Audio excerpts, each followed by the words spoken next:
team. Yeah. They were a turtle on their back. It was disgusting performance to watch from a professional basketball team and a team that has championship aspirations. It's done. Had, passed. Yeah. It's done. And I don't want to be the, wind changes direction and I change direction, but okay, I had them in 5. I was completely wrong about this team. I was completely wrong about the Denver Nuggets because they don't have any heart. Mm-hmm.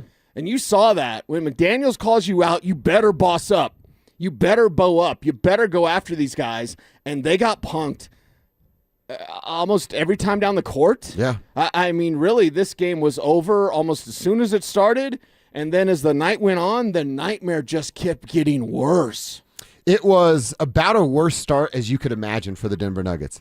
Jaden McDaniels scores the first 5 buckets, including a alley-oop sort of dunk and one. Yeah. So 5-0 Jaden, and Joker starts 1 of 7.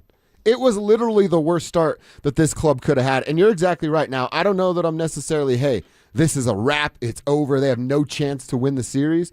But I'm with you of no heart, no fight, no want to, no testicular fortitude that we talked about a lot. They got called out and then got punked and bullied for 48 straight minutes. And it's one of those things that's so disappointing because you want your guys you root for. We love the Denver Nuggets. You want them, especially in a situation where you are called out, your manhood is called into question, your defense, which is about hustle, heart, energy. There's some technique, but basically it's a hustle play. It's want to. It's want to. When that's called out, I want to see you respond, even if it was a loss. If these guys go down swinging last night, you go, man, what a great effort. But Minnesota, they're tough to beat. It's their home barn, whatever. They didn't show up. They basically didn't show up for most of that entire game, if not the entirety of the game. I don't think I've ever been as disappointed in this Nuggets team as I was last night. I mean, ever. Dude, it's you're probably right because we said it yesterday. I said I could not wait for 7:30 because we're going to find out what this team is. Unfortunately, we did, and it's the wrong answer. A professional basketball team, Cecil Lammy, with a Serbian basketball god, Nikola Jokic, with the Jamal Star, Jamal NBA, all the stuff we've been calling him this year, played 12 minutes of basketball and scored 11 points and made 3 field goals in 12 minutes of basketball after they had been called out. Right. It's worst case scenario with this team. Yes. What we feared is now a reality. Yes. There's no alpha dogs. There's no true, I'm going to go get it and I'm going to talk my on the way. Yeah. You said it to start the show, and I think you're 100% spot on. You know what today's about? Being envious and jealous of Minnesota. Yeah. What the hell are we? We live in Colorado. I know. We got Nikola Jokic. And now I'm envious of Jaden McDaniels, Rudy Gobert, and Anthony Edwards. I feel like it's Freaky Friday, and I switch bodies with some loser in Minnesota. I know. I feel like it should be bundling up because it's cold. I don't know much about Minnesota except it stinks. But Joey said it's fine this time of the year, but we got about 6 weeks. Okay, got about 6 weeks. Good. We got some sunshine. There's no sunshine in Nuggets Nation today. No. I mean, there's zero way. I don't want any spin. I don't want any excuses. I want all the venom and vitriol, and usually I'm a positive person and I don't want that kind of stuff, but give it to us today. I mean, you got to get it off your chest. It's just disgusting that professionals would play like that. Yeah.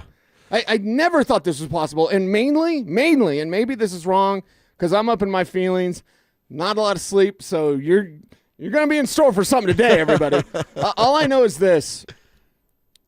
David Adelman, what? Dude, what? And they're never going to fire him. Nobody say that. And you may vent that. It's okay. Sometimes when you're call angry, for it. It's not going to happen. You say stuff you don't mean. I personally don't believe in that. I believe if you speak it, you've thought it, it's formed a thought, it becomes words. Yeah, thoughts become things. Exactly. And I don't believe that, I didn't mean to say that. No, you did a little. Yeah. You did a little. Mm-hmm. So if you want to say David Adelman get fired, okay, yeah, it's never going to happen. And so I've seen those, responses on social networking. Obviously, the AG stuff of oh my God, they need AG. Yeah. That I know. We all know they need Mr. Nugget. He doesn't fix last night. He doesn't make up 40 points. No. That's not the deficit that Aaron Gordon's going to bring to the court for you. So let it out, and I guess let it go. Can they even hang in this series when they got de-pantsed, they got punked, and then they got punked again? This was worse than the call-out. It was. You're 100% right. Yeah, they did get D-pants. They did get embarrassed. They got exposed is the word that I would use, exposed. Yeah. We both talked about guys that would answer. Jamal Murray, Cam Johnson, I believe, was your answer. No one answered that bell. It's just so pathetic what they showed up and did not do. What they showed up and showed us who they actually were. And it's, you got the lady at home, Kelsey, and she obviously knows what I do for a living, knows how invested I am specifically with the Nuggets. And so she went to bed last night and wake up and go, hey, did it get any better for the Nuggets? I'm like, no, it didn't get any better. And she said, well, what are they going to do? I'm like, nothing. There's nothing they can do because they're not firing David Adelman. Right. One of the bigger worries about hiring Coach Adelman was the inexperience as a head coach, was the good cop role that he played with Michael Malone as the bad cop. And when you're good cop, you cannot be bad cop. That role doesn't exist for you anymore. So he can't get in anybody's grill. He can't challenge anybody's manhood. And if he does, they're laughing at his face, or the moment he turns around, they're laughing behind his back. He has no voice on this team. He has no pull on this team. And the harsh reality is there's not a lead dog, an alpha dog enough on this team to do that heavy lifting because the head coach will not. The harsh reality is merely this. A year from David Adelman taking over from Michael Malone, we're roughly a year from that, whatever. You can clearly see he's not the guy. He's not the guy. And I hate to say that, but we've given him this entire regular season. I appreciate DA for his approach to basketball, his knowledge of this game. I think he's a really good man, but I don't think he's the fit. That word's not just for football. No. I think he's not the fit that this team needed. I mean, God bless. Kev's not even on dump button. Like, God bless America. I got you. You got me on the dump button? I don't even know where it is. God bless America. I am so missing Michael Malone. Yeah. I never thought I would say that, but you need someone to put a boot in their ass. Or else Minnesota's going to do it, and you're going to be at home or in Serbia crying in your beer. Remember when the Broncos wouldn't sign anybody and they tried to spin it with culture and fit, and it has to be a locker room guy. Right. All right, that's cool. You guys want to play that game down at Broncos Park powered by Common Spirit? You need a locker room guy? I get it. The Denver Nuggets, you know what they need? An anti-locker room guy. This offseason is all about finding a guy that doesn't fit with these soft-ass players that put Denver Nuggets shirts on every single night. We're off and rolling on this Friday to get you set for the weekend that will be. Are the Nuggets done? Tell us, a part of your Tribe Roll Call text. Tribe Roll Call is who are you, where are you, what you doing for $1. We also want Trucker Roll Call. Who are you, where are you, and what you're hauling. Hit us up on the RamosLaw.com text line at 303-713-1043. Put your name on the end of every text so we can give you and your company a shout-out on the show. Same deal goes for YouTube. Watch the show and participate in Tribe and Trucker Roll Call over at youtube.com/DenverSports. Click the Dover and Cecil stream and hit that subscribe button for us while you're there. All right, bad out of the way. Let's get into some of the good that went down last night, Cease. The Avs saved the night with their Game 3 win after that Nuggets beat down and the Rocks blowing it in the 9th inning. So, are the Kings cooked and in line for a sweep? We'll tell you coming up next. The Avalanche went into Los Angeles and did what champions do. Win. Grinding, battling, surviving. Colorado takes Game 3 on the road and grabs a commanding 3-0 series lead. Every shift mattered. Every save counted. It wasn't about style points. It was about winning. Now the Avs stand one win from moving on. Ugly or not, the result is beautiful. Denver Sports 104.3 The Fan.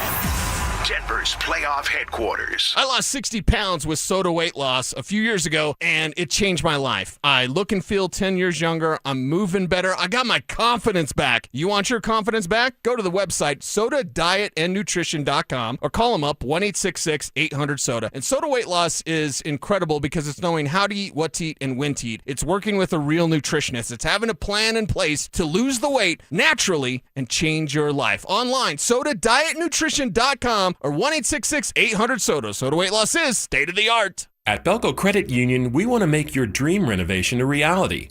Maybe that means a modern kitchen upgrade or a luxurious new bathroom. With Belco's Home Equity Choice line, you can get easy access to funds with the freedom and convenience of a home equity line of credit, plus the security and stability of a home equity loan. Plus, Belco is also offering low rates for qualified borrowers. Learn more at belco.org/choiceline. Belco is an equal opportunity housing lender. Belco, banking for everyone. Hey, Broncos country, I'm Terrell Davis, and I'm here with Donnie, owner of the Fitness Gallery. There is nothing more important than your health. That's why I made the smart move to invest in fitness equipment with Fitness Gallery. It's a game changer. Work out on your schedule from the privacy of your own home. I have a true treadmill at home. It's the smoothest and quietest I've ever been on. You're ready to make fitness fit your schedule. Don't wait. Secure pre-tariff pricing today. You never regret buying quality. Visit Colorado's largest fitness store, Fitness Gallery, and get started on your goals today. 1-877 Cars for Kids. KARS Cars for Kids. Ready to get rid of that old car? Donate it to Cars for Kids. Call 877 Cars for Kids to reach a friendly live agent. Donation is super easy, and your car can be picked up as soon as tomorrow. Call us now or go to carsforkids.org. 1-877 Cars for Kids. Donate your car today. Did you know you can donate real estate too? Hey, it's Mike Evans, and if you missed the filing deadline again, or maybe you haven't filed in a while, the consequences can be substantial, and the penalties, huge. After 5 months, you'll owe late filing penalties of 25%, not to mention interest. The recent IRS tactics include prosecuting more non-filers, sometimes even criminally. Don't gamble with the IRS, it's just not worth it. You can avoid the stress and worry of not filing your taxes simply by calling the people I trust, and that's Advanced Tax Solutions. I've personally talked with clients who've been helped by Todd Whalen. They can get your taxes filed and provide a number of solutions to get you off the IRS's radar. You will feel relief and peace of mind as soon as you talk with the experts. So call the professionals I trust at Advanced Tax Solutions. 303-753-6040 or visit advancedtaxsolutions.com. Jacob's Law, 303 Law 4040. Really proud of this case that we just settled. There was a young man very seriously injured. In fact, I had to go to the hospital and meet with him and his family. And we checked with the insurance companies while I was at the hospital, and they claimed no insurance coverage on either side. And on top of that, he had no medical insurance. So he was going to be facing about $400,000 in medical bills. And I said to the family, I said, I cannot make you any promises, but I know no other lawyer is going to touch this case because the insurance companies say they won't pay. But I want to try. Let me at least try. And I put my team at 303 Law 4040 on it, and they found $75,000 in insurance coverage that the insurance companies did not want to pay. So not only do we get them $75,000, but we also found a way to get them on Medicaid. So the $400,000 in bills was covered by medical insurance as well. We were proud. We fought for them. We'll fight just as hard for you if you ever need us. The number is 303 Law 4040. Go ahead, save that number in your phone. You never know when you're going to need us. It's 303 Law 4040. This segment on 104.3 The Fan, powered by Waterloo Turf Denver. Get your Saturdays back. Listen up, Denver. This hour's keyword is playoffs. PLAYOFFS. Text playoffs to 303-713-1043 right now, and you could win a $50 Dick's Sporting Goods gift card and qualify for the $1,000 grand prize. That's playoffs to 303-713-1043. By texting, you agree to receive an automated marketing message from DenverSports 104.3 The Fan. Message and data rates may apply. For complete rules or to enter the keyword online, visit www.denversports.com/keyword. Denver Sports 104.3 The Fan presents Dover.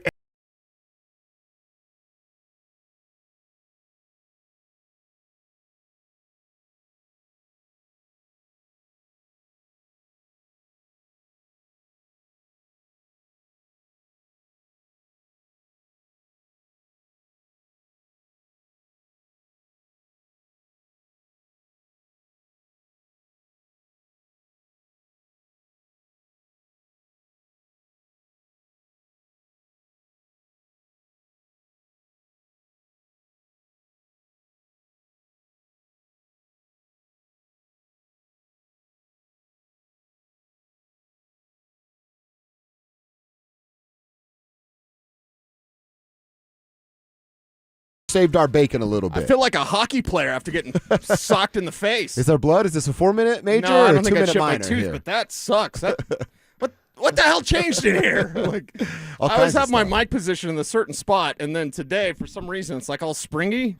Yeah, it's a little springy. We'll get through it. We'll get through it. I'm not happy. Let's talk Avs- about the Avs. That'll make me happy. The Avs will get you back on track because they did get the win. They're up 3-0. We said yesterday nobody's beating the Avs 4 out of 5 games. There's nobody in the world put an all-star team together. I'm not sure they're going to beat the Avs 4 in a row, which is what they would have to do here to win this series. Start with the first period where good things happen when you fire pucks towards the net. And that's exactly what happened with Gabe Landeskog. He missed a little wide on his shot, but bounces off the boards behind the goaltender. Just hits the back of Anton Forsberg's skate, and puck bounces right in. Goal number 1 for the Colorado Avalanche. I thought that might be the moment we were calling for yesterday. I'm like, ooh, bad bounce, bad luck puck for the Kings' part, good luck puck on our part. Yeah. And that's going to do it. That's going to open up the floodgates. Yes. And it didn't. Yeah. They continued to battle and had to fight for what was going on, and then ultimately LA ties the game, but Cale Makar shortly thereafter. What a play from Cale Makar. Sliding over where he knows he's going to get a shot He was doing like off. some Shakira hips things Dude. on TNT. They were giving him crap after the game Yeah. because they interviewed him and they started talking. And Remember when Dak Prescott warms up? yeah, It was like one of those he was things. doing the Shakira, swinging his hips, and the hips don't lie with Cale Makar. I didn't quite know he's that's so had it like smooth that, out right? there. But yeah, that was phenomenal. And To see a Forsberg hockey never player saw do it. It's that. like over his shoulder by the time he turns his head right. for Well, the first and time. if we talked yesterday or 2 days ago about how do they get past Forsberg, hottest goaltender in the playoffs, he's standing on his head, make him not see the puck. That's essentially I how said you do physical in front of the net. Yes. You want to be physical? Do Yes. it in front of the net. Physical in front of the net, and then just make him blind, essentially. And Cale Makar with that play, that was simply outstanding, man. And that's something that not a lot of people out there can do at his position, and it shows why he's one of the best. Yes, that's exactly right. That puts them back up 2-1. You start to feel, all right, now up 2-1 going into that third period. Well, they're literally perfect when they're up going into period number 3. They remained that after the win last night. But before we go to period 3, how about an embellishment call on Nathan McKinnon? Mm-hmm. And I don't want to hear it, Avs fans. He embellished. Oh, yeah. He flopped, is what he did. Hockey playing, Nathan McKinnon flopped in a playoff game. It was so weird to say. It's like this week when I blamed a Nuggets loss on Nikola. Right. That felt weird. Now I'm here telling folks Nathan McKinnon flopped in a hockey game last night. Hey, they're human people. I guess so, yeah. They've got some flaws, but yeah, and that's the thing when we look at this series, and I don't want to get ahead of ourselves too much, but you feel good about moving on. I don't think Mackenzie Blackwood should play in Game 4. That's a conversation we'll have. But for me, there's some of these things that are happening in this series that we need to see cleaned up and improved as we get to the next series. Everyone's going to talk about the power play.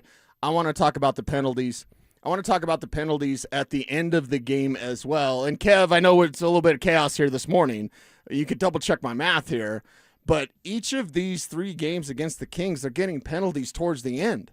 I think it's 3 in the last 7 minutes, just each of the 3 games. Wow. Again, it could be wrong, chaotic morning, but still, like, you see how in the third period they can do great things. They can play championship caliber hockey. The third period was their best period. That's how you close games. Yes, it was. That's how you win cups. But I still see too many egregious, obvious penalties from this team. And it's one of those things. Power play is a conversation, and that's a big conversation. We could honestly do 4 hours on that thing. But to me, some of these penalties, and it's not nitpicking. They're up 3-0. But you can see some signs of, like, okay, what needs to be better, what needs to be cleaned up. And I think besides the power play, the nonstop conversation, they're getting too many penalties. Mm-hmm. Like, they're up 3-0. We love it. We love the Avs. They're a wagon, whatever. But you can see some signs of, okay, Nate, could you play a little bit better, right? Nas doesn't feel comfortable shooting with that wrist That injury. wrist ain't right. That wrist is not right. He doesn't even want to shoot. He doesn't want to shoot. And you know what's the real tell is now? The Kings know it. Yeah. The Yeah, Kings you can know it. sag off. Because they just kind of sag off and let him have the puck because they know he ain't going to shoot. So we've got some talking points here with this team along the way. 3-0 feels great, baby. 4-0 feels even better. So go take care of business. To your penalty kill problem or conversation, the Kings have scored 4 goals. 3 of them have been on the power play. Yeah. 2 from Panarin himself. Kempy got one last night, which was just say, I'm going to put my stick here. You hit me with the puck. And that's exactly what happened. But they've scored 4 goals. 3 of them have been on the power play. As ugly and kind of sloppy, and you know my frustration with the play and the pace of this series, if you take those 3 power play goals off and you tell me, oh, the Avalanche are winning this series 8-1, I feel way better about how it looks because of what the results feel like. Mm-hmm. But you're putting yourself in terrible, terrible situations taking awful penalties. Yeah, don't take those awful penalties. And the fact that this team has more shorthanded goals than they do power play goals. Yeah. I mean, that's in this series. That play itself. So odd. The fan from the Kings probably just misses on a shot. Oh, yeah. And then it's LOC, right? And Leckie heading the other way with an odd man rush. I'm pretty sure Leckie's passing to Logan. Yeah. It just hits the skate of that defender, and then Forsberg could do nothing about it. Beats him for that goal right there. But yeah, a shorthanded goal, and you can't get a goal with a man advantage. You could barely get shots on goal with a man advantage, and you scored a shorty last night. Right. So there's some things to clean up, and this is the type of, I don't know, kind of conversation. Not really. I don't think it's nitpicking.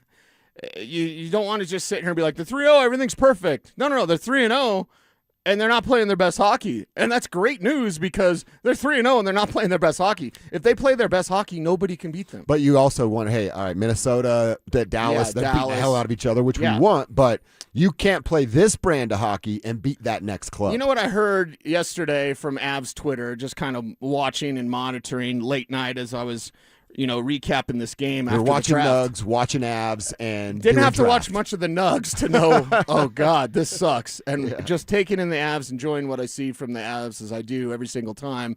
I saw some fans say this was the most Stars-like game for the Avs that they've ever seen in terms of merely this. You have this, you have puck luck, of course. And early on in the first 2 games, you had, 6 bang off the post.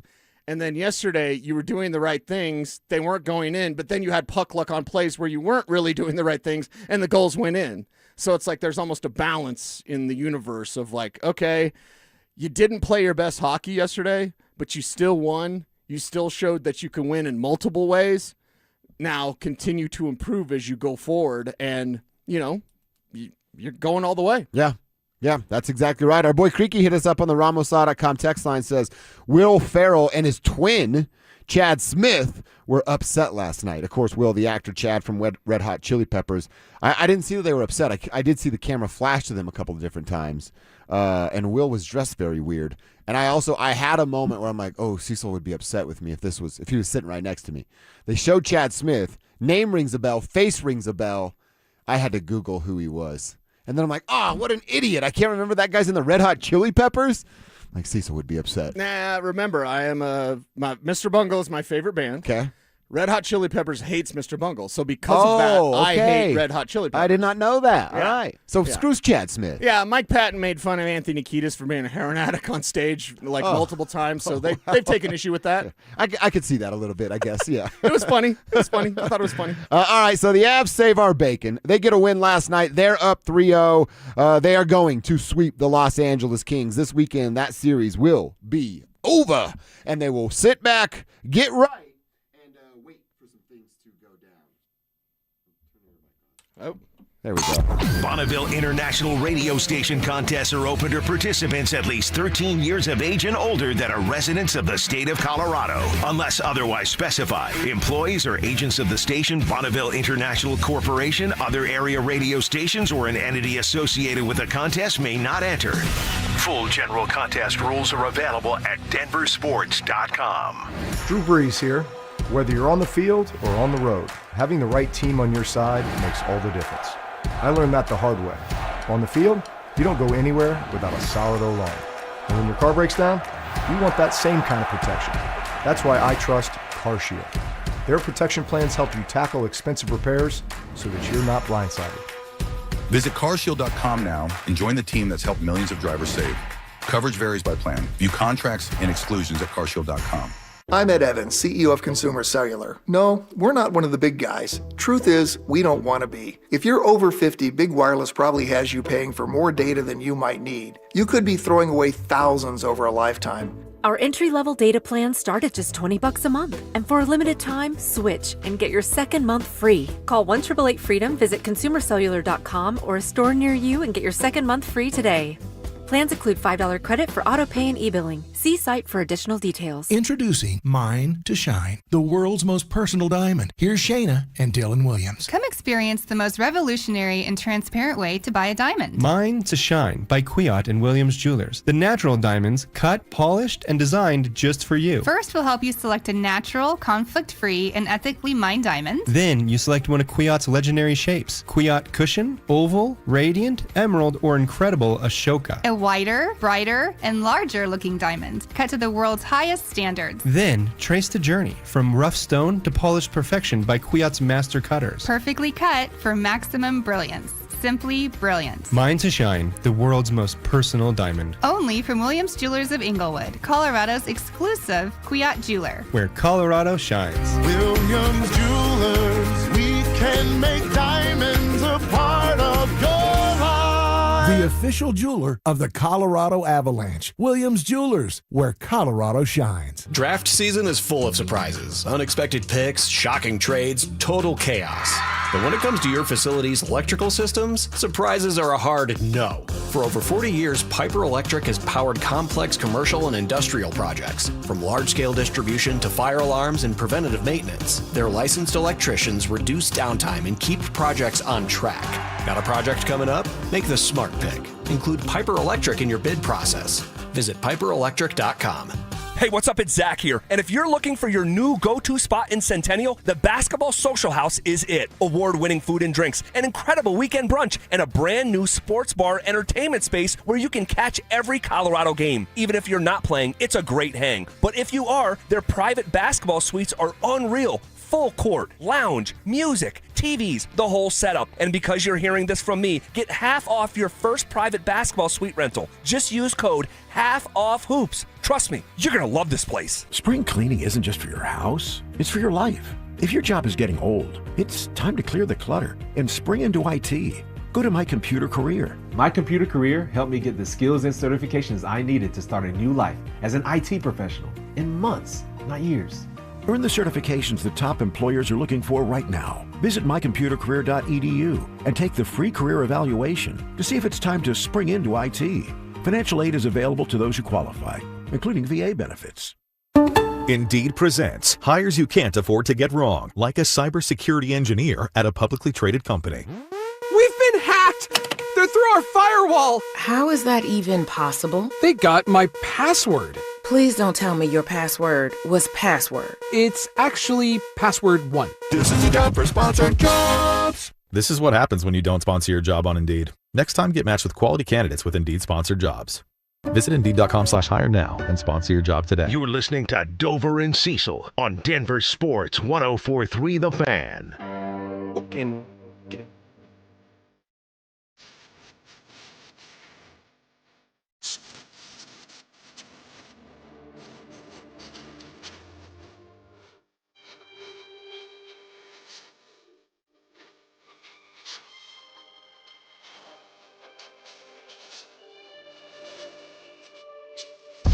Say my day's a number, but I keep waking up. No, you see my text, baby, please say so.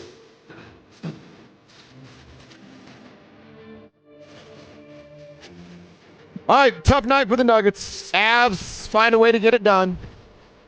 It was also draft night. Cecil, you were hanging out at Sportsbook with the crew.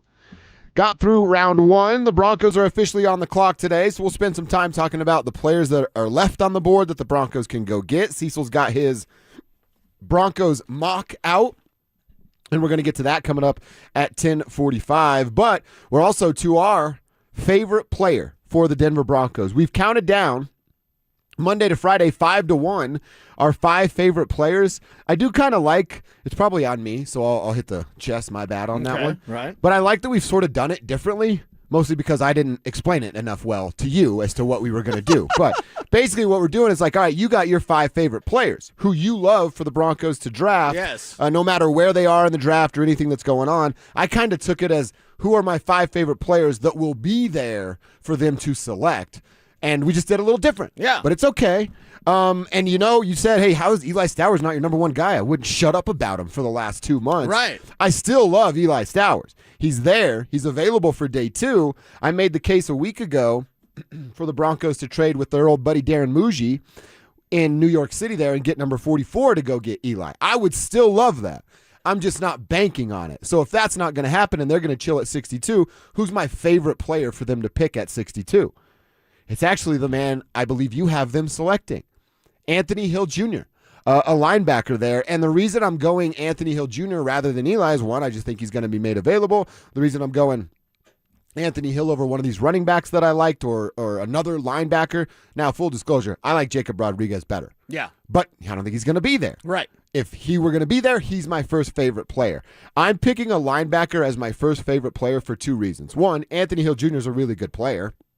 He's going to be a starting linebacker at the NFL level that can fill run gaps and can cover tight ends and running backs coming out of the backfield at a pretty good rate, can Anthony Hill Jr. And I learned it from you, man. I went and watched and looked at all these draft boards, and I looked at everybody's mock draft who I trust, and that position dries up pretty quick. Yeah. You want a good one? You better get him today. The Broncos can do that and still check their boxes in the 4th round and as this draft goes on. So my number 1, it's defense again, and I know some people may feel a certain way about that, but it's just because of the way things are going to stack up. Give me Anthony Hill tonight at number 62. Okay, I like that. I might, dismay you a little bit with this news and information.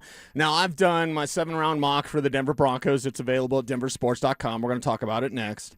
But I've also done a best available just for the Broncos because I want to look at 62. You've got to fast forward this thing as they've got 20 picks in front of them. Who's going to go? How's it going to go? 30 picks. God, math. Anyway. There's picks in front of them. There's a lot of picks in front of them. So when I look at this, I go, all right, who are specifically for the Broncos? I also have that up at DenverSports.com. Who are the best fits for the Broncos in day 2? But if I look at what ESPN has ranked for the best available, the 10th best available player right now is Anthony Hill Jr. Wow. The 11th best available player is Eli Stowers. So I know what we're saying, like, hey, it's Stowers, but no, I'm going to choose Hill because I don't think Stowers would be there. According to ESPN, it's like, oh, Hill is actually more coveted than Stowers. Personally, don't agree with that, but that's what we're seeing right now. By the way, Jacob Rodriguez is all the way down at 18. Really? Yeah, so if you have the draft start today at 33, oh, God, math, what is that, 51? So Rodriguez will be available in the 51 range. I mean, that's within striking range for the Broncos. Why is that size on Jacob? Yeah, people will say, oh, he's a little bit shorter linebacker and, kind of ding him for that. But he's short and stout, though. And C.J. Allen is right in front of Jacob Rodriguez. So there's 3 ILBs ranking 10th, 17th, and 18th best available in this draft. And if you're the Broncos, I mean, if it falls in the way that it should, you're going to have to move up if you want one of these guys in the second round. Is there a today. run of them? Like, hey, somebody's going to pick Anthony Hill. Oh, I hope it's the Broncos that fall. But somebody picks, let's say Jacob Rodriguez. Yeah. And then the rest of these inside linebacker needy teams go, oh, bleep, we better get to going before we get left behind and may even have to move up. What we saw last night was teams at the end. It's almost just get who you want. So it's not really like this is the best player available regardless of position. It's really just to get who you want, draft, because the best players that are available are non-elite positions. Off-ball linebacker is not an elite position. There's only 4 elite positions. And it doesn't mean the other positions aren't important. Obviously they are. But it's where do you rank those in terms of how are we going to assemble our team? What about our salary cap situation? How do we need these younger linebackers? A lot of teams are going to say, I can still wait, especially in round 2. We might get to round 3 and we see that run on linebackers. And then by round 4, it's maybe Josiah Trotter's the only one left. Yeah. Josiah Trotter might get drafted today, by the way. So I think that's a conversation to be had. As long as you're the Broncos, you're not caught at the end of the run. At 62, there's a chance they'd have to have a heavy linebacker run to be caught at the end. So I can safely say they won't be at the end of a run, but it might be, Hill's gone, Allen's gone. You better move up to take Rodriguez because things are going to get real dry. All right, so like I said, it's kind of how I looked at it of at 62, who's going to be available and which player do I like the best for them based on how I think Saturday's going to go.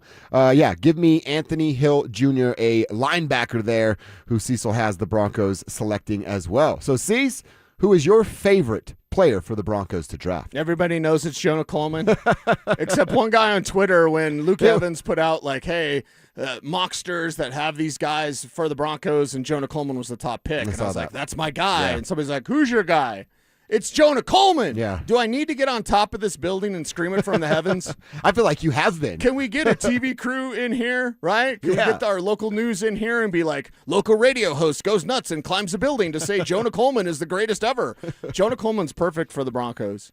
And I've, talked about some stuff. I've learned some stuff. I personally believe fun stuff. We did stuff. I personally believe the Broncos like him. I've heard enough to kind of know, they do appreciate his skill set. And I appreciate that, not because I'm right. It's just because that's the type of back they need.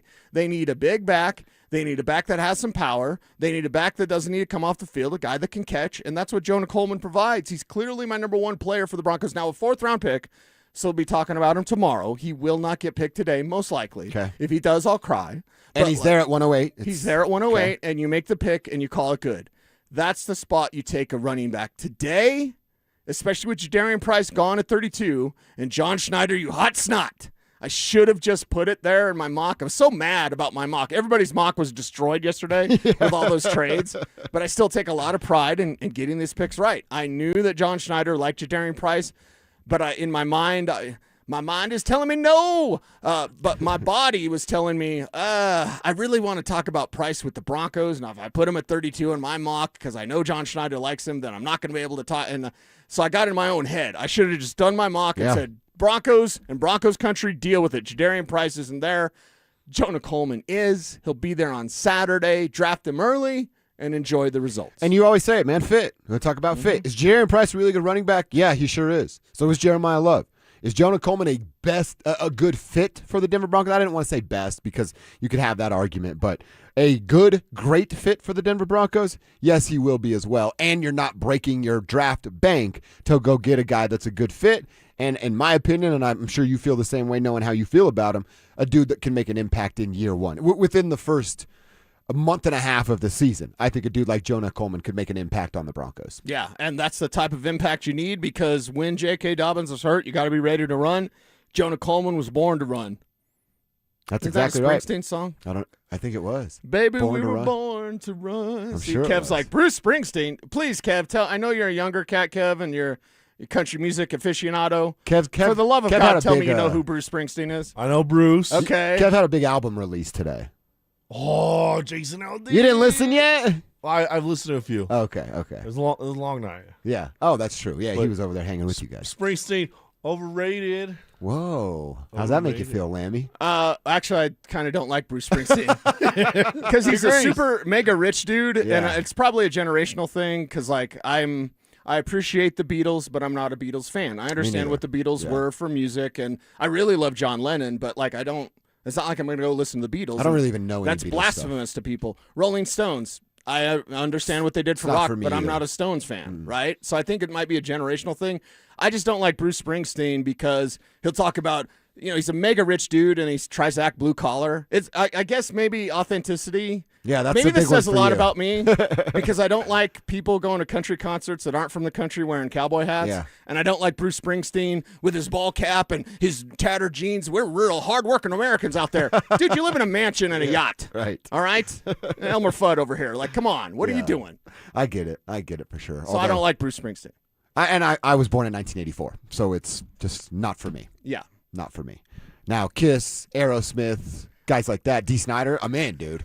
But the Rolling Stones and You just went Twisted Sister I on did, me? hell yeah. Nice. It's just a little bit before my time. All right, so that's where we're at with the Broncos. Hill and Coleman. Will both or one of them end up with the Denver Broncos? Well, let's find out what Cecil Lammy's mock draft says. Maybe we both get our guy, and you'll find out coming up next. Avs playoffs. Nuggets playoffs. It's beautiful. It's brutal. The ups, the downs. We're here to help you through it because we get it. We're just like you. You're going to yell at your TV. You're going to text your group chat in all caps. You're going to have opinions. Well, guess what? So do we. Lots of them. We're here to tell you the truth. Real talk. We're saying what everyone's thinking out loud. Denver Sports 104.3 The Fan. Denver's playoff headquarters. No tax returns, no W-2s, no kidding. We have expanded our guidelines to help even more people qualify for a loan to buy a home or save money on one they already own. Call U.S. Mortgages at 303 low rate. All loans subject to approval and change. License number 392126. Mike Rowe here with another random fact. Those cracks on your walls aren't just cosmetic. They could mean your home is sinking. Whether it's drywall cracks, exterior cracks, or sticking doors or windows, do yourself a favor. Call Groundworks. I spent some time working with these guys, and they're the real deal. Their people are trained and certified to stabilize your foundation. Schedule a free inspection with Groundworks, the foundation and waterproofing experts. Licensed in all states where work is performed. See website for details. Hey guys, Mark Schlereth here from my friends at Cutarelli Vision. Here's my story. I wore glasses growing up for a long time, and then when I hit my 30s playing for the Broncos, I ended up having LASIK surgery, but when I hit my mid-50s, I needed those readers for everything I did, whether it was going to restaurants trying to read menus, whether it was reading statistics, studying film, I needed those reading glasses. Well, I decided to go see Dr. Cutarelli at Cutarelli Vision for refractive lens exchange, and I can tell you firsthand, total game changer. And you can join Dr. Cutarelli for his live webinar this Wednesday at noon. Learn more about refractive lens exchange from Cutarelli Vision. This free webinar is the perfect opportunity to meet Dr. Cutarelli and have him answer all your questions like, is RLE for me? Am I a good candidate? What's the recovery time? What's the cost? Is there financing? Cutarelli is Colorado's most experienced with over 90,000 vision correction procedures, and he can tell you when it's time for you. Make sure you join that live webinar this Wednesday at noon. Register at ColoradoRLE.com. That's ColoradoRLE.com. My name is Christine, and I'm a widow. My husband, Ryan, was a healthy 34-year-old, and 3 months later, he was gone. Thankfully, he had life insurance. Ethos made it so easy. You can get a quote in seconds, apply in minutes, and get same-day coverage. 100% online, no medical exam. Life insurance didn't take away the loss, but it did give us the space to just grieve. Get your free quote at ethos.com/game. Ethos.com/game. Paid spokesperson. Time spent on application may vary. Online health questions required. Hey, it's Rich Eisen for Pella Windows and Doors. Sometimes teams take a timeout to regroup and call the right play. When it comes to your home, Pella Windows and Doors always has the winning game plan. They're not just window and door experts. They're experts at taking care of you and your home. At Pella, they find the products that meet your needs and their experts install them. They do it every day, and that's why your neighbors trust them. Discover why Pella is a trusted choice for homeowners everywhere. Visit Pella.com/Eisen today. That's Pella.com/Eisen. You can't always predict what's next, but you can be ready for it in a BMW SUV. The performance-driven X1 comes built for every journey, while the X3's sporty design and innovative technology keep your drive connected. The X5 blends performance with a commanding presence, or make it even bigger with 3 rows of luxurious seating in the X7. For every road, there's an X built to drive it. BMW, the ultimate driving machine. Gebhardt BMW, your trusted family dealer since 1975. I lost 60 pounds with Soda weight loss a few years ago, and it changed my life. I look and feel 10 years younger. I'm moving better. I got my confidence back. You want your confidence back? Go to the website, sodadietandnutrition.com, or call them up, 1-866-800-SODA. And Soda weight loss is incredible because it's knowing how to eat, what to eat, and when to eat. It's working with a real nutritionist. It's having a plan in place to lose the weight naturally and change your life. Online, sodadietandnutrition.com or 1-866-800-SODA. Soda weight loss is state of the art. Stop waiting for rates and take advantage of real buying opportunities. Lowest Rate for Life helps you get the deal you want on the home today, and if rates fall in the future, we can redo your loan with no lender fees and no appraisal fees. U.S. Mortgages 303 low rate. All loans subject to approval and change. License number 392126. Choose one of Wendy's new Biggie deals. For a pretty Biggie deal, gotta be Wendy's. U.S. price and participation may vary. Start the clock. The Denver Broncos traded their first-round pick, but they could surprise us all and trade their way back into day one action. Join us at the Sportsbook Bar and Grill in Parker Thursday, April 23rd for the Denver Sports 1043 The Fan Draft Party, presented by Carrier Colorado. Zach By and Philip Lindsay will broadcast live starting at 2 p.m. Brandon Stokely and Mark Schlereth join the action at 4. Then John Davis, Cecil Lammey, and NFL insider James Palmer take you through every first-round pick. We'll see you there. Denver Sports 1043 The Fan. It's Dover and Cecil on Denver Sports 1043 The Fan.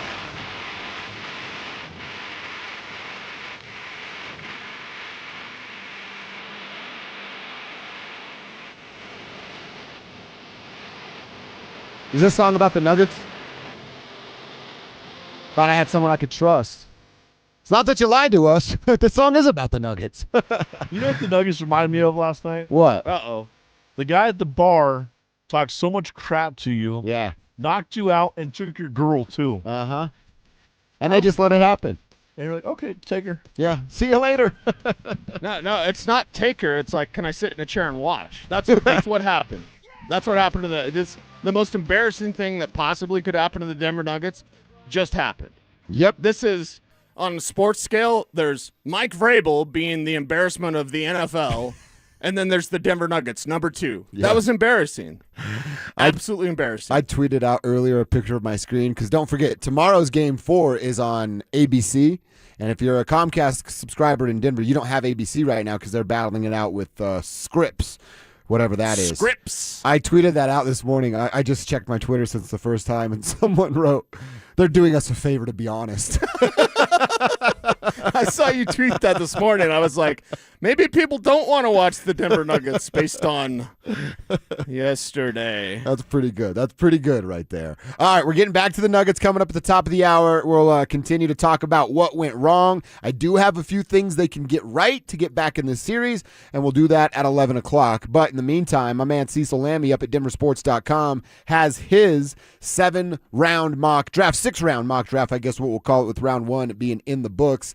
And Cecil, I'll going to go over the first couple of names because really nice for you and I, and then talk to me about the rest of this mock. But you have the Broncos tonight at number 62, selecting my number 1 dude. And this worked out, too, by the way. You can believe us or not. Yeah, we didn't know this. We didn't know this until yesterday when I was reading. I thought Eli Stowers was your number 1 player. And I got a little early glimpse of what this was going to look like, and I'm like, dude, I can't believe this worked out this way. But I'm going to talk about Anthony Hill tomorrow, and you're going to talk about him in his mock. Anthony Hill Jr., that ILB from Texas. You talked about his athleticism, his football intelligence, and I love what you're talking about. A year to learn. This is why I love this pick. One, it's going to get dried up later like I talked about, but you don't have to force the kid. Put an emphasis on inside linebacker, please, for the first time in a decade, and don't rush it. Give him the runway to develop and be a serviceable starting linebacker when he gets the opportunity, which could come later or at next year's starting point in September. Yeah. I love this idea. Well, and the Texas Longhorns, they got some ballers on their defense. One was Jahdae Barron just a year ago. That's right.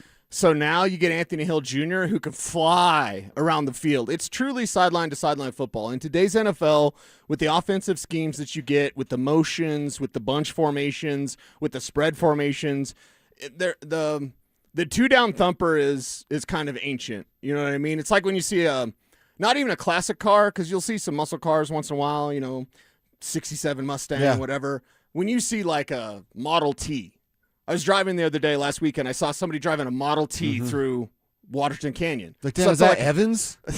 That's Evans in the ride he got during his prom. He got lucky in that bumper seat, that jumper seat, whatever they're called, in those Model Ts. So it's like that's what you're seeing when you see those two-down thumpers on the NFL field. It's like that's so old, and that doesn't really work anymore.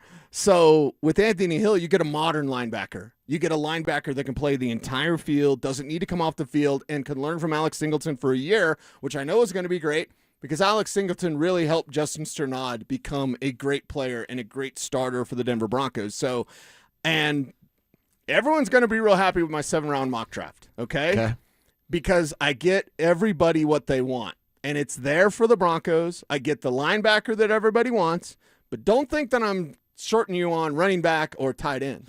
Well, you go to running back in the next pick. Now they got to wait until the 4th round at number 108. And like I said, you're checking our boxes, you and me, because you get your linebacker, my linebacker, and then you get your running back, Jonah Coleman, at number 108, who you just talked about, and you wrote it. If you listen to the show, you know how much he loves Jonah Coleman. I don't think anybody would be upset with your first 2 picks being a potential starting inside linebacker and a soon-to-be starting running back. Yeah, you're going to take issue with my next pick, or some will. I think I might. But George Payton won't. I might, but I have to keep in mind what you're talking about. A 4th-round cornerback in Takario Davis, who was a topic on Bo's board.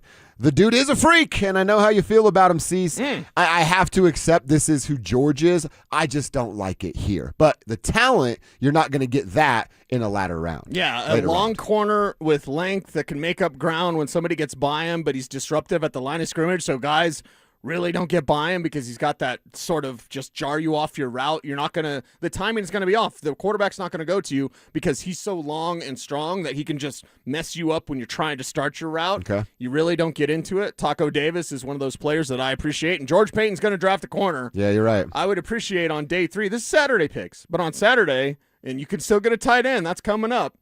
I think Taco Davis would be great. See, that's where I'll go because you got a 5th-round pick at 170, Michael Trigg, the tight end from Baylor. Why not flip-flop those? Is it just because Taco's too good? Yeah, Taco won't be there in the 5th. Okay. But Michael Trigg, Kev, I know this one would warm the cockles of your heart. I don't even know what that is, but I just like saying cockles. I don't know what it means, but it sounds good. Maybe though. that says something about me. But still, like this draft, we got Anthony Hill, check for Dover. Yeah. Jonah Coleman, check for me. Nice. Michael Trigg, brother, 1, it's his talent, but 2, I know we didn't get to talk about Trigg either on Bo's board, and Kev, you were upset about that because he's your guy. He's got big hands. Big hands for Michael Trigg. Big hands. You know what they say about guys with big hands?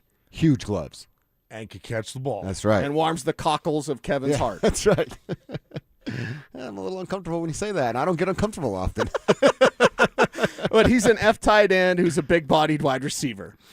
So you've done it. You've checked some of these boxes. I ain't even done yet. Dude, you got your box, you got my box, you got Kevin's box. Lammy's such a nice guy. He's checking George's box for him as well before we get to the 7th round, where the first pick of the 7th round. Dude, you can never go wrong with edge rushers. You got one from the SEC and Patrick Payton from LSU. Patrick Payton has that big body on the edge of the defensive line, length, strength, hustles to make plays, and a Payton that doesn't annoy you at work. So I kind of like that. Wait a minute. They have those? I think Sean Payton's wearing people a little bit thin. But anyway, that's just my opinion. He's been wearing me thin for about 2 years. You're not the only one. I check more boxes as this thing goes on. So next up, 7th round pick number 256. This one's interesting to me because it's a wide receiver. Now, a wide receiver out of Missouri that also plays special teams. Yes. Take some of that responsibility off Marvin's plate. Yeah, Caden Weegen. It's spelled wet gin, Thank you for but saying it's it. Weegen. Yeah, thank you. Yeah, Caden Weegen is a return man. That's what he is. Now, he's a gadget player. You can line him up in the backfield and do some of those sweeps, toss plays. He can do an end around. Don't really look at him as a wide receiver. Look at him as a return man. Great option with Marvin Mims. And then the Marvin Mims conversation becomes, are they going to keep him? If they don't, you have Weegen who can step in, and he would be a favorite of Darren Rizzi. So I think Weegen in the 7th round is perfect. And I'm not even done yet because Mr. Irrelevant has a better nickname than Mr. Irrelevant. Well, Mr. Irrelevant, we will follow him on his parade and the tours that Mr. Irrelevant gets to do, because if the last player picked in the NFL draft is also known as the Vanilla Gorilla, eyeballs will be upon one Caden Barnett. You've talked about this guy for a long time. Find him at 257. Pretty good value right there. Yeah, big, country, strong guard who loves nothing more than move a man against his will. And with Frank Crum being that diamond in the rough that the Broncos found, Barnett could easily be another diamond in the rough. And the thing is, Laramie's got good talent, and it's not just Josh Allen. The fact that Josh Allen and Bradley Chubb are on the same team now still trips me out. Are we sure Josh Allen's a good talent? Or we're sure. We're sure. Okay. I think he's got the right coach this year. I think the Bills could actually do something and actually make the Super Bowl and maybe even win the damn thing. So Vanilla Gorilla up there in Laramie, love to see him in Denver. I would too. The dude's a monster, and they need offensive line depth. Eventually, that turns into starters, and the Vanilla Gorilla could be exactly that. All right, we'll get back to it. Cecil's got a list of best players available for the Broncos today, tomorrow, as the NFL draft continues. We'll get to that list coming up at 11:30. In the meantime, there are a couple things that the Nuggets could be doing. they're probably going to have to do if they want to survive and win this first round. I got a short list that they need to do starting tomorrow, and we'll go over it next.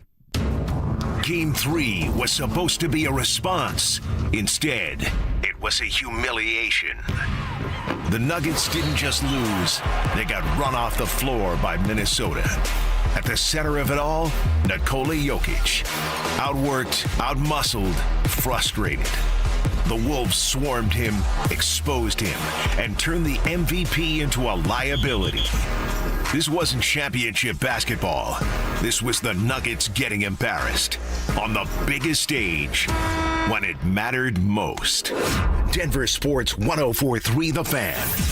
Denver's playoff headquarters. Matthews Fine Watches and Jewelry buys, sells, and services pre-owned Rolex, Cartier, and all luxury Swiss watches. So if you're looking to make a change in your watch collection or just looking to sell, come to Matthews Fine Watches and Jewelry. Matthews Fine Watches and Jewelry, located in the Highlands Ranch Town Center or online at MatthewsFineWatches.com. Progressive knows you think the grass is always greener, like maybe you ride a motorcycle. But today, it's raining. So you wish you had an RV, but if you did, you'd have to listen to some guy parked next to it at a campsite plays acoustic guitar. Now, before you start wishing you had a boat, remember, your brother-in-law would invite himself every weekend. Permission to come aboard, Captain? But one thing that is greener is the money you could save when you bundle your RV, boat, or motorcycle with your home or auto with Progressive. Progressive Casualty Insurance Company affiliates and third-party insurers. Not available in all states or situations. I'm Ed Evans, CEO of Consumer Cellular. No, we're not one of the big guys. Truth is, we don't want to be. If you're over 50, Big Wireless probably has you paying for more data than you might need. You could be throwing away thousands over a lifetime. Our entry-level data plans start at just $20 a month. And for a limited time, switch and get your second month free. Call 1-888-FREEDOM, visit consumercellular.com or a store near you and get your second month free today. Plans include $5 credit for auto pay and e-billing. See site for additional details. 1-877 Cars for Kids. KARS Cars for Kids. 1-877 Cars for Kids. Donate your car today. Call 877-CARS for Kids to reach a friendly live agent. Donation is super easy, and your car can be picked up as soon as tomorrow. Call us now or go to carsforkids.org. 7 Cars for Kids. Donate your car today. Did you know you can donate real estate too? There's nothing more meaningful you could do for yourself, your family, and friends than finally getting rid of that pain so they can enjoy time with you again, especially heading into vacation season. If you say yes to any of these questions, you are the kind of patient QC Kinetics regenerative treatments help every single day. Do you have consistent joint pain in your knees, hips, shoulders, or back? The pain keeps you from getting a good night's sleep. I'm missing work or saying no to activities that I enjoy. I don't want surgery and a long recovery. I'm at the end of my rope, taking medications every day to just get through. Moment of truth. Did you answer yes to more than one of those questions? Well, today could be your day to turn that corner and finally get relief. QC Kinetics treatments are easy. They're done right there in the office so you can go about your day. The consultation's free, so don't wait. Call today. 303-900-8986. That's 303-900-8986. With locations in Aurora, Superior, Highlands Ranch, and the Springs, it's QC Kinetics. You've been on a roller coaster. The past year dished up a healthy portion of physical and emotional stress. But now, you have the chance to renew, to restore. My name is Glenn Jameron. I'm chairman of Alpine Bank, member FDIC. We pledge to do everything we can to give you peace of mind. We begin by treating you with courtesy. We genuinely want to listen to you and understand what's important in your life. Beyond the products and services you wish, you'll feel relaxed, almost like your mind has become quiet. You may discover your blood pressure suddenly lowers and your heart rate drops. Peace of mind is our commitment to you. Alpine Bank, committed to Colorado and you.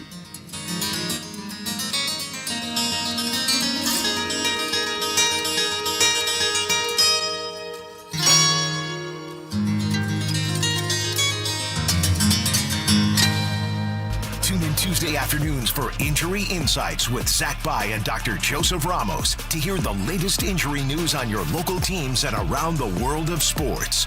Ramos Law. What makes us different makes us better.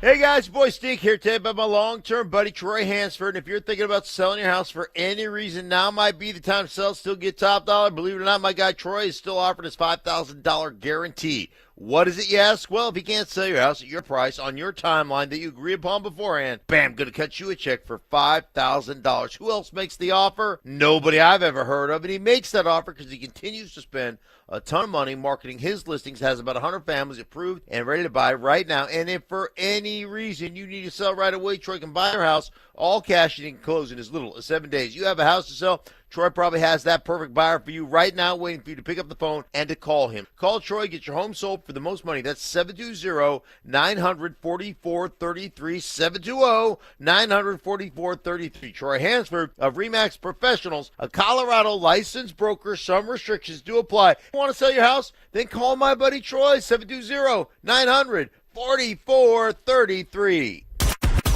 KKFN and KKFN HD1 Longmont, Denver. You're listening to Denver Sports 104.3 The Fan. Denver Sports 104.3 The Fan presents Dover and Cecil. Can I kick it? Can I kick it? It's Friday, gotta get down on Friday. Friday, you ain't got no job, and you ain't got to do. Today's Friday. Thank God it's Friday!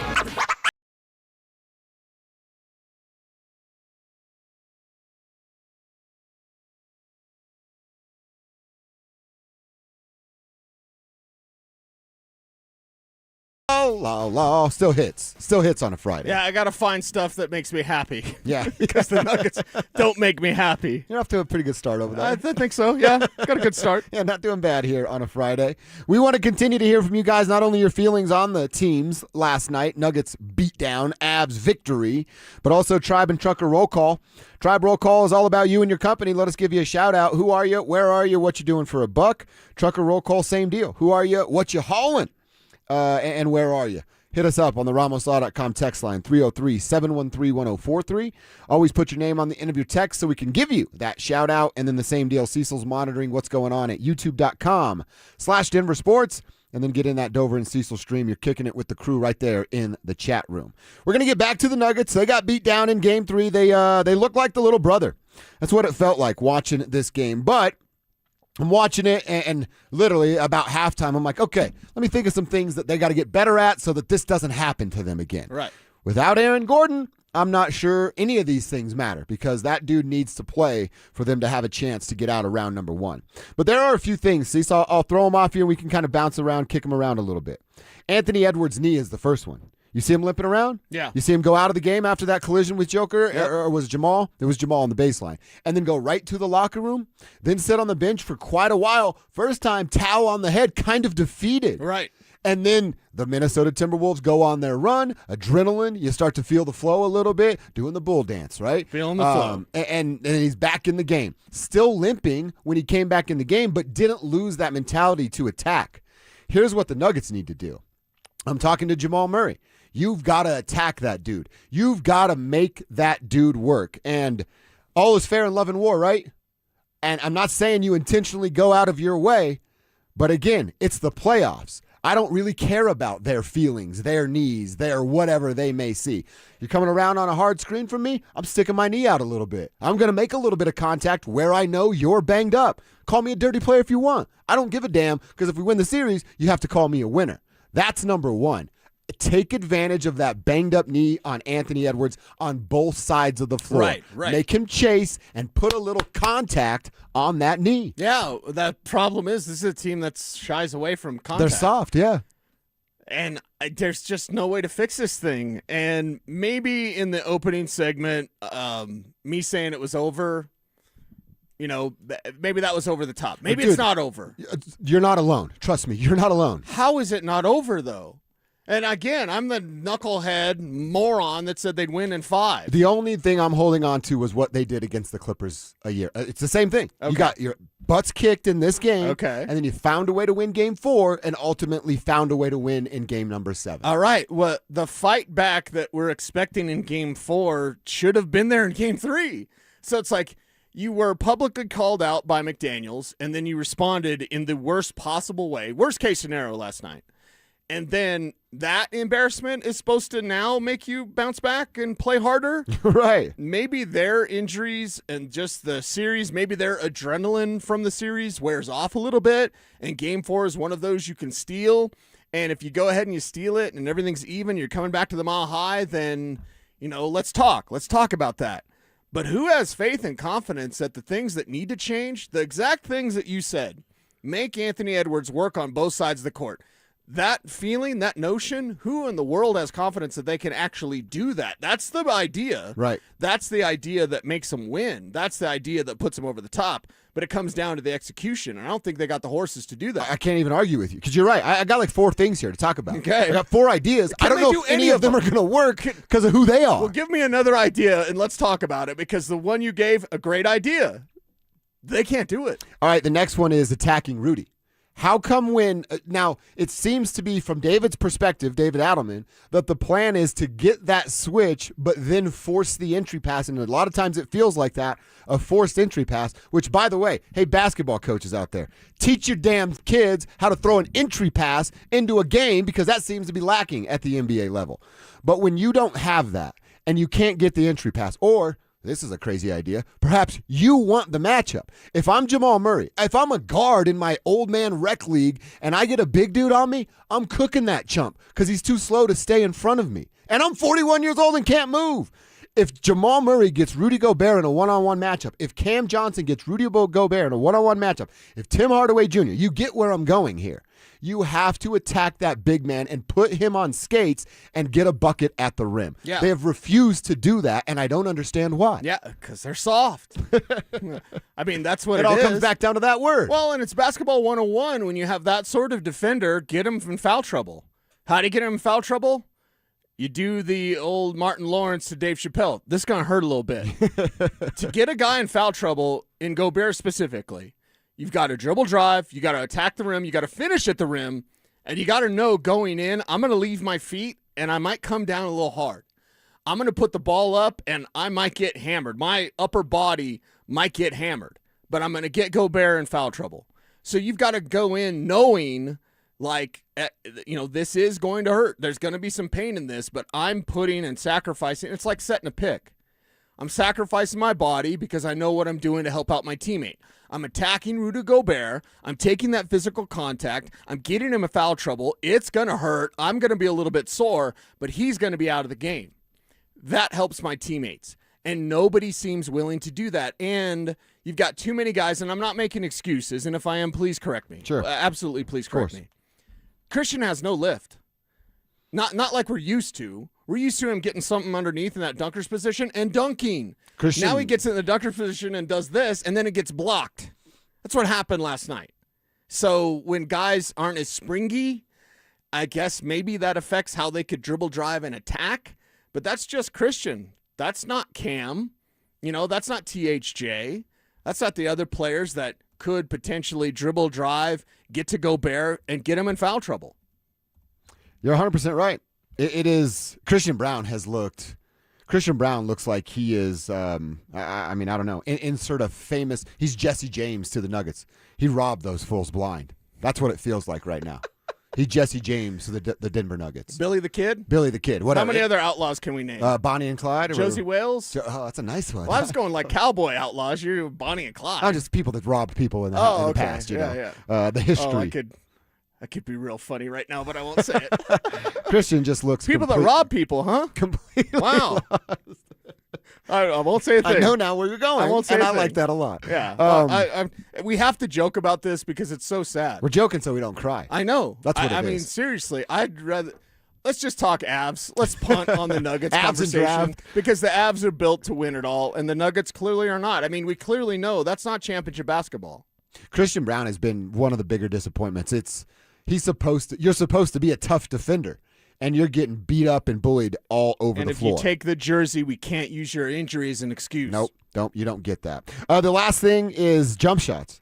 And again, this comes back to them being soft and afraid of who Minnesota is in the paint. They settled for so many jump shots. Nikola Jokic has been awful from three and continues to shoot them because he's afraid of Rudy Gobert.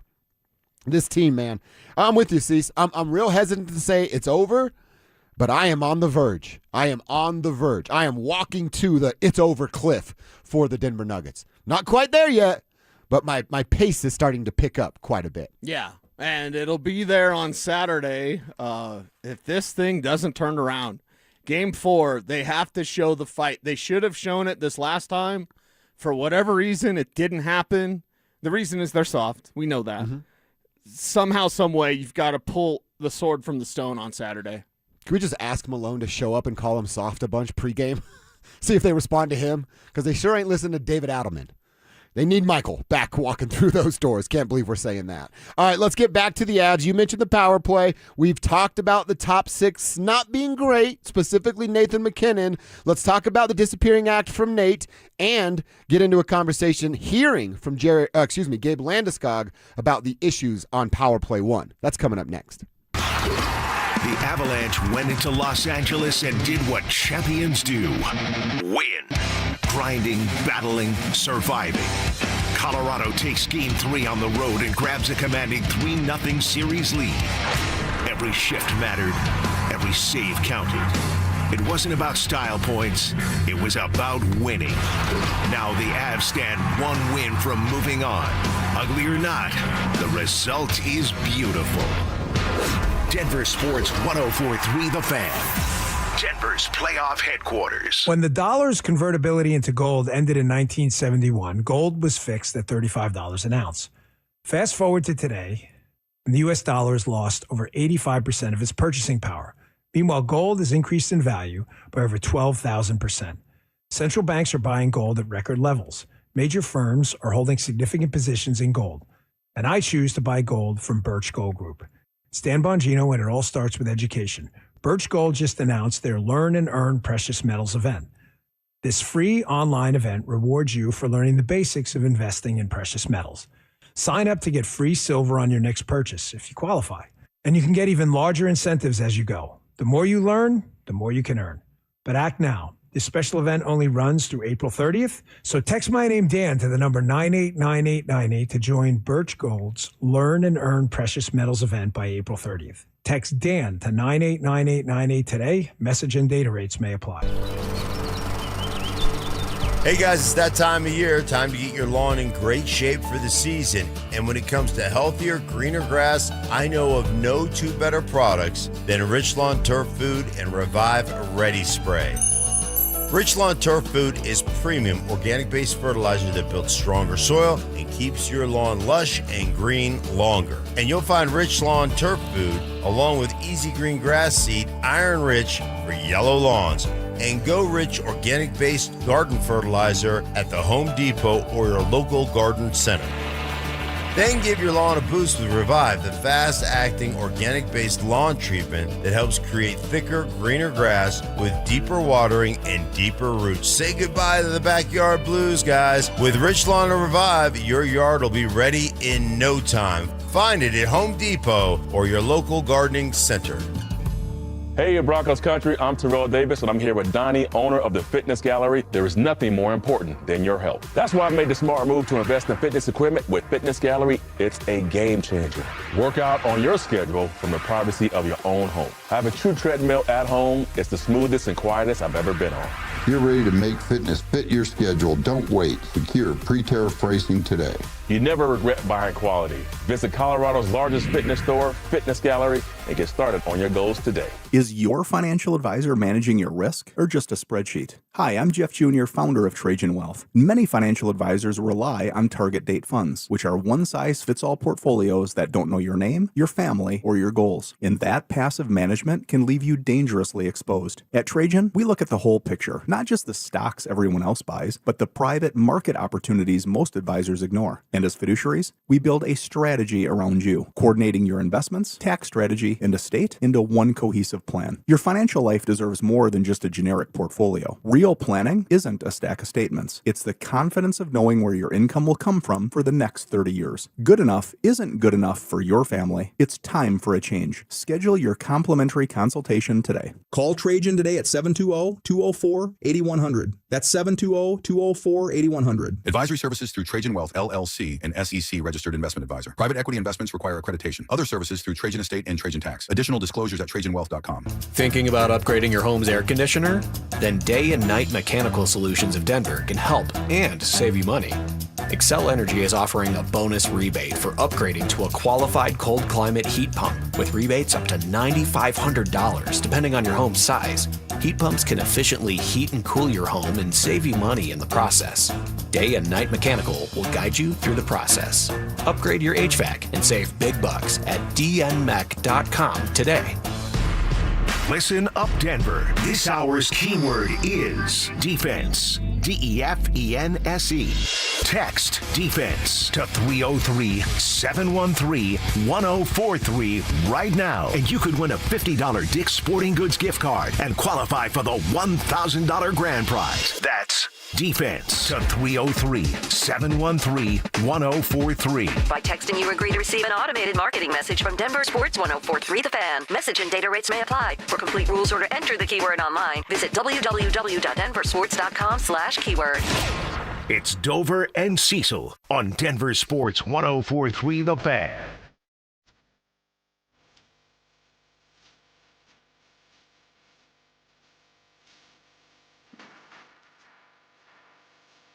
All right, let's get back to the Avs, the good part of last night, Avalanche conversation. While you guys continue to hit us up on the RamosLaw.com text line with Tribe Roll Call, Trucker Roll Call, and your Nugs and Avs thoughts. Any Broncos draft thoughts, always welcome as well. Again, 303-713-1043, RamosLaw.com text line. YouTube page, that's open, always. YouTube.com/DenverSports.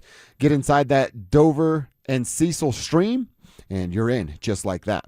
All right, the Avalanche get the win. They won Game 3. They now have a chance to sweep in Los Angeles coming up this weekend. I want to talk about Nathan MacKinnon, what the heck's been going on with him, the power play. But before we talk about the bad things, Cecil, I want to give a little more love to not my Turi, not your Turi, but our Turi. Of course. And our Turi Lehkonen. Not just like what I saw last night. I felt like this since kind of his return and the start of this postseason. I've seen a little bit more aggression from him. A little more, we talk about want to a lot with the Nuggets, a little more want to from Artturi Lehkonen. And his numbers show it, right? A goal and assist with 6 hits, 3 points in this series with a couple of goals and an assist already. So I like this early aggressiveness from a dude like Artturi Lehkonen, because the way this series is, you're going to need your top 6 to win this series, to win a cup.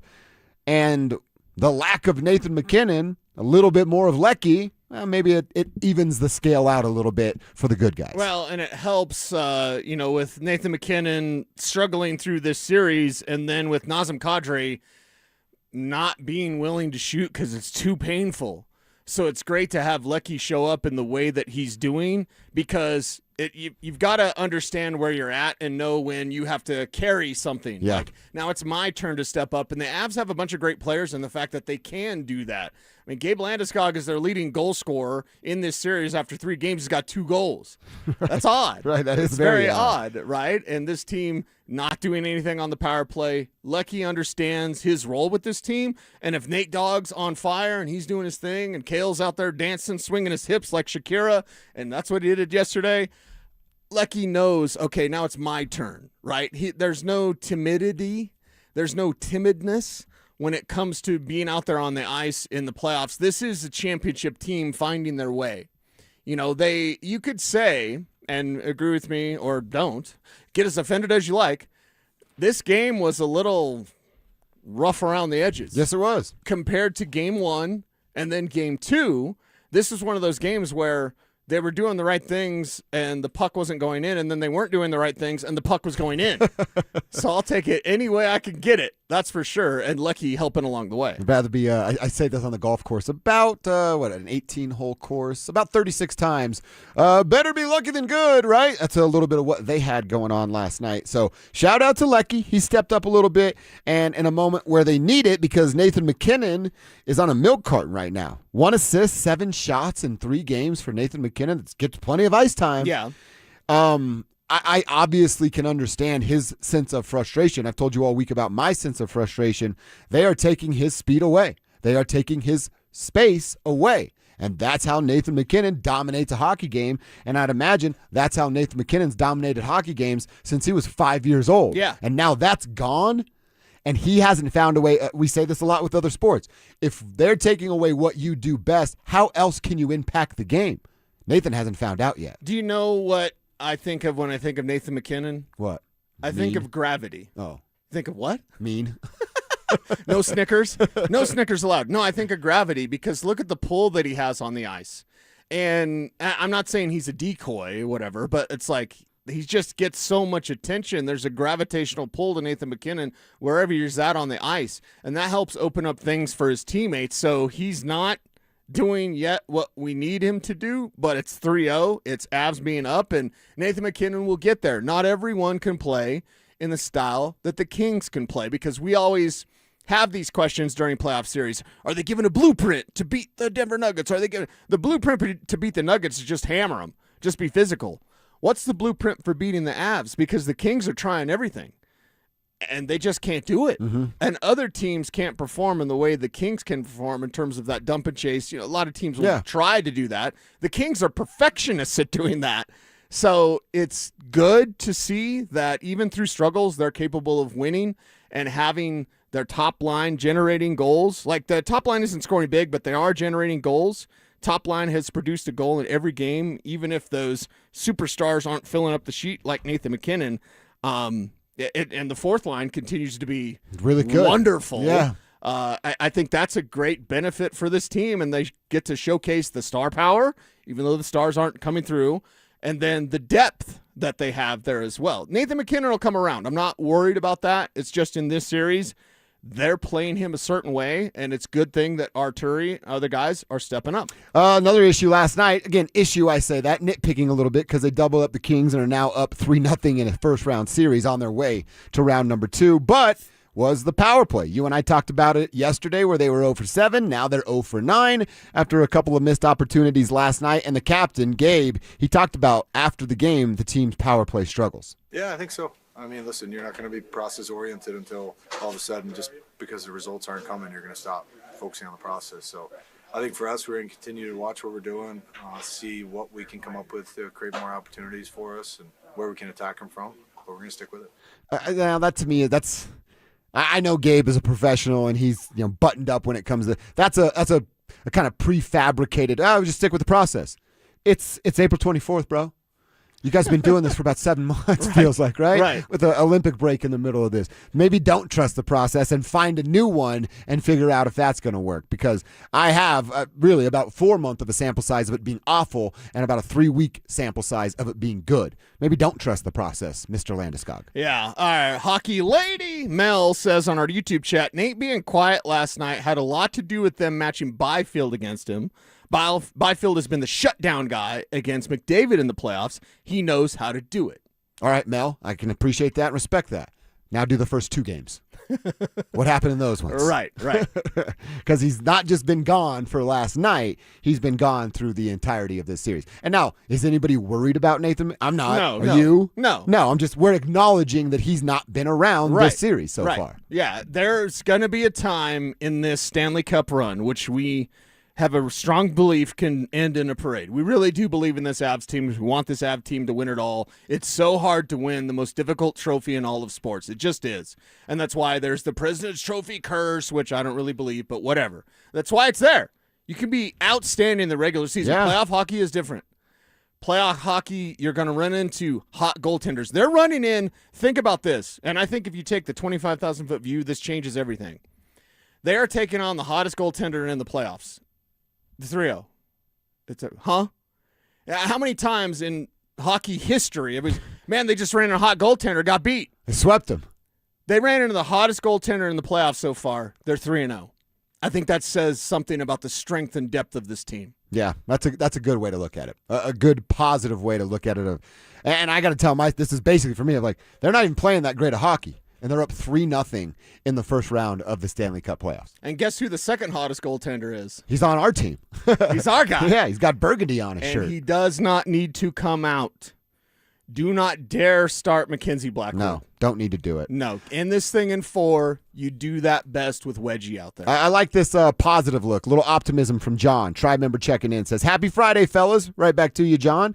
Looking forward to the weekend where the Avs will finish the sweep and hoping and needing a win from the Nuggets. Positive vibes all around. Let's still get 2 parades this summer. John, I like that. Picking us up when we're down a little bit. That's the definition of Tribe, helping Tribe right there. All right, Cecil, I got to pick your brain, man. The Broncos are going to be on the clock tonight. Who are the best players available for them to select at number 62? That's coming up next. Avs playoffs. Nuggets playoffs. It's beautiful. It's brutal. The ups, the downs. We're here to help you through it because we get it. We're just like you. You're going to yell at your TV. You're going to text your group chat in all caps. You're going to have opinions. Well, guess what? So do we. Lots of them. We're here to tell you the truth. Real talk. We're saying what everyone's thinking out loud. Denver Sports 104.3 The Fan. Denver's playoff headquarters.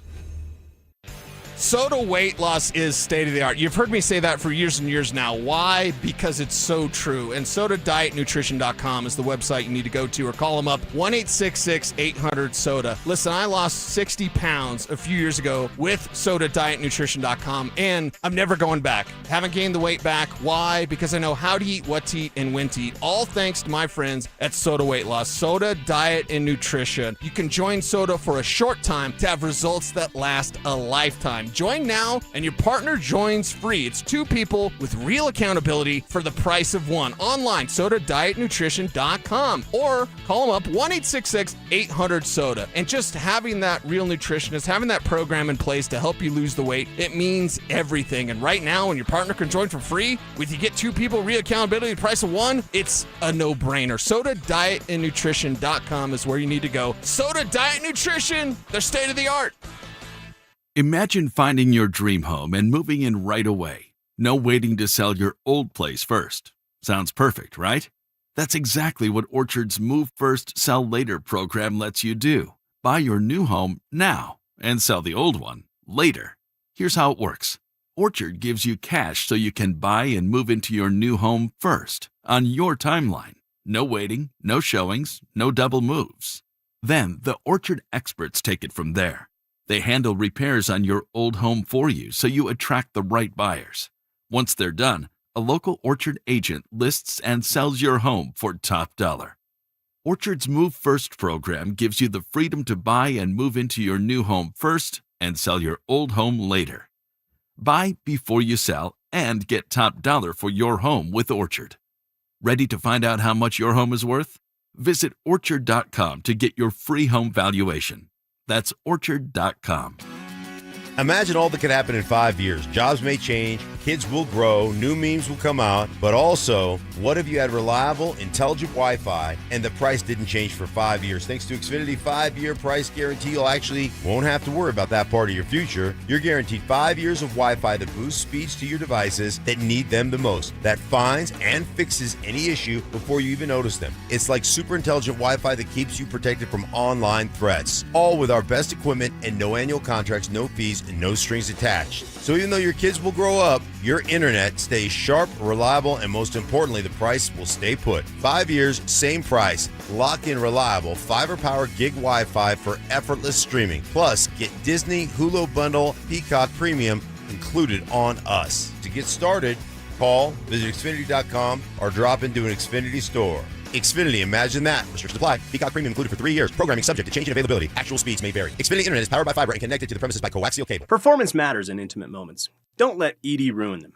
This is Jeff for the Rocky Mountain Men's Clinic, and I want to assure you that if you're like the vast majority of guys, you don't have to suffer with ED anymore. In fact, you might be pleasantly surprised at how the right treatments could positively impact your love life. At the Rocky Mountain Men's Clinic, our advanced medical therapies go far beyond pills. We have treatments that are effective in well over 90% of cases, and we offer specific and combinative treatments that can dramatically enhance both your performance and your stamina. You could even last up to an hour or more and bring a far greater level of intimacy to both you and the one you love, perhaps performing like you haven't in years. So call us today and find out why our advanced treatment strategies offer so much more. Your first visit is just $99 and gets you blood work, a medical consult, and if medically advised, a test dose. And if that test dose doesn't work in the office, your visit is free. Call 720-440-7900 or go to RockyMountainMen'sClinic.com. Rocky Mountain Men's Clinic, advanced medical science to improve men's lives. Taking your eyes off the road for just 2 seconds can double your chances of a crash. Eyes on the road, hands on the wheel. Seconds matter. Brought to you by the Colorado State Patrol. Denver Sports Snapshot.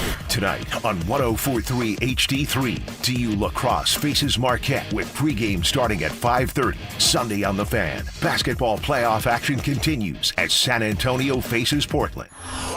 Presented by Gebhardt BMW, your trusted family dealer since 1975. Denver Sports 104.3 The Fan presents Dover and Cecil.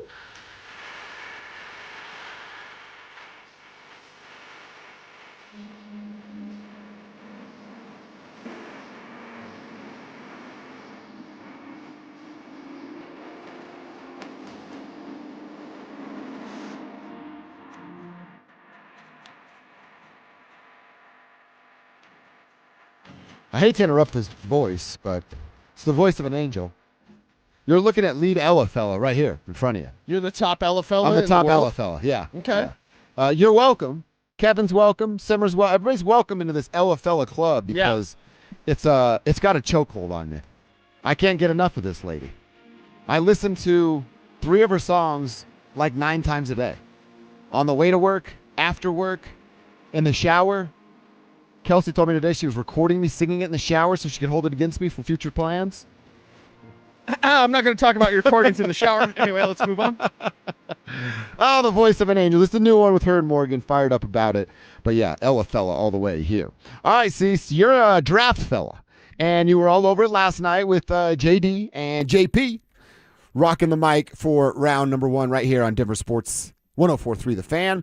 And now the Broncos are on the clock. They will be picking at number 62 or sooner if they're trying to go get a specific player.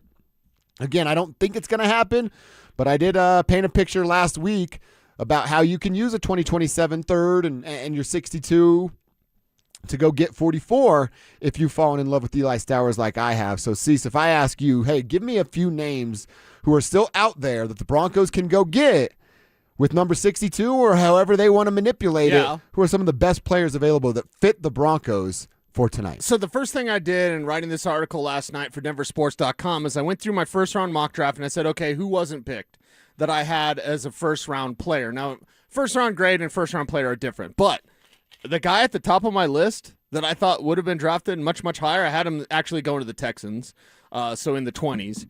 But Chase Bisontis, the guard from Texas A&M. Now, before you throw anything at me, okay, like Mike Kliss told us yesterday, they're drafting a guard. Yeah.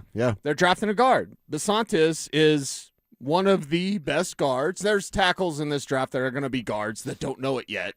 But if we just go straight guards, Bisontis is that, and he is second best of just pure guards on this list. If I could tell you, you're going to get the second best guard at 62. That's pretty good. I mean, it sounds pretty good, If right? you tell me that, I would say, Unless we get blown away, we're going to take a guard at 62. Benito at 64. Holy. You know, that's how I'd feel. So I understand there's certain positions, and I think guard might be one of them, where I'm probably not going to be the happiest. But if it's a guy like Bisontis, you're not stretching, you're not reaching for a guard. Like, he should have been a first-round player. Dude, you talked me into it, and it doesn't take a lot of talking into guys like me and Kevin because you just told me that they could have a guy protect Bo Nix for a decade. Yeah, I'm into that. Okay, I'm into right. that. And they could have a guy out there to blast open holes for the ground game. I like that too. I like that a lot as well. Another one that I'm going to go opposite of what we normally talk about, which is ILB, tight end, and running back. Those guys are still there. We're going to talk about them.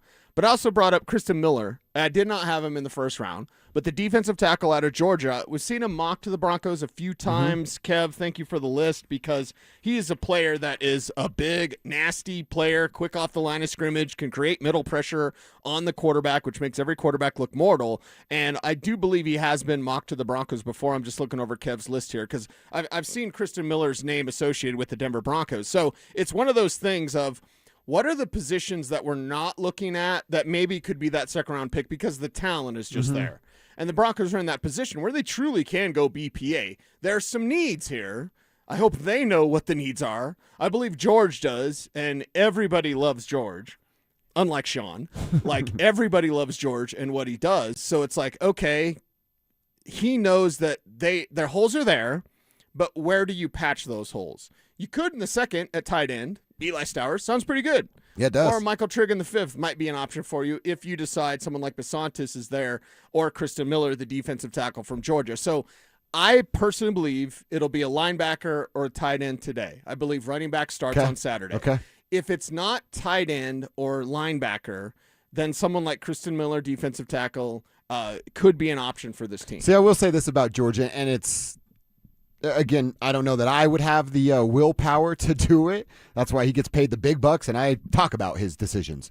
George is good at, and some of this is TBD with guys like Jahdae Barron and some of these earlier picks that we still don't have a full answer on yet. George is pretty good about not living right in the roster moment. Like, right, as a general manager, what's our roster need? Let me get stuck in this moment. Yeah, we do need another tight end. We're on the doorstep of the Super Bowl. We need more depth at running back. We need more reliable linebackers.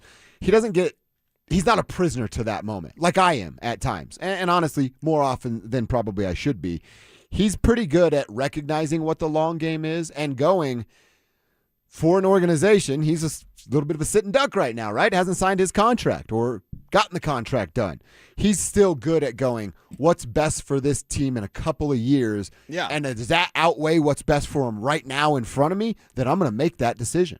I'll always say this about George Payton, because you mentioned his contract situation. We're the first ones to really jump into this. I do believe that George Payton is here for the long haul, and part of that belief is my hope that he is. I'll just be bare bones honest as I can be based on, some buzz or some rumblings. I'm here to tell you and everyone, George Payton, if he, decided to move on or whatever, like, he'd have a job in half a second. He is so, just bandied about around this league of, one of the best general managers in all of sports. Tell me about the timeline of draft will happen this weekend, be done. You'll have to start getting guys into rookie mini camps. That's not their job, but flights, hotels, when you're going to be here, when are we meeting with players? All right, all that's done by Tuesday, Wednesday? Yeah, I believe rookie minicamp will be sometime at least during the week or maybe next weekend. But even before that starts, George's job is done. Well, let me say this, and I'm not exactly sure of the timeline, but just based on the history of the league, contracts and stuff are up after the draft. That's Sunday. George Payton should have a new contract or have signed a new contract next week. That's why I was kind of asking. It should about be the very timeline. soon. All right, you get all the guys in town. George and Sean have sat down, met with the rookies that you've drafted. Yeah. That's done on Tuesday night, Wednesday morning. And they got all the UDFAs, all the priority free agents. So Wednesday at noon, wouldn't the next thing on Greg and George's list be get a deal done? And I'm glad you said Greg and George, because Sean, what does he have to do with it? He doesn't really need to be involved in this at all whatsoever. In fact, the Broncos, and I'll say this, and again, saying what I can, the Broncos are lucky to have George Payton. And if I'm Greg Penner, here's what I do. George, are you happy? I don't want to do anything to piss off George Payton. Not because he's more important than anybody else, but it's like he's dealt with so much dealing with Sean Payton. Dealing with Sean Payton is a pain in the ass. No. It's just fitting your narrative. I don't have a narrative, Sean. We all just know you. He's difficult. The fact that George Payton has been so wonderful working with Sean Payton, if I'm Greg Penner, it's not my money. If I'm Greg, I'm getting a little bonus, a little hazard pay. Little cool mill. Here's a cool mill. Yeah. Notice how I just throw around money. Right. A milli, too. Right. Why do you think I'm not a millionaire? Hey, George, here's a cool mill just because you had to put up with Sean Payton. Yeah. But, I throw in a little bonus. I think George Payton, it goes beyond his scouting. We know he's a fantastic scout. We know here on day 2 of the draft he's going to get the Broncos a great player. We also know how difficult Sean is to work with and how grinding that much must be for George Payton. And George has done a really good job. And you saw it at their presser, the pre-draft press conference on Zoom, where Sean looked like hell. He just did. I'm actually just worried about his health. I'm like, is he getting enough sleep? I know it's the pre-draft process, and Sean's one of the guys that grinds and grinds and grinds. And if you're in that building and you've worked a 14-hour day and Sean's car's still there, you're not leaving because Sean Payton grinds and grinds and grinds. Sean, take a nap. Yeah. Sean, get a juice box, take a nap. Maybe a Werther's. I'm thinking old people. Like he needs a blankie. He needs a Werther's original. Maybe mix in some water. Some water. Yeah. A nap. He needs to get some rest. So I'm worried about Sean Payton just grinding so much. George Payton's on that grind with him, and because of that, we should be seeing him secure a new contract very soon because he's worth all the money that he wants. Yeah, I mean, like I said, we ran out of time with Kliss yesterday, but one of my questions to Kliss was going to be like, hey, when we talk to you next Thursday, is the first question like, hey, how long did it take for Greg and George to sign their deal? Or what is the terms of the deal? I hope we do get to ask him that question, but we'll see what next week brings. All right, real fast, want to remind everybody, you got to be listening to The Fan all day for your chance at a $50 Dick's Sporting Goods gift card. We're trying to hook you up with playoff season here with some new merch for your favorite playoff team.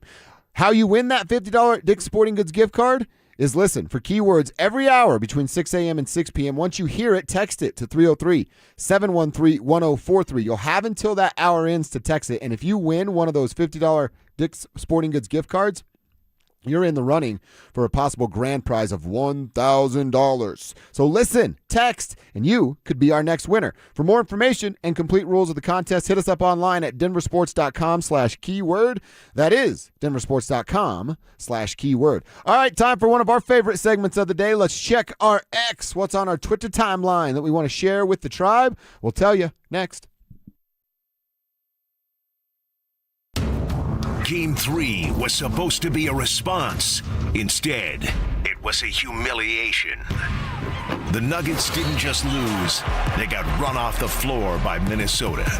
At the center of it all, Nikola Jokic. Outworked, outmuscled, frustrated. The Wolves swarmed him, exposed him, and turned the MVP into a liability. This wasn't championship basketball. This was the Nuggets getting embarrassed on the biggest stage when it mattered most. Denver Sports 104.3 The Fan.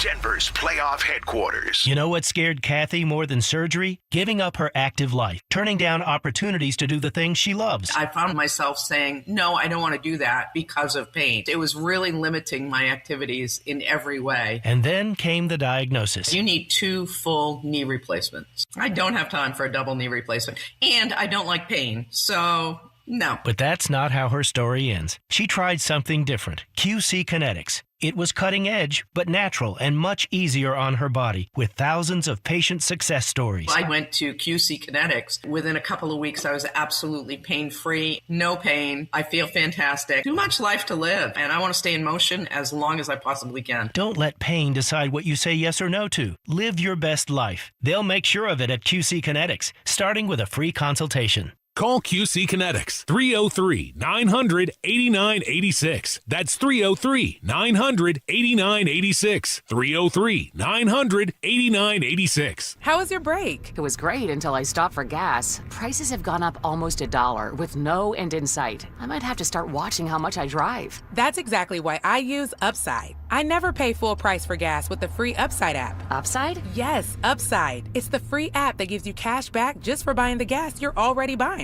So, even with the rising gas prices, I'll never have to limit how much I drive. Does that actually add up to anything? Just last year, I made over $200 with the Upside app. Wow, that's serious extra cash. I'm downloading the free Upside app right now. Download the free Upside app to earn cash back on the gas you're already buying. Use promo code THRIVE25 for an extra 25 cents per gallon bonus on your first tank. You can cash out anytime, right to your bank account, or an e-gift card for Amazon and other brands. Just download the free Upside app and use promo code THRIVE25 for a 25 cents per gallon bonus on your first fill-up. That's THRIVE25. Offers vary by user and location. Go to upside.com for terms and conditions. Hey guys, Mark Schlereth here from my friends at Cutarelli Vision. Here's my story. I wore glasses growing up for a long time, and then when I hit my 30s playing for the Broncos, I ended up having LASIK surgery, but when I hit my mid-50s, I needed those readers for everything I did, whether it was going to restaurants trying to read menus, whether it was reading statistics, studying film, I needed those reading glasses. Well, I decided to go see Dr. Cutarelli at Cutarelli Vision for a refractive lens exchange, and I can tell you firsthand, total game changer. And you can join Dr. Cutarelli for his live webinar this Wednesday at noon. Learn more about refractive lens exchange from Cudarelli Vision. This free webinar is the perfect opportunity to meet Dr. Cudarelli and have him answer all your questions like, is RLE for me? Am I a good candidate? What's the recovery time? What's the cost? Is there financing? Cudarelli is Colorado's most experienced with over 90,000 vision correction procedures, and he can tell you when it's time for you. Make sure you join that live webinar this Wednesday at noon. Register at ColoradoRLE.com. That's ColoradoRLE.com. Here's a tale of Becky. Didn't know what to do with new meds prescribed and no real cost clue. She squinted at prices, that can't be right. Then tapped GoodRx and saw the light. She can get a deal, book telehealth if she feels. Learn about those meds without any stress. That one little app does all the rest. Even my horse downloaded it. Dang, it saved time and money on prescriptions. Check GoodRx. GoodRx is not insurance. Hey, John, why so glum? I just got let go. The company's downsizing. This is the third time in the last 2 years. I'm done with this. Have you thought about My Computer Career? I've heard they can train you for a career in IT in just a few months, including cybersecurity and the basics of AI. And you don't need prior training or experience. Now that's a recession-resistant career. Wow, thanks. I'll check them out. Go to mycomputercareer.edu and take the free career evaluation. mycomputercareer.edu, an Elite CompTIA certification partner. Financial aid is available to those who qualify, including VA benefits. This segment on 104.3 The Fan is brought to you by 5280 Exteriors, the altitude of quality. Stream Stokely and Evans with Mark Schlereth, Dover and Cecil, The Drive, and all your favorite shows on the Denver Sports 104.3 The Fan app. Powered by Advanced Tax Solutions. Denver Sports 104.3 The Fan. Don't at me, bro. It's time to check your ex. Why are you stalking me? No, not that ex. Twitter, unfollow. Here's Dover and Cecil to help you swipe, scroll, and screenshot your way through today's top headlines. Power of social media. I'm on Team Gets It. Let's check our X. What's happening on a Twitter timeline that we want to share with the tribe? Hit us up on Twitter at Cecil Lammy, at Kistner Radio. I'm at Joshua Dover if you want to hit us up. Let us know you're part of the tribe so we can make sure to hit you back. I got a couple tweets then. I want to know what's happening on your timeline. Cease, this is from Walt Denver. Now, I understand why we could read this and go, yeah, that sucks. But last night, even Aaron Gordon wasn't saving the Denver Nuggets. Not sure Aaron and Payton were going to save the Denver Nuggets.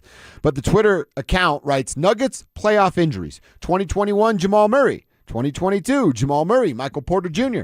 2023, nobody. Championship trophy. 2024, Murray and Aaron. 25, Aaron, Westbrook, Michael. 2026, here we are dealing with Peyton Watson not playing and Aaron Gordon fighting calf tightness and not being able to play. They finished the tweet with, I'm tired, man. And like I said, I understand that, but it's still tough for me on a day like this to go, wow, Peyton Watson and Aaron Gordon were there, it would have looked different, because I don't believe that for last night. Yeah, and that's the thing. We can't use that as an excuse in the way that you were beat if you're the Denver Nuggets.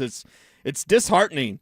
You don't usually see a team dismantled in that manner after being called out as a team you could dismantle because their defensive effort is poor. And then to got that McDaniels throwing down those jams. Do you imagine what it felt like to be McDaniels last night? I called it out. I took it to him. Yep. I threw some down. Didn't really posterize Joker because Joker kind of got out of the way on that one. But that's what Joker does. McDaniels just made that statement. Even the dunk moment. How about in the fourth quarter when the writing was on the wall and you were already punking your little brother that is the Denver Nuggets? He goes hard defensively at Jamal Murray and won the battle. And the crowd, you want to talk about the crowd being aware of what was going on? Oh, yeah. The crowd got amped up. Yeah. And then they got even more fired up when Jaden shut down Jamal. Yeah. So he was there for it all night while the Nuggets tucked tail and ran to their little corner like Debo just stole their chain and bike. Yeah, that was my grandmother. My grandmother gave me that chain. That's who the Nuggets were last night. Yeah, that's right. The Timberwolves were Debo, and we got Who's our that bike. guy's name? I don't know. What is it? It's not Ezel. He works for the post office, right? He works for UPS. UPS. Yeah. Caught me stealing boxes, Yeah. Right? Yeah. What is that guy's name? Because we know Ezel, my neck and my back. Yeah. We know Chris Tucker, although what's his name Smokey. in Friday? Smokey. How do I forget Smokey? And then Ice Cube's name is what in Friday? Craig. Get up, Craig. Get up, Craig. Get up, Craig. Get up, Craig. How do we forget Craig? Our Get up, beautiful Craig. So yeah. we got Craig, we got Smokey, we got Ezel, What in the world's that guy's name? We love Friday. And how are we going to not know that guy's name? Red. Right? I don't know. That's what Google says. Oh, okay. My grandmother gave me that Red. chain. Red is his name. Red. Okay. DJ so Pooh Debo, was his name. Punk and Red. Yeah, Red. Well, the Denver Nuggets were red last night. Mm-hmm. I hope they cried in the car. I cried in the car. I hope they also cried in the car. Stupid Timberwolves. Good for you, bud. Cecil, I really only had... John Elway, so harsh. I really only had one more, and it's not relevant because it's a guy talking about teams that have NHL and NBA representatives in the postseason. Okay. And it's like, which location has the chance to win both? We've taken ourselves out of one of those equations with what the Nuggets did last night. But it's Denver, LA, Philly, and Boston, what's going on right now. Philly has no chance in the NBA. Feels like the Nuggets have no chance in the NBA. God, do I hate to say that the Minnesota Timberwolves might have the best chance at this with the Timberwolves in the wild? Well, and what we said in that formula that predicted the last three NBA champions, their formula predicted the Minnesota Timberwolves. Didn't think it was possible, kind of believing in it now. I don't usually invest in the way that you and Kev invest, but I'm like, oh, all right, I'll see what happens. Yeah, I've given up on my investments over there. Good. I no longer do it. Get on board with me, man. All that money goes to the golf course now. All that money needs to go to index funds. Come on, baby. Probably should. Roll it over, baby. Roll it over. Wait, what was what that? Was that? Oh, is the kid crying about Cortland Sutton and getting hurt with the fantasy team from a couple years ago. All right, Cease, what's on your timeline? Okay, what's on my timeline? My buddy Chris Kaufman, who's down there in Florida, CK Parrott on Twitter, he says, a lot of people try to figure out what a team or GM values in a player. That's wrong. They all value the same things. Tell me what they're willing to forgive, overlook, and that tells me 10 times more about their management style. And I thought that was great in the conversation about George Payton.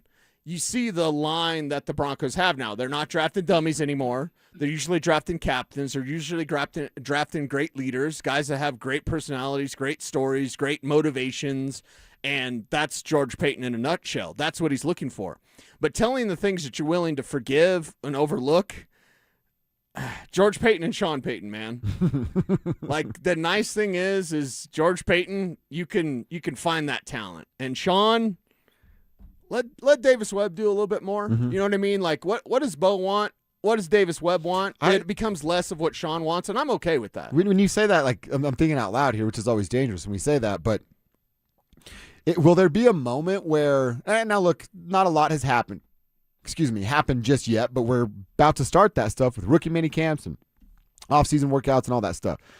Is there a moment where Sean is I would love to say recognizes it, but I think he's way beyond that, is told Davis gets more of a voice? You can't tell Sean he's going to take a back seat. He's not going to do that. But can you tell him, like, hey, value more what comes from not even outside voices, the voice that isn't yours inside of this organization? Greg can tell him. So Greg can go to bat for Davis. Yeah.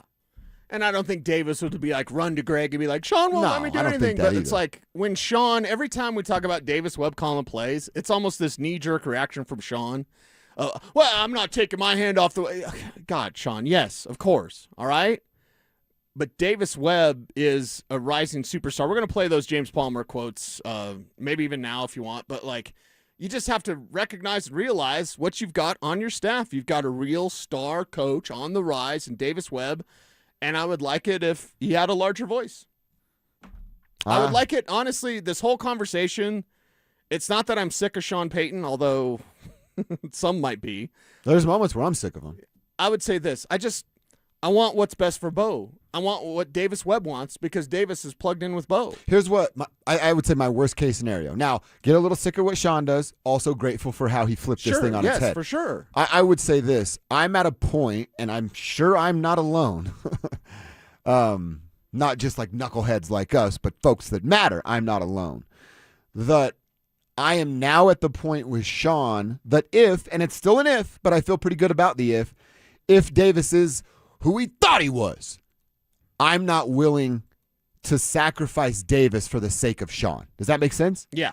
That's where I'm at now. But it's still a big if. I got to see it from Davis. I anticipate that I will. And when I do, I'm not willing to sacrifice Davis for the sake of Sean. And I hope others feel that way too. I have a feeling they do. I have a feeling Sean Payton better win. Mm-hmm. Sean Payton better win. And I'm not talking about win the AFC West. Our shot clock conversation is not going anywhere. And the easiest thing, which is actually the best answer, the easiest thing in this thing is Sean Payton wins the Super Bowl, retires, Davis Webb takes over as your head coach. Yeah, he so rides that's off what the I'm going to be sunset. rooting for because, honestly, that's what I want. Mm-hmm. Sean, thank you. Bye. Yeah. I do want to get to that James Palmer stuff. Let's do this. Let's talk a little Nugs. Let's talk a little Avs, but make room on the back end of Can our... we talk more Avs than Nugs, please? We can do that. Okay, on the back thank you. end of our opening lunch segment to hear what JP told the fellas last night about Davis Webb. So we had some good, we had the bad, and the ugly last night in Denver Sports. The Avs covered the good, while the Nuggets take care of the bad and the ugly. We'll look back at how it happened with the Nugs and how it went well for the Colorado Avalanche, who are putting the Kings on the brink of elimination. They can close this weekend. How do they do that? We'll tell you coming up next. The Avalanche went into Los Angeles and did what champions do. Win. Grinding, battling, surviving. Colorado takes Game 3 on the road and grabs a commanding 3-0 series lead. Every shift mattered. Every save counted. It wasn't about style points. It was about winning. Now the Avs stand one win from moving on. Ugly or not, the result is beautiful. Denver Sports 104.3 The Fan. Denver's playoff headquarters. Max HELOC is a game changer and can lower your bill significantly without affecting your current loan. How much savings depends on your unique situation, but you could borrow $250,000 with a payment option as low as $495 a month. Consolidate your debts and make life a lot easier. We make it easy to save, and you don't need perfect credit either. U.S. Mortgages, and our number says it all, 303 low rate. All loans subject to approval and change. License number 392126. Hey guys, it's that time of year. Time to get your lawn in great shape for the season. And when it comes to healthier, greener grass, I know of no two better products than Richlawn Turf Food and Revive Ready Spray. Richlawn Turf Food is premium organic-based fertilizer that builds stronger soil and keeps your lawn lush and green longer. And you'll find Richlawn Turf Food along with Easy Green Grass Seed, Iron Rich for yellow lawns, and Go Rich organic-based garden fertilizer at the Home Depot or your local garden center. Then give your lawn a boost with Revive, the fast-acting, organic-based lawn treatment that helps create thicker, greener grass with deeper watering and deeper roots. Say goodbye to the backyard blues, guys. With Richlawn or Revive, your yard will be ready in no time. Find it at Home Depot or your local gardening center. Performance matters in intimate moments. Don't let ED ruin them. This is Jeff for the Rocky Mountain Men's Clinic, and I want to assure you that if you're like the vast majority of guys, you don't have to suffer with ED anymore. In fact, you might be pleasantly surprised at how the right treatments could positively impact your love life. At the Rocky Mountain Men's Clinic, our advanced medical therapies go far beyond pills. We have treatments that are effective in well over 90% of cases, and we offer specific and combinative treatments that can dramatically enhance both your performance and your stamina. You could even last up to an hour or more and bring a far greater level of intimacy to both you and the one you love, perhaps performing like you haven't in years. So call us today and find out why our advanced treatment strategies offer so much more. Your first visit is just $99 and gets you blood work, a medical consult, and if medically advised, a test dose. And if that test dose doesn't work in the office, your visit is free. Call 720-440-7900 or go to RockyMountainMen'sClinic.com. Rocky Mountain Men's Clinic, advanced medical science to improve men's lives. Your roof's the single most important part of your house. Snow and high winds can damage your roof. Don't trust your roof to any fly-by-night roofing companies. Call the professionals at Golden Spike for a free roof inspection and tell them you heard about it on The Fan. They're a locally owned company and a Team Dave Logan member. Call Golden Spike Roofing when your roof needs a fix. 303-942-1386. Golden Spike Roofing. Hey guys, Mark Schlereth here. In a world where dealerships come and go, one name has stood the test of time. Bozarth and Celebration Chevrolet, proudly serving Colorado since 1987 as the longest owned Chevy dealer in the state. From a huge selection of new Chevys to quality pre-owned vehicles, plus a team committed to treating you right, it's no wonder generations of Colorado drivers keep coming back. To see all the specials, visit BozarthAuto.com today. Again, that's BozarthAuto.com. Bozarth and Celebration Chevrolet. Experience you trust, service you deserve since 1987. Lowest rate for life. It's our trademarked and most innovative product in the entire mortgage industry. Lock in your savings today, and if rates fall in the future, even as little as 0.5%, we will redo your loan with no lender fees and no appraisal fee. Always have the best rate and maximize your savings. It's only at U.S. Mortgages, and our number says it all. 303-LOW-RATE. That's 303-LOW-RATE, or online at usmloan.com. All loans subject to approval and change. License number 392126. KKFN and KKFN HD1 Longmont, Denver. You're listening to Denver Sports 104.3. The Fan. Denver Sports Snapshot. Tonight on 104.3 HD3, TU Lacrosse faces Marquette with pregame starting at 5:30. Sunday on The Fan, basketball playoff action continues as San Antonio faces Portland. Presented by Gebhardt BMW, your trusted family dealer since 1975. Denver Sports 104.3 The Fan presents Dover and Cecil. Can I kick it? Can I kick it? It's Friday, gotta get down on Friday. Friday, you ain't got no job, and you ain't got to do. Today's Friday. Thank God it's Friday! Nick Waugh, the overtime hero from Game 2, sings a pass for Landeskog. His shot wide, and it caroms off Forsberg. Off his skating in, Gabe Landeskog from distance with Kadri at the far post. Cale Makar picked up by LaFerriere. Winding shot, scores! A beautiful seeing eye shot by Cale Makar from downtown. Lehkonen shorthanded with O'Connor. 2-on-1. Lehkonen, O'Connor, and they score! 6 skaters out, yawning cage. Brock Nelson, bullseye. Great work, Kevin Kistner, right there. A little montage from what went down last night for the Colorado Avalanche.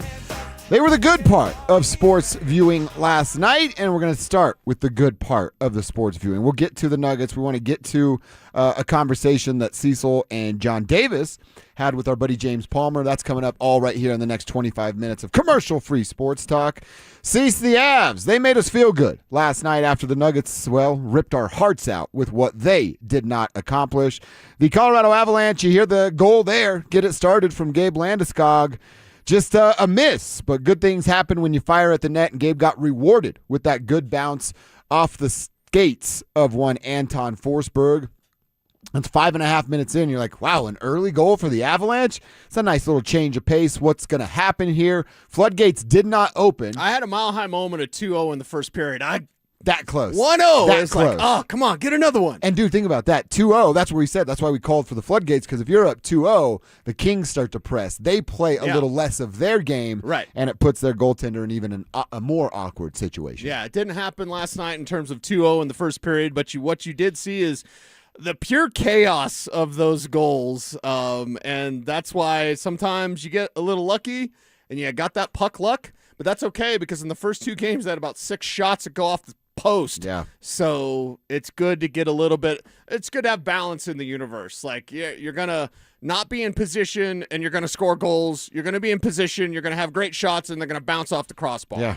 So that's how it happens in hockey. That's how it happens with the Avs. Last night, the puck bounced their way. They're kind of still one of your lines. I always say this in life, but it translates to sports too. Good things happen to good people who work hard.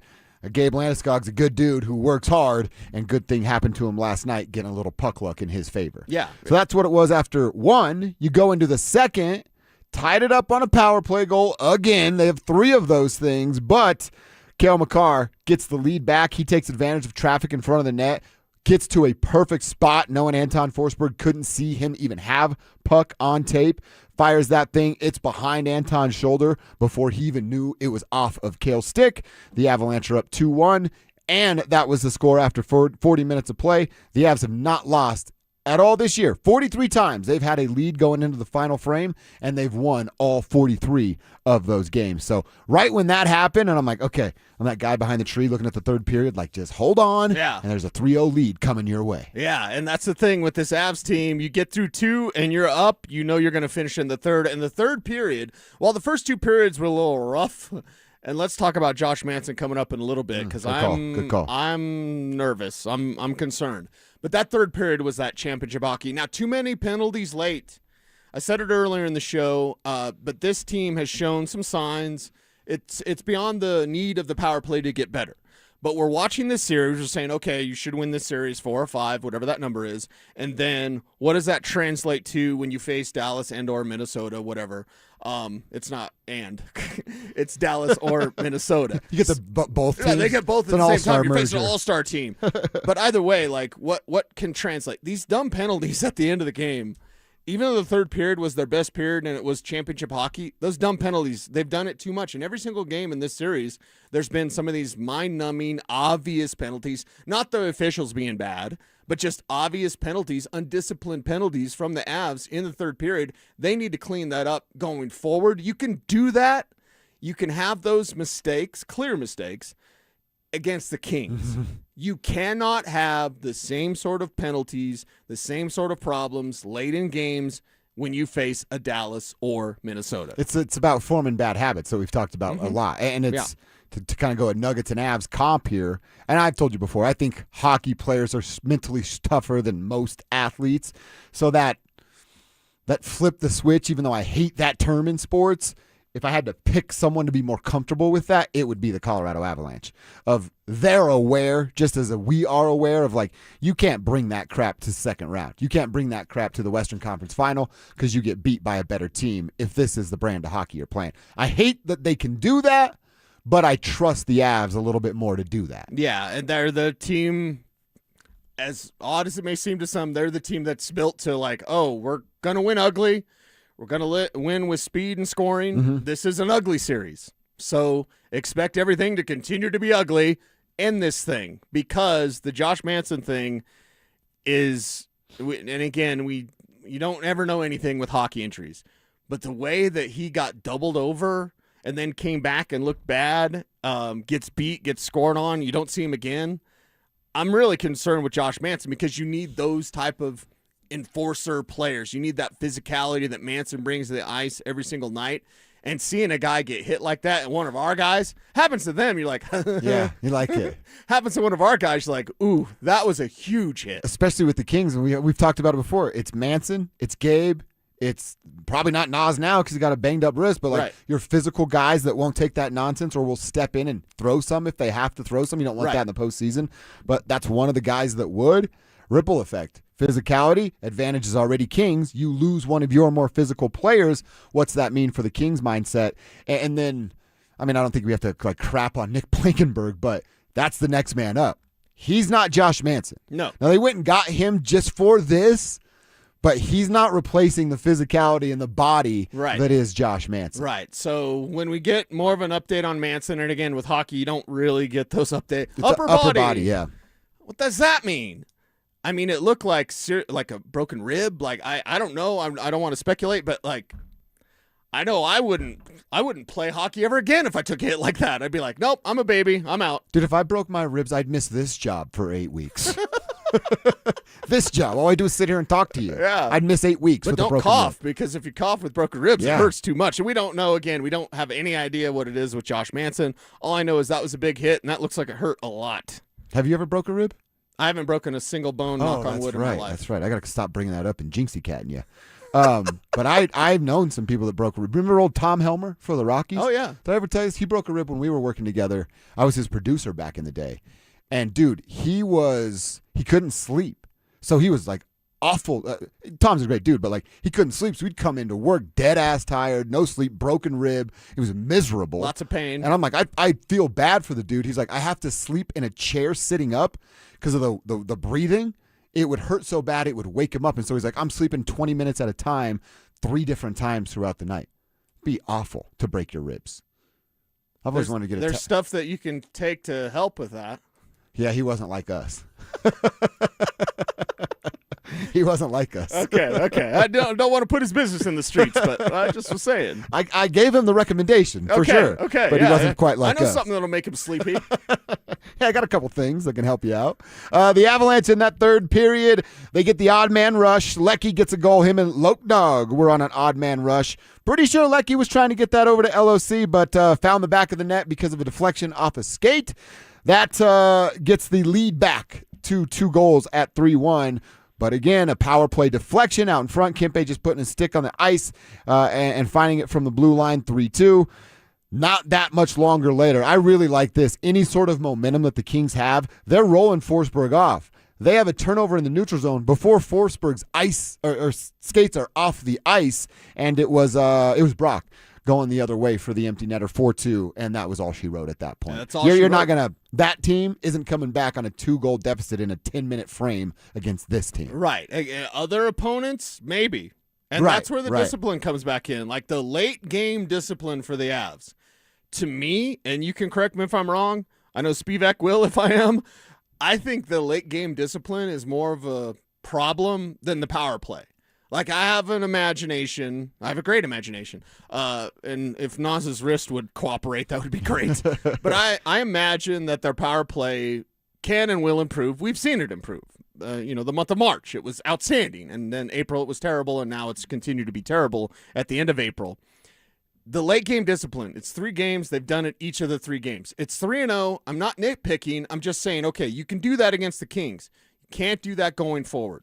So let's see if Game 4 has something a little different for us while the Avs continue to win. And God forbid, we haven't yet really brought it up today, but we got to get in the Scott Wedgwood conversation because this dude's been amazing. He's exactly the type of goaltender that you want, the full trust, stopping one-on-one opportunities, stopping that penalty shot a couple of games, or last game from Byfield, and he goes, what in the hell was that? Right? That's what Wedgwood has done for you, the confidence that he has with his team. And I've seen some on Avs Twitter kind of suggest like, last game, throw it in there, No, God, no. Mackenzie Blackwood is in case of emergency break glass. Yeah. And there's nothing throughout these 3 games that Scott Wedgwood has done, even giving up the 2 goal. Like, there's nothing that he's done in these 3 games that would make you even consider Mackenzie Blackwood. So I don't care if it's elimination and it's Kings and, give Wedgie the night off. No. Sorry. It's the hockey playoffs. You need your best out there. Scott Wedgwood is your best. Dude, there's nothing he could have done about that Kempe goal. That's on somebody else's job to get him out of his crease. Right. That stick is literally sitting on the blue paint or right on the edge of it. He could have done nothing about that. I want to hear from Wedgie. I don't think anybody's worried, but some encouragement. When an NHL team is up 3-0 in a series, they are 209-4 in closing out that series. What? 209-4. Okay. Now, I'm not worried, but the last team to come back 3-0, it was the Los Angeles Kings, and it happened 12 years ago. So nobody on the team now, but they are the last organization to do it. It just very, very rarely happens. Scott Wedgwood was asked last night kind of about his journey to get to the spot he's in as the number 1 goaltender on the Cup favorite. It's kind of been my whole career, right? Just hoping for an opportunity and to be used and find a home, and had one in Dallas. Then I got here, and it's just been smooth sailing since I got here. I worked for it. It's not like it just came, right? I could write 3 books on all the off days that I train and days in the summer. I could have just golfed and sat down, but I golf and I come home and do stuff like, you pat yourself on the back, and people in my circle know what I've done to get here, and find those, just inches. It's all it is, right? You find an inch here, you gain an inch there, and all of a sudden you're still in the league and find an opportunity. And couldn't be prouder of my group and the people that I work with, and just play with these guys and give them a chance to win. It's been awesome. What a cool story. That's just a 39-second version of the Scott Wedgwood story. Write those books, Scotty, because I'll buy those and read those for sure. Talk about a story of perseverance, not giving up. Hey, you're a backup goaltender. You're a backup. You're told that your whole life. Right. And like I said, now here he is. as the second best goalie in all the NHL playoffs on a team that's the favorite to win Lord Stanley. What a story for Scott Wedgwood. I love this story for Wedgwood. This is the Disney story. You got two Disney stories here. You got Landeskog and that just wonderful magic story. And then this Wedgwood story, it's fascinating because, as you mentioned, everyone's told him his entire existence in the NHL, you're a backup, you're a backup, you're a backup. He never trained like that. He didn't approach it like that. And I've often said a lot of people aren't themselves. They are the summary of what other people think about them. Well, I know what some people think about me, and I could give a rat's ass because I ain't that. I am me. Scott Wedgwood has that same mentality of like, yeah, backup, whatever, baby. He is training, performing like the best goaltender in these playoffs. Mm-hmm. He's the second best, but he's also undefeated and the second best because the first best is, of course, Forsberg on the other side. Yeah. But his ass is going home on Sunday. Well, they're already home. He'll just drive to his house on Sunday. Right. Who needs another flight to Denver, right? Just wrap this thing up. Wrap it up. Wrap it up. Stay on home. So Avalanche doing their thing. Nuggets not so much. We're going to get to that in a moment. I did want to make sure we get into this Broncos conversation. So yourself, John Davis, and James Palmer were out at the Sportsbook last night doing our draft show, covering the first round of the draft. And, of course, you guys get into some Broncos conversation, offseason, and their draft needs. James Palmer talking about somebody that we've talked about a lot in Davis Webb. We all have a lot of confidence in Davis. He's got to prove it, but we know that Davis is a rising star in the NFL, and James Palmer talked about how big of a star he is. Davis Webb was a runner-up, not in just one location. He was a runner-up at 2 spots. The reviews that I got on Davis Webb from talking to teams that interacted with him during the interview process were out of this world. The direct thing that was said to me, though, Cecil, was he is going to be a head coach, and maybe it's better he's a head coach next season than this season. And just one more year and maybe call plays, but he is skyrocketing. He combines everything in a building, from the analytics side to the former player side to the backup quarterback side. Yep. I remember having a long conversation. Connects with players. Yes, I had a long conversation with Nick Sirianni about this, why backup quarterbacks make such great head coaches. It's because they touch everything. They're a part of everything within the offense. They're around everybody. They manage personalities a lot of times. You're the intermediary between the staff and the quarterback a lot of times. A lot of times the staff will go to the backup quarterback and go, hey, I don't want to say this, but could you tell him blank, blank, and blank? I got you. That's a role the backup plays. Davis Webb is a rising superstar in the NFL. And this is either a one-year rental or you're moving on from one of the most expensive coaches in football. I doubt it's the latter. It's going to be an interesting year in Denver. All right, I like that. It's like starting pitchers and goalies. Like, don't talk to them. Keep quiet when they walk by. Right. All right, very interesting at the end there of like, this is what we said earlier. Greg Pinner, you got a tough decision coming, a rich people decision, but tough nonetheless of, do I let this young rising superstar, as he's being called by James Palmer and Cecil Lammey, walk, or continue to ride this thing out with, aging star of a coach? I can't say Sean's anything but he's aging and he costs you a bunch of money where, Greg's a businessman who wants to win, but also wants to do the right thing financially. And if you're Greg Pinner, aren't you weighing, do I give Sean another $20 million for 4 years, or do I give Davis 10 and might get more results? Yeah, I would just say this for Greg. If you want to be one of those owners, and in years past, let's say this, there were people at one point when electricity became a thing of like, they were scared of it. Like, what? It's demons in your walls. We just all turn on our lights. Nobody thinks about that. I know people today that are afraid of AI. Now, maybe their reasons are grounded, but I know people that are like terrified. I think of artificial Demogorgon still when the lights flicker. Sure, and Terminator, right? Yeah, so maybe we're all like that. Yeah. But I think Sean Payton's too stuck in the past, and there's a few ways that he's too stuck in the past. I would like it to be not modern in terms of on the field. We still haven't even seen the full Sean Payton playbook. We will see it this year with Jalen Waddle, and Davis Webb will be the benefactor of being able to call plays within that full playbook. But you need to be on the cutting edge of football. The old school coach, the grind it out, sleep on the cot, those type of coaches, party, those type of coaches, those are dinosaurs now. Dinosaurs. They're doing it to themselves. Much like I said with party board quarterbacks. The old party board quarterbacks, like just grind it, party, like that's old, that's done. That time's done.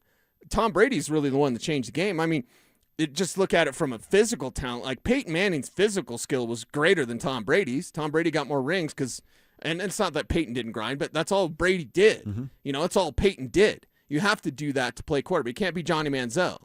For coaches in the NFL used to be able to like go hard, real hard, and be okay, right? Because, it's old school and it's football and whatever, meathead. That doesn't exist anymore. Yeah, and again, Sean Payton in that pre-draft press conference, I was just really worried by the way he looked. He looked tired. And as someone, Sean's about 10 years older than me, but as someone who's about 10 years younger than him, I'll tell you this, you got to manage your time better. Yeah. You've got to manage your energy better because you just don't have as much. I used to play basketball every day. Brother, every day. Like that. I would work 12 and 2s at the pig farm. I would come home and go play basketball. And I'd work 12 days in a row, only had 2 days off.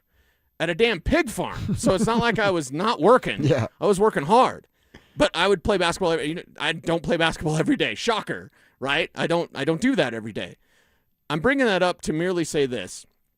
Greg Penner has an interesting choice when it comes to Davis Webb because Davis Webb is so hot, and unless there's an just absolute disaster this year with him as a play caller, he will be the hottest head coaching candidate in the NFL. So you can go with the trend of like the new guy into analytics, connects with his players, former quarterback, Davis Webb, or Sean sitting there old school, grindy, going hard all the time, like, you know, loves Mardi Gras. That's awesome, Sean. Love what you love. But man alive, get some sleep. Get some rest and approach this thing a little differently. This will also be when we're benefactors of winning the owner lottery in Greg Penner. Yeah. Because Greg is going to be loyal, but he's also going to pick what is right for his business. And his business is the Broncos winning Super Bowls. Is his business going in the future or is his business stuck in the past? No, it's in the future. Because Davis Webb is in the future and Sean Payton is stuck in the past. Mm-hmm. It might be a bad analogy, but if he's got a Walmart employee that is working the way up, are you going to keep that Walmart employee at cashier because you got a good department head in front of them, or are you going to turn that cashier into a department head and see what they can turn into? It's a bad analogy because it's self-checkout for everything now. Oh, I guess that's true, yeah. When I worked at Walmart, I was a cashier. That's how I got trained. Okay, I worked at Target and I was a cart boy. So. Oh, really? I thought I was the stuff because I had a beeper. I could run the cashier if I wanted, but I could go to the jewelry department and flirt with the girls in the jewelry department if I needed to. See, when I was a cashier, occasionally they'd put you on cart duty, and they're like, just go out and spend a couple hours bringing in the carts. And I'm like, hold on, give me an exact time. They're like an hour and a half. Go out there and collect carts. So I would take the first hour to sit in my car and do stuff I like to do in my car, and then the last half hour, I'd be busting my ass through the parking lot getting all those carts. It was a pretty nice setup. And then I got fired. But it catches up. And then they took your blue vest away. But I'm just saying this, like, we love Sean Payton for him. The Broncos don't turn it around without Sean Payton. Not at all. But can you step into the future with a coach that's stuck in the past? No, you can't. So the best thing for Sean is to give Davis as much power as he wants and go win this whole thing. Because Sean can leave as a champion or Sean can stick around too long. What do you think Greg's going to choose? Real fast, when James said a couple of options, Buffalo has got to be one. Yes. What was the other? Any idea for Davis? Like that was seriously considered giving him a head coaching job right now? Yeah, right now, who was that seriously giving him head coaching job? Arizona was kind of tossed around. Okay. Sometimes I'm just guessing, and James off air didn't tell me who those other teams were. But we know one was certainly Buffalo. Davis Webb is going to have opportunities. And, dude, we all love the Denver Broncos. We love Bo Nix. This is Bo's team. This is not Sean's team anymore. I hope he's okay with that because he has to realize that. I'm not sure he'll ever be okay with Everyone else that. is operating as if this is Bo's team. George Payton is operating as if this is Bo's team. This isn't, what do you need, Sean? How to get Sean? And that's why the whole, like, go get a bunch of Saints, that's done. Maybe they trade for Alvin Kamara on Saturday, like, whatever. But, like, to me, man, it's going to sting if they lose Davis Webb. It really is. And this is nothing against Sean. I'm just saying, like, Sean does it the old school way, and I'm as old school as it gets. I'm old. I'm as old school as it gets. I love 90s basketball. I don't love this soft stuff. Yeah. It's why I like, and again, I said this to start the show. It's been a weird day, everybody. But I said it to start the show, and it makes me very uncomfortable, but I kind of admire what the Timberwolves did because they just clown-hammered the Denver Nuggets I'm jealous after of calling Jaden them out. McDaniels. Yeah, McDaniels out there throwing down monster dunks after calling a dude out? Dude, I saw a couple folks on Twitter. I don't know if it was necessarily media folks, but folks saying, like, you flush that game. You flush. I could not disagree more. You do not flush, a playoff game, and you damn sure do not flush a game where you got embarrassed and beat down like that. There are 48 minutes of learning lessons to be learned in that game tape, and David Adelman better not take that soft approach of flushing it away and throwing it away. Now, David's a little soft himself, so I don't know how he's going to approach that. He wants to be good cop with everybody. So, again, I don't know what's going to happen. But if they flush this game away, ignore it, the same thing's going to happen to them tomorrow night against the Minnesota Timberwolves. They better not flush that. Today should be a call-out embarrassment moment for about 6 dudes on that team in the film room if they're really about what we want them to be about. I think in sports and in life, you never want to ask someone to be something that they're not. And, people are going to be what they're going to be at their current potential on their path and their journey at where they're at in that moment. I hear what you're saying, but there's part of my brain that goes, David Adelman starts yelling. You know what those guys are going to do? Laugh. Yeah. This little pipsqueak over here yelling at us, right? Yeah. And you ever had a boss that had zero pool like that? And you're like, It's guys, awesome. Come here. They're telling us to do stuff. Come over here. Look at that. Isn't that cute? So it's he'd be doing something that he can't do, and then he'd be asking them to be players that they just aren't. Hey, Joker, play better defense. That doesn't exist. Yeah. So Nuggets got embarrassed yesterday, and I'm not sure the embarrassment is done. We're going to talk more about it. Coming up at 12:45, I want to hear from Jamal Murray. He talked about needing more determination. It's April 24th, Jamal Star. Well, now you're going to have that conversation. We'll hit you with that at 12:45. In the meantime, we got to get to a couple things. Cecil's Broncos mock, as they're on the clock tonight in round number 2. Plus, our favorite player for the Broncos draft tonight is coming up next. Avs playoffs. Nuggets playoffs. It's beautiful. It's brutal. The ups, the downs. We're here to help you through it because we get it. We're just like you. You're going to yell at your TV. You're going to text your group chat in all caps. You're going to have opinions. Well, guess what? So do we. Lots of them. We're here to tell you the truth. Real talk. We're saying what everyone's thinking out loud. Denver Sports 104.3 The Fan. Denver's playoff headquarters. Fellas, what's going on? Josh over here to talk to you about something important that changed my life about 2.5 years ago now. Talking about my testosterone levels. As I got into my 40s, you start to get old and you feel tired all the time.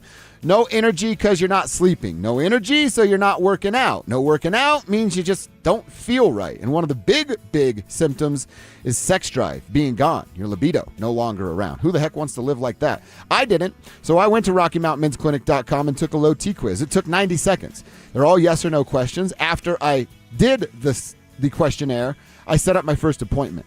First appointment was only $99. I ended up not paying a penny, and I'll tell you why in a second. But I went in, talked with their friendly staff. They gave me a few options. Then they drew my blood. They gave me my results after that. It took about 25 minutes. Then they gave me those options. We sat down. We talked about what I could do.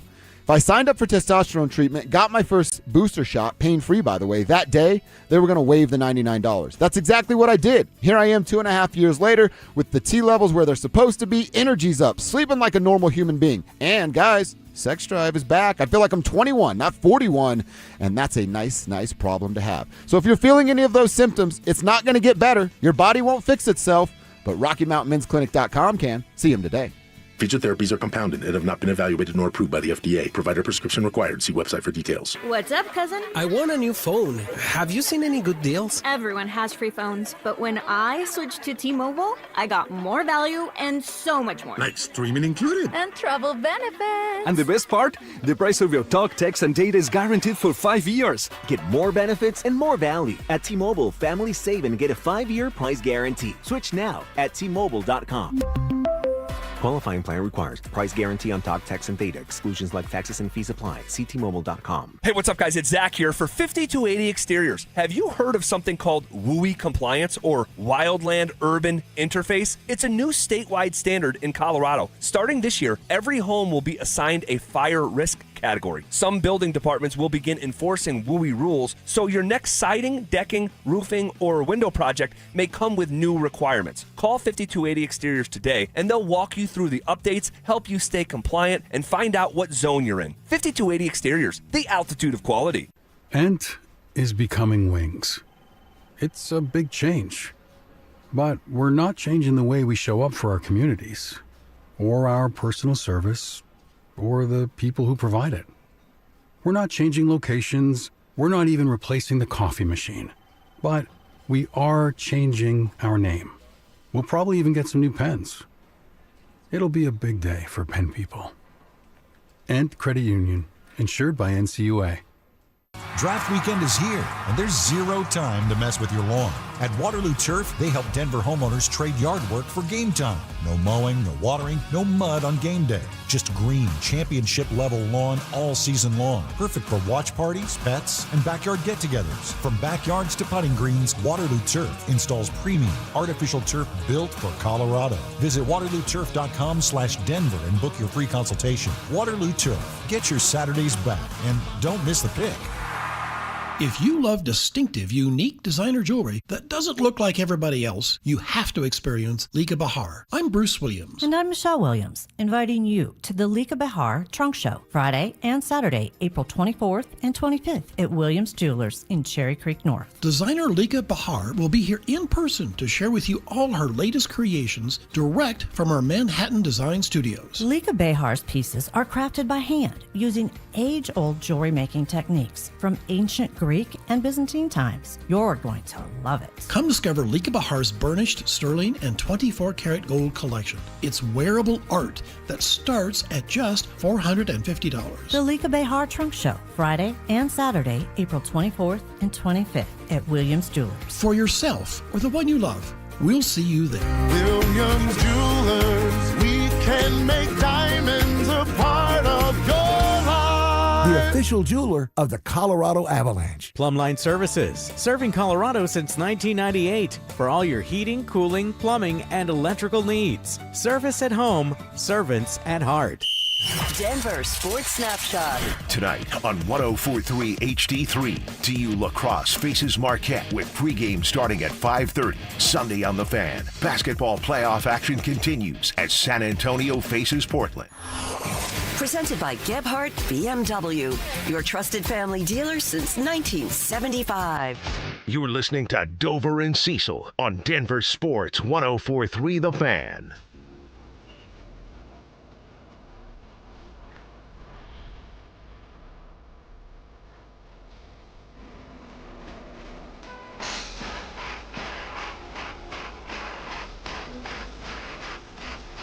All right, Cease, let's talk about your Broncos mock. Your favorite player for the Broncos to go get. My favorite player. And if our tribe, our lovely, loyal tribe, has any names out there that they want to throw for Broncos draft. It was great seeing tribe members out last night at Sportsbook and Parker. And it's our secret handshake, man. It really is. We got a lot of love from people. That's cool, dude. Where's Dover?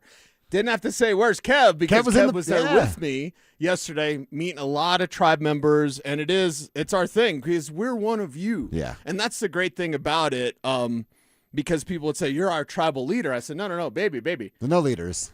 I'm right there with you. Right there with you. So, yeah, tribe helps tribe, and tribe has a great time with tribe. It was great to see everybody last night. I would have loved to be there. I told you guys earlier, I was coaching T-ball, and, dude, that's so cool. I wish I lived closer. It's 2 hours worth of driving to get there to watch my nephew play, and I'll do that every time, but I wish I could coach every week. So I had so much fun coaching these kids. Just the weirdest stuff that those kids come up and tell you is just so cool, dude. Yeah, it's so cool. That level of innocence and also learning to love sports.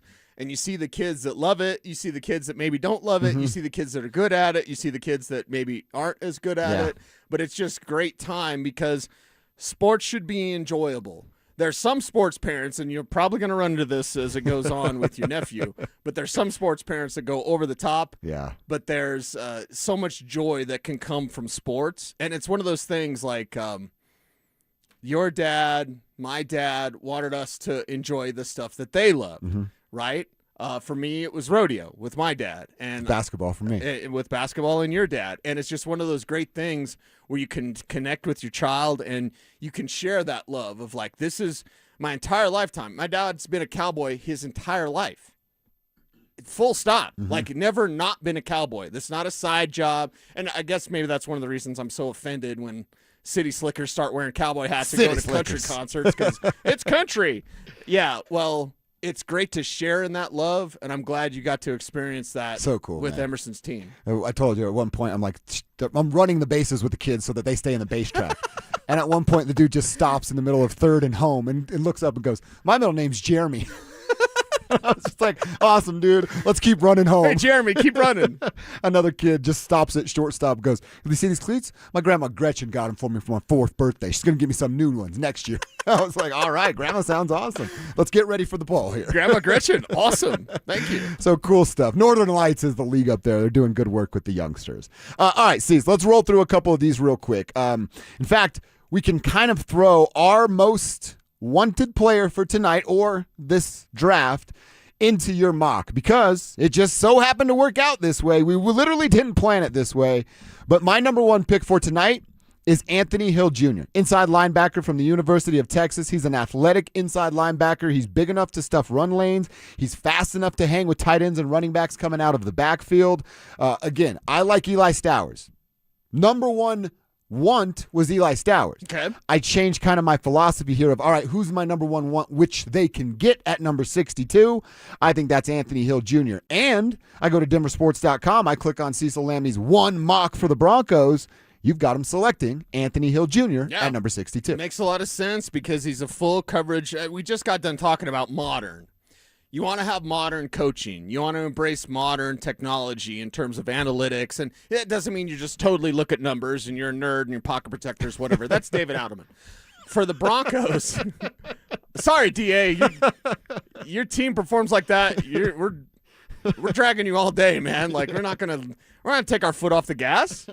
David Alderman needs to be better. Anyway, with this Broncos team and with Anthony Hill Jr. specifically, you have sideline to sideline range, but you also have the depth and the ability to rush if he needs to cover when he needs to stuff the run consistently. Sound tackler, can chase down plays when they go away from him there as well. And it's really that coverage ability that makes him such an intriguing pick, because 2-down thumpers, baby, I can find you a 2-down thumper on day 3. Yeah. That's easy. Finding a guy that has that elite coverage ability like Hill and that football intelligence, you got to get him while you can. And there's a few in this day 2 of the draft that are still there at ILB. Hopefully the Broncos get one, and perhaps Anthony Hill. And that's one of the reasons there is just because it'll dry up at that position, and then you can get into your 4th round and pick your running back that you've fallen in love with. And I know that man for you is Jonah Coleman, who you have the Broncos selecting at number 108. Yeah, and Jonah Coleman is the perfect Broncos back because he can do it all and he runs with power. People will knock him because there's not a lot of speed there. He's not Terrell Davis, but how many times do you have to do this? You know what I mean? Like, that's the speed. It's not about time speed. It's about pad speed. Mm-hmm. Turn on the film with Jonah Coleman, and you see him making plays. You see him gashing defenses. Is he the burner like Jadarian Price? No. Is he super electric like Jeremiah Love? No. No what? But he is a David Montgomery type of back that can come in, work on all 3 downs, run with some power, pick up short yardage situations, catch out of the backfield. What's not to love? I would say speed matters, and you know that. Yeah. And I'm not saying you're not agreeing with that. Sure. But speed matters to an extent. When he cuts back, what's that get-up speed? What's his 10-yard splits? When he makes the first man miss, how quickly is he separating himself from the 2nd and 3rd level? Jonah Coleman possesses that kind of speed. He's not going to win the 40-yard dash against every running back in the NFL, but he's going to run away from a lot of linebackers and safeties. Yep. And that's the thing with Coleman is he can come in there and be a grinder for the Broncos, and he also can be that player you use in space to go with R.J. Harvey. He's a perfect complement for R.J. Harvey. All right, go through these next couple of picks together here. Takario Davis, an early swipe, early for them where they're picking, for a cornerback with Takario Davis from Washington, and then you wait until the 5th round to get your tight end. Michael Trigg, the tight end for Baylor, comes in at 170. Yeah. Why not flip-flop that? Why not flip-flop that? Because Taco Davis is going to be there in the 5th, and Trigg will be. He maybe is the last. I still love Tanner Koziol, But I also know that, we didn't get to talk about Kev's guy. Kev likes Trigg a lot. Maybe not the number one tight end for him, but that receiving ability, and I think it was his large hands. Kev was looking at his hands. Yeah. Which, he's looking at his gloves then, too. You've had 2 pairs of gloves this whole time? No glove, no love, Kev. But anyway, so, I look at it and I go, all right, that's a move tight end. That's a willing blocker. He's got the strength. It's not his forte. But, damn it, the next time I hear about what a great blocker a tight end is, I'm probably going to throw up. Yeah, me because too. It's Sean's got that. Okay, are we done with that, please? He's such a great blocker. And then Adam Troutman, their best blocking tight end, is actually not that good of a blocker. So here we are, everybody. All right, and in the 7th round, you go edge rusher Patrick Payton from LSU.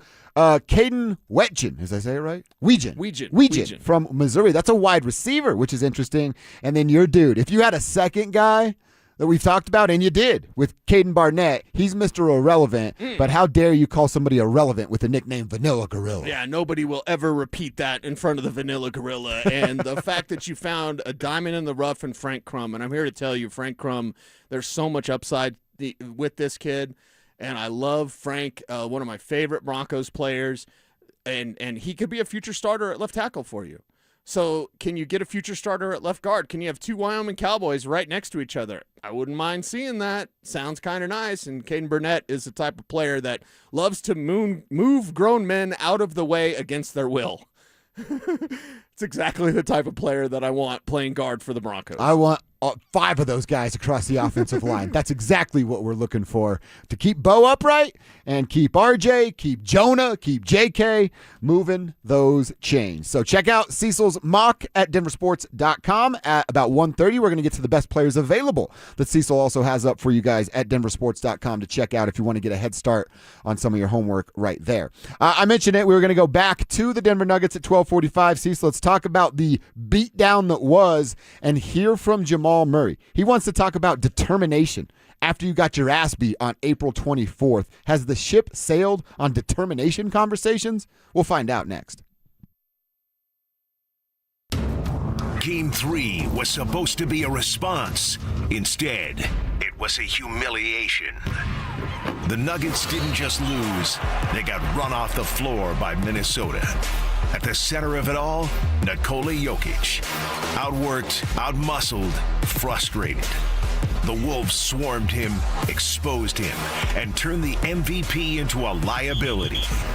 This wasn't championship basketball.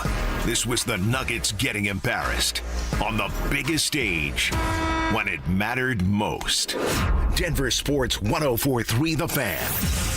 Denver's playoff headquarters. Hey guys, your boy Stink here. Are you considering GLP-1 injections for weight loss? Before you start, ask yourself this. Are you prepared to spend $3,000 to $5,000 per year and stay on the medication long-term to maintain the results? Many prescription weight loss injections require weekly shots, and when the medication is stopped, weight regain is common. And here's something most people don't realize. Research shows a significant portion of weight loss can come from muscle, which may slow your metabolism and make keeping weight off even harder. At Colorado Fat Loss, they take a different approach. Their doctor-developed program helps men and women lose 20 to 40 pounds in just 60 days safely and naturally. No injections, no synthetic hormones, no long-term dependence. Instead, they use real food to reset your metabolism, control hunger and cravings naturally, and help your body burn fat, not muscle. Right now, you can schedule a free phone consultation to see if the program is right for you. Go to ColoradoFatLoss.com. That's ColoradoFatLoss.com. Results may vary. This message is a warning. It has to do with bad guys trying to steal your money. This is Glenn Jameron, chairman of Alpine Bank, member FDIC. Recently, fraud con artists are sending out texts and emails to unsuspecting bank customers. They say something's wrong with your account. They ask you to click on a link and provide your login and password. Or they call you on the phone. They pretend to be your banker, and once again, ask for your account login and password. Hear me loud and clear. Don't do it. Banks will not contact you asking for your password or other personal information. If you have questions, call Alpine Bank. We'll help. Protecting you is our commitment. Alpine Bank, committed to Colorado and you.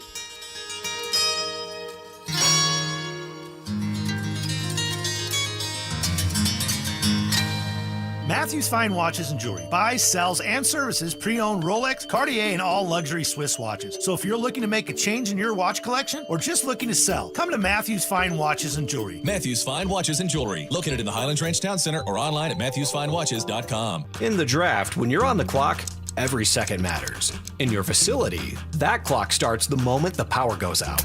That's why businesses trust Piper Electric. For over 40 years, they've delivered expert electrical construction, service, and maintenance, including fire alarms and large-scale power distribution.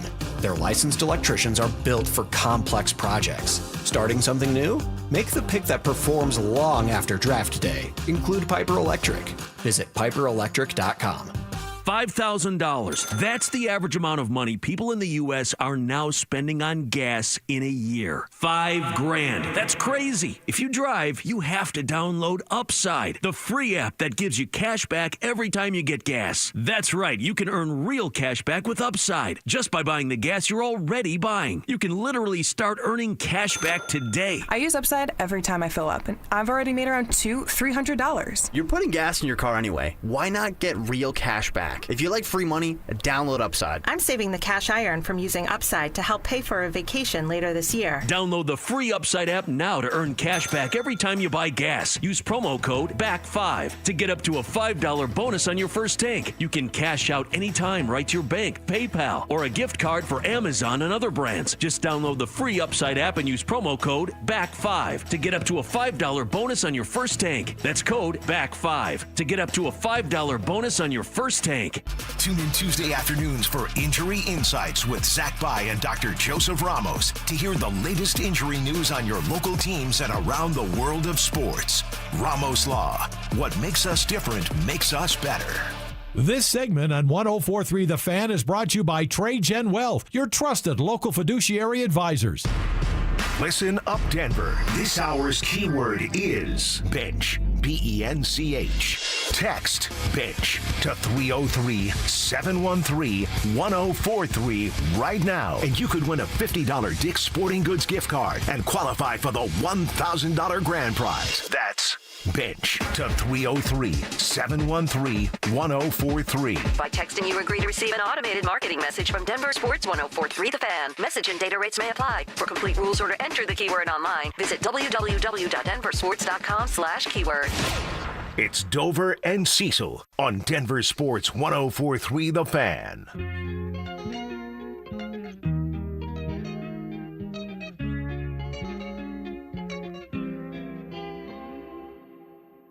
Hey. Here you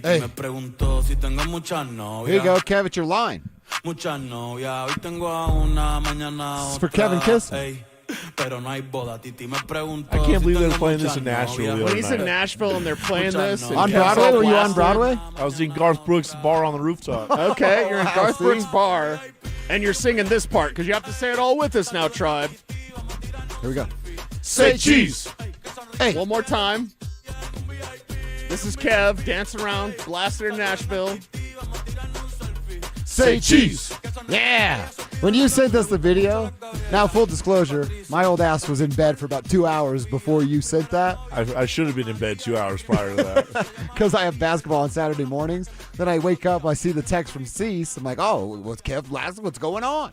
And then hit the video, and all you hear is in the background, Kev just, say cheese. It was awesome, Kev. Yeah.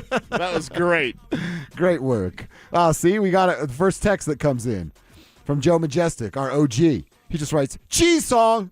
Cheese song? Yeah. That's what Joe wrote. So Kev was feeling it on the dance floor and sending videos that said, say cheese. You were sleeping. I was sleeping. And I was feeling pretty good writing things like, how do you love a monster? Oh, He's a great painter. See Picasso. This is that night? This is that night. Yeah. So I was like, how do you love a monster? He's a great painter. See Picasso. What's that mean? It's only for Cecil Lammy's brain to know. Yes. What a fun night that. We're going to have to hang out together and do stuff like that. Probably pretty soon. All right, I do want to get to the Nuggets. We're happy now. I got to bring us back down with thanks. the Denver Thanks Nuggets. for that. I'm so sorry. Aaron Gordon did not go. I'm not telling you Aaron Gordon goes and they win, but I'm telling you they don't have much of a chance without him. They were on a 62-win pace this season with Aaron Gordon. 27-9 when he played. 27-19 without him. That's a 48-win pace. Offensive rating, 5.4 differential. 124.7 with him, 119.3 without. Defensive rating, 112 with, 116.5 without. A minus 4.5 differential there. The Denver Nuggets need Aaron Gordon to beat a physical team like the Minnesota Timberwolves. Wouldn't have been enough last night because, unfortunately, we found out, remember earlier in the year, and it's happened a bunch. You see the tweet with Nathan McKinney. He's got that dog in him and his x-ray with literal a dog in his rib cage. We found out last night that the Denver Nuggets do not have a dog. I don't even know if Aaron Gordon were there had he been a dog. Aaron's a little bit more tough and more physical than the rest of the yahoos that showed up last night, but I don't know if he's that elevate the boats around you, get in a guy's face like, you're going to let Jaden McDaniels punk you? Because I watched him. He had that Nuggets hat with the Arizona logo on the side, and he looked the way I felt watching the game. And I'm sure a little bit as that, biting the lip of like, man, I wish I could be out there to help, and I feel for a guy like that. But even with AG, I don't think they win that basketball game. And then you go to post game, and Jamal Murray said something where I'm like, did you really have to say this out loud on April 23rd, which was last night, against for your team that was a top 3 team in the NBA, the top offensive unit in the NBA? Jamal has to talk about determination? I'm not thrilled, obviously, but we have to bounce back. We have another chance to regain home court. We got to come back out with a better mentality in the first quarter, and with more fight. We gotta fight more. We gotta bring the challenge to them. It took that for you to feel that way? Right. That's what I'm saying. And Jamal, you're going to get the blunt of this because you said it, but Jamal's been really good this year. The reason they are a top 3 seed and the most scoring offense in the entire NBA is because of dudes like Jamal. But the fact that you have to fight hard, you have to show up better in the first quarter, are you kidding me? I want to swear so bad right now. But it's usually that's my job. It's ridiculous that he has to say that out loud. And for us to try to convince ourselves to buy it, talk ourselves into believing what he's trying to sell. That's the weakest bleep I've ever heard. You should not have to fight for more determination. Your second best player shouldn't have to stand in front of a podium and almost openly campaign for the rest of his teammates. And I'm sure he's talking to himself a little bit right there to fight harder. That's pathetic, dude. The Denver Nuggets were pathetic last night. An embarrassment to this city. Take the letters off your shirt. You don't deserve to represent Denver the way you look last night. It's so weird because then 40% for an entire game from the field this season. They shot 34% in Game 3 against the Wolves. That is pathetic. The definition of that dictionary. There's pathetic. There's a picture of the Denver Nuggets because that was a pathetic performance. And this is something where it's on Joker, it's on Jamal, it's on Timmy, it's on everybody. Everybody who stepped foot on that court. When I'm at the draft party and I look up at the beautiful TVs that they have at Sportsbook and Parker because they're everywhere. And it's like, there's the Avs, they're doing their thing. I was so happy. And then I look up and I look over at the Nuggets game and I was like, why is Julian Strother in? It's the second quarter. We didn't even talk about that. Julian and Zeke played last night. Why is Zeke Naji in? It's the second quarter. It's the first quarter. What are they doing? I mean, absolute embarrassment for everyone. And you look at Joker being off of his game, maybe even shutting it down a little bit, like just being so frustrated that the effort really isn't there. And again, this is my observation. I could be way off on it. And if someone disagrees with me, I'm sure this is something people don't like when you talk negatively about Joker. We rarely do. We have to today. Mm-hmm. We had to the other day when Joker is the person that let us down. Well, pull the curtain back a little bit. This is what real media is. This is what you do as a media member. You don't suckle at the teat of, you give a real opinion, and you back up that opinion with some fact. That's what we're doing today. And that's what we had to do after game 2 when I said they lost because of Nikola Jokic's lack of defense. There is a moment where, like I said, I'm not quite done yet with the Denver Nuggets. Don't think it's completely over, but I'm quickly walking towards that direction. And I'm also in this weird spot of like, am I watching Nikola Jokic probably for the first time in his NBA career recognize his team's not championship worthy and shutting it down a little bit. Seems like it. You know what I mean? Like, not all. He's not completely just right. Done. Like, I want to be back in Serbia. But, like, his lack of effort on defense, that's want to. I told you in game 2, I watched Christian Brown run from a wing spot to a baseline spot, chasing the 3 ball because Joker wouldn't go from block to baseline. That's unacceptable. Yeah. That is unacceptable. Even for him who's a lazy defender. And my brain goes, all right, watching you kind of be scared to play Rudy in the paint. That's why you're settling for all those threes and not making any of them. Right. He's 5 of 32 from 3 in this series. To me, it's like, man, do I have to have the conversation? I'm uncomfortable with this. Mm-hmm. Do I have to have the conversation of, like, Nikola sees the writing on the wall and knows he can't do anything about it? Yeah, it's uncomfortable, but I think there's a bit of truth to it. It may not be 100% true, but I think all of us watching with a critical eye, because God forbid we worked for the team and we had to spin this. God forbid we worked for the team and had to spin this and be like, it's fine, just wash it away. How can you wash away this stank when you were called out for not being tough, for being soft, and then you were softer than you were previously? There's no way to spin that. And with Joker, like, if Joker's dropping 40 and his defense is poor, you go, he gets a pass. He's dropping 40. When he's shooting 32% from threes ever since his return from injury in January, when he's not making shots, finished game 3, 7 for 26 from the field. Out of 80 games in his career, he's taken 25 or more shots. Out of the 80 games in his career where he's had 25 or more shots, this was the first time he hit 7 or fewer shots. That was the first time? It was the first time. And picked a bad time to suck it or up. Fewer shots. Exactly. Terrible timing. Now, why? I'm not going to give him the injury excuse because you take a jersey and he came back in January. Yeah. It's almost May, dude. For me, it's like mentally I think he is shutting down, checking out, whatever you want to say. And if I'm wrong, prove it, Joker. Come back dialed in. Dude, he is the best basketball player in the world to make in-game real-time adjustments. That's how he beats everybody. We're going to be in Game 4 tomorrow. Tomorrow evening, Game 4 tips off in Minnesota. He's yet to make a single adjustment to Rudy Gobert, who he's owned for the last 4 years. Now Rudy owns him, and Joker's doing nothing about it. It's difficult to watch. It's almost uncomfortable to watch. It's uncomfortable to talk about him like this. Yeah, and it's uncomfortable to watch Rudy Gobert dominate him when we're used to the complete opposite. Mm-hmm. This is a 180. I feel like we're in bizarro world. What's down is up. What's up is down. Dogs getting along with cats. Like, I don't know. We had an interdivision trade yesterday between the Eagles and the Cowboys. I'm like, what's going on? Joker's stinking. Gobert's dominating him. Like, this is just a weird world. By the way, when I saw that, it like flashed on my phone when I was coaching T-ball, and I'm like, freaking Howie Roseman, dude, Cecil. He told me about this guy 2 years ago, and he will not stop. I love the guy. I absolutely love him.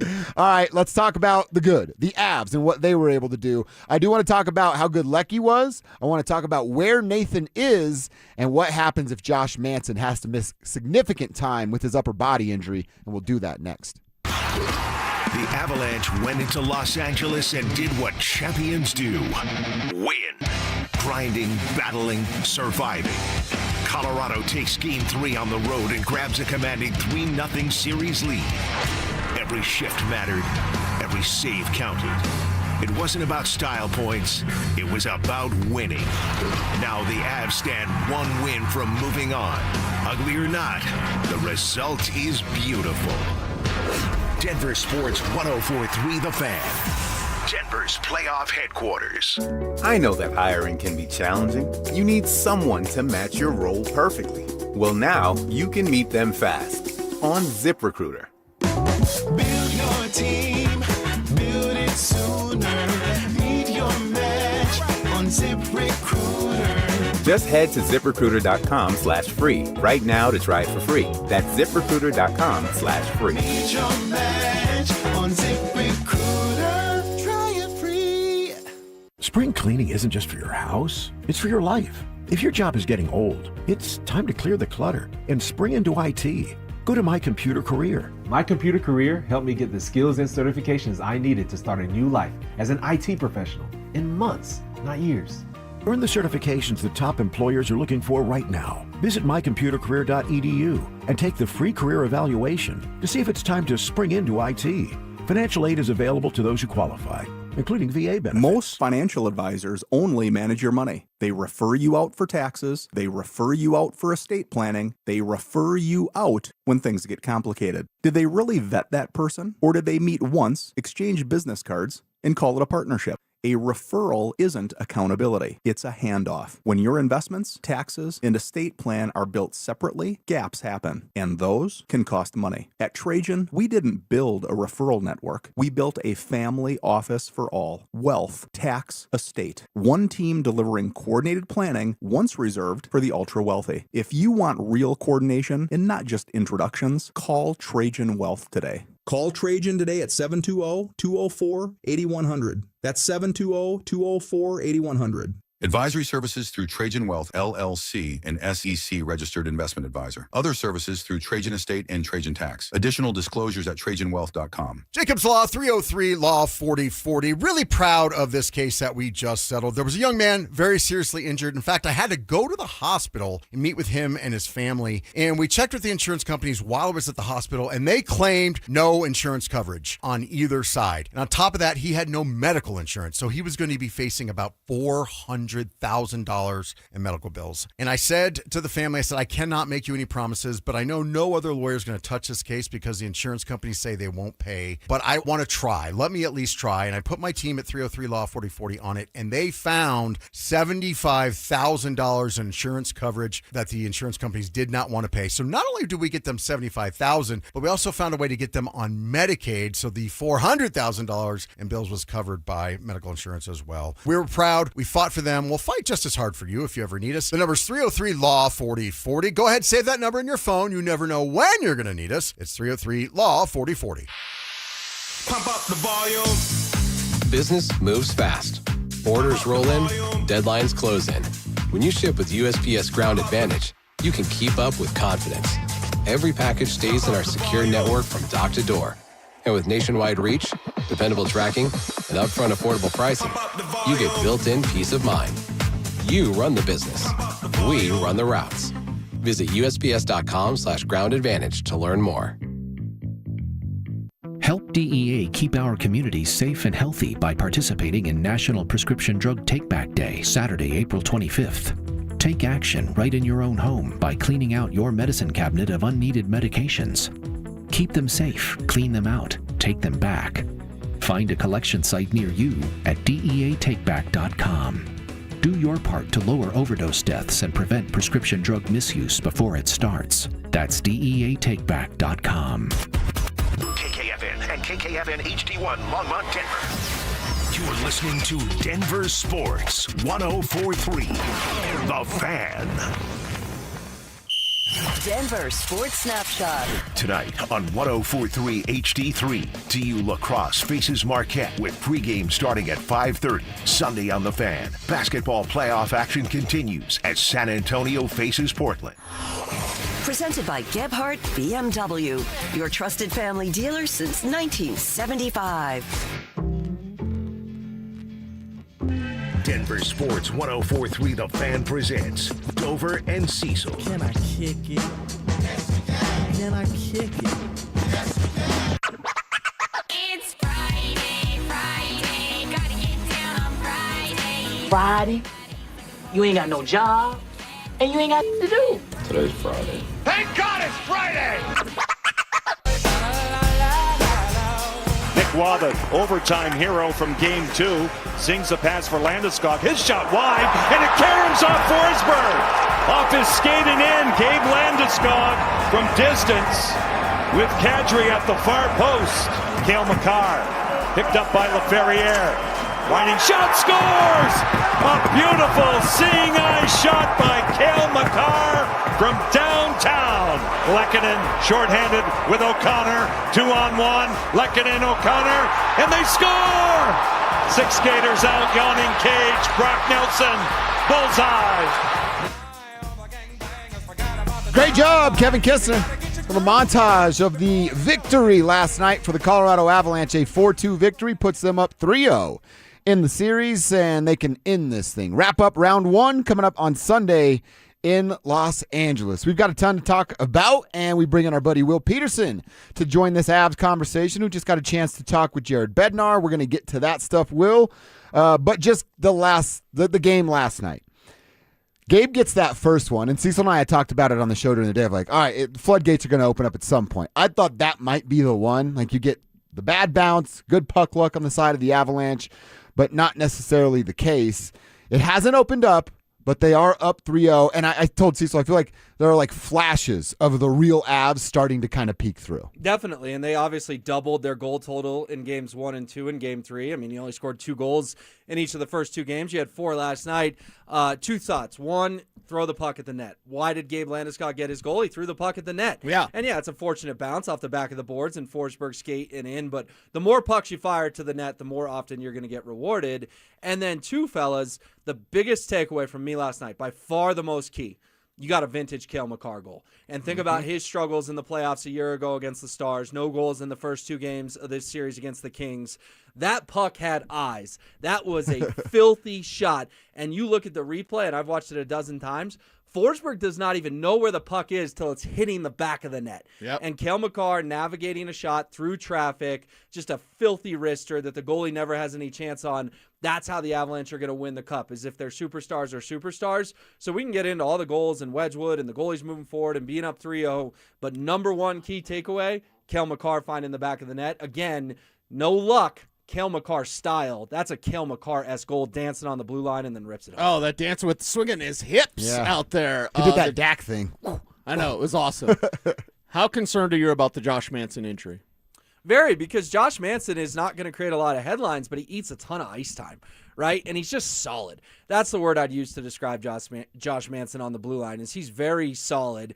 And the biggest fear for me, fellas, is he gave it a go. He did come back down the tunnel and did get back into the hockey game, and he got scored on. And they got scored on, and he pulled himself. And Josh Manson is as tough as they come. I mean, when you need someone to fight a dude on the Avs, it's Josh Manson. It used to be Curtis McDermott. You know, we all remember him rolling over with the Stanley Cup. But it's Josh now, and all hockey players are tough. That's not breaking news. But Josh is as tough as they come. So if he needs to pull himself from the game and sit out the rest of the game, that is worrisome. Jared Bednar did not have an update on him today. No surprise. But they do practice tomorrow. So we'll certainly be keeping eyes on whether or not he's on the ice. But here's the thing. You sweep on Sunday, you're not playing Dallas or Minnesota till next weekend. You're going to have 7-8 days off in between series. My gut, just a gut, don't play him in Game 4. Hopefully take the sweep without him and make sure he's ready to go Game 1 against the Wild or the Stars. We're talking with our boy Will Peterson about the Avs 3-0 series lead. All right, if you have that 7-8 days off, will we then be putting out the APB report on Nathan McKinnon, and will we find him in those 7-8 days off? APB, a little harsh. What's he done? What's he done? I think Nathan is creating a lot of attention and traffic from the Kings players. I do. I feel like every time I look up, he's got 2 dudes swarming him, and that can set up other people. Look at their 4 goal scorers last night. They're household names if you even casually follow the Avalanche. Gabriel Landeskog, Cale Makar, Arturi Lehkonen, and Brock Nelson. Like, those are the stars. Those are the big dogs. They're not the biggest dogs. You know, they're not McKinnon. They're not maybe Marty Necas or Valeri Nichushkin or Nazem Kadri, but it was still the kind of game last night where I'm not worried about whether or not Nathan McKinnon's already laying his Conn Smythe case out. I've seen that from folks of like, well, how's he going to win the Conn Smythe if he doesn't get any goals against the King? You think Nathan McKinnon's going to bed last night going, oh, my Conn Smythe, where's that going to come? Nah, he's thinking about the cup. And honestly, guy's such an explosive goal scorer. If he's got those bullets in the chamber, so to speak, wouldn't you rather he scores 4 or 5 goals in a series against the Wild or the Stars when you really need it versus the Kings? No, I'm certainly not as down on Nathan McKinnon as maybe some other superstars in this town on different teams. We'll leave that one alone for now. There's a gravitational pull with Nathan McKinnon that you mentioned out there on the ice. You just got off the horn with Jared Bednar. What'd you learn? Yeah, so I asked Coach about if there's a temptation to just name Scott Wedgwood the number 1 goal. On a Zoom call. On a Zoom call with Jared. Appreciate the Avs making him available because should this be a story still? You know, it kind of cracks me up that every day we're going, who's in the starter's crease?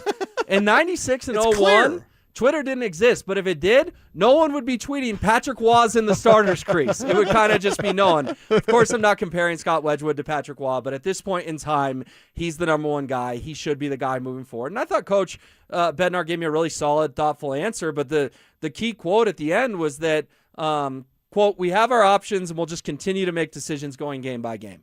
So I tried to give him a chance to just say, yeah, Scott's the guy till further notice. Scott's the guy moving forward. He didn't want to go there, and I totally respect and appreciate why. He's worried about Mackenzie Blackwood's psyche, at least in my opinion. He needs to keep him sharp. was saying that yesterday. The only cup Jared Bednar's won in Denver, now he's had success everywhere, but Stanley Cup in Denver, he had to ride 2 goalies. Pavel Francouz went 6-0 when Darcy Kemper got poked in the eye. Bedsy's done this before. He knows it's a long time between now and mid-June. I mean, we're talking 2 months. He's going to have to call Blackwood's number at some point or another. So if he just completely says, Scott's a guy, nothing to see here, what's that do to Mackenzie's mental state? I understand why coach is handling it this way, and I also understand why fans wish that Jared Bednar would just say, yeah, Scott Wedgwood's their number 1 goal. All right, I'm going to ask you a two-parter to wrap this thing up. Are the Avs wrapping it up on Sunday, and are the Nuggets done? No, I don't think they're done. Too many people wanted to have the funeral on the Nuggets last night, and that kind of shocked me. I'm getting my suit ready. But what happened last year? They got blown out in Game 3 against the Clippers. They won Game 4, stole back home court, and took the series in 7 games.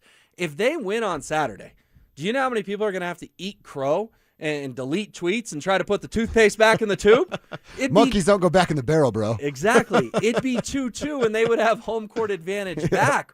We've all done this for too long. Look, 2 things can be true, to quote Zach Bye. Last night was pitiful. It was awful. I mean, there's no sugarcoating how terrible that game was. That game was over 6 minutes into the game. You know, Minnesota gets down 19, gets punched in the mouth, and they're like, whatever, we'll erase it, and that's what they do.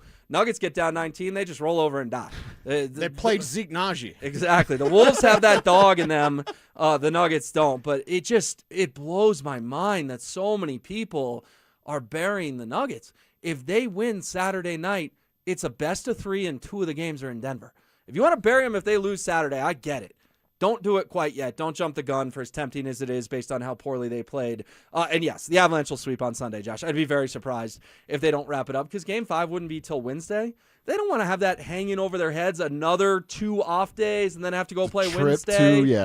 They want to come back to Denver, leave the Kings in LA, send them to Cancun, and like I said, have 7, 8, 9 days off before they play Minnesota or Dallas. Anything can happen, but I'd be pretty surprised if they don't sweep this weekend. That's our boy Will Peterson at PetersonWill on Twitter. You can read him at DenverSports.com. You can see him at YouTube.com/DenverSports every single afternoon. Will, appreciate you, my man. Thanks, guys. Take care. There he is, Will Peterson. We'll get back to an Avs conversation before we're done previewing that game number 4. We do got to get back to a Nuggets conversation. I have a couple of things they can do to get themselves back in this series. I'll tell you what they are next. Avs playoffs. Nuggets playoffs. It's beautiful. It's brutal.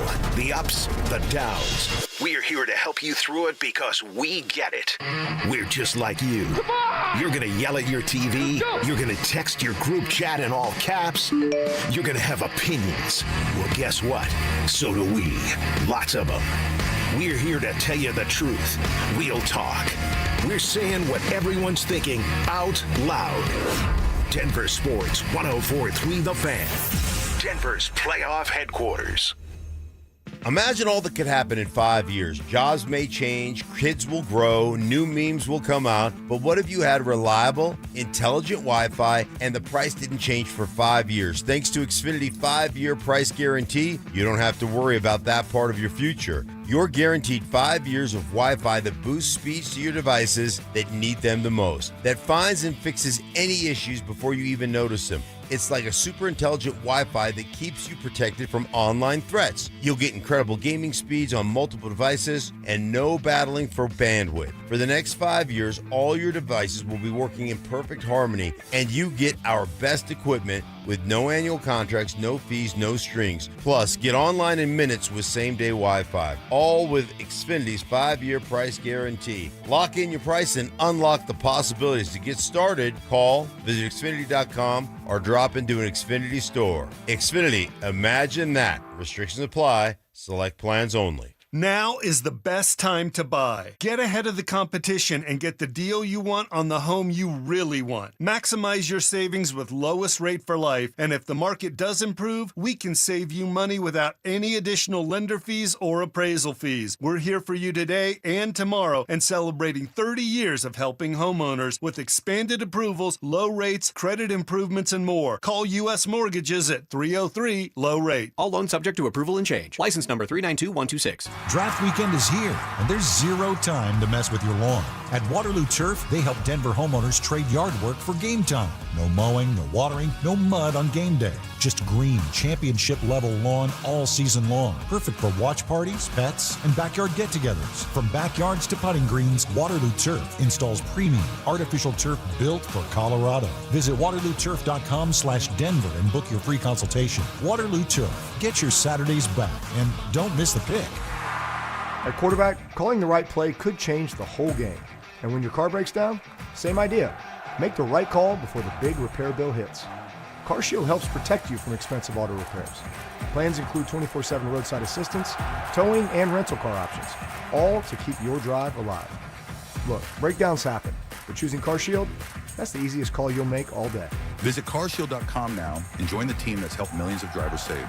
Coverage varies by plan. View contracts and exclusions at carshield.com. A multi-billion-dollar settlement is paying claims for up to 21 years. If you were exposed to weed killers at work or at home, your rights are affected. If you or your family has or had non-Hodgkin lymphoma, you could receive $6,000 to $165,000 or more. This settlement impacts you even if you're not sick, because this blood cancer can take 10 to 15 years to appear. If you stay in the settlement, you give up your right to sue. Learn more at weedkillerclass.com or call 888-403-8201. Paid for by the Roundup Settlement.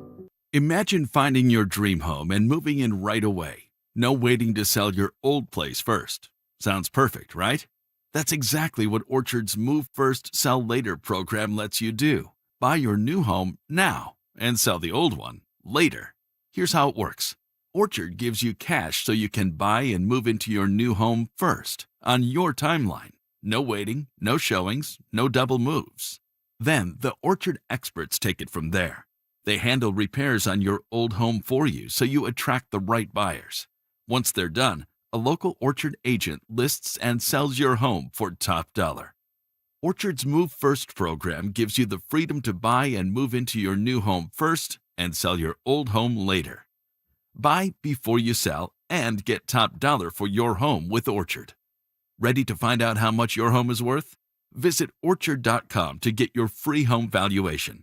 That's Orchard.com. Hey guys, Mark Schlereth here. In a world where dealerships come and go, one name has stood the test of time. Bozarth and Celebration Chevrolet, proudly serving Colorado since 1987 as the longest owned Chevy dealer in the state. From a huge selection of new Chevys to quality pre-owned vehicles, plus a team committed to treating you right, it's no wonder generations of Colorado drivers keep coming back. To see all the specials, visit BozarthAuto.com today. Again, that's BozarthAuto.com. Bozarth and Celebration Chevrolet. Experience you trust, service you deserve since 1987. Max HELOC is a game changer and can lower your bill significantly without affecting your current loan. How much savings depends on your unique situation, but you could borrow $250,000 with a payment option as low as $495 a month. Consolidate your debts and make life a lot easier. We make it easy to save, and you don't need perfect credit either. U.S. Mortgages, and our number says it all, 303-LOW-RATE.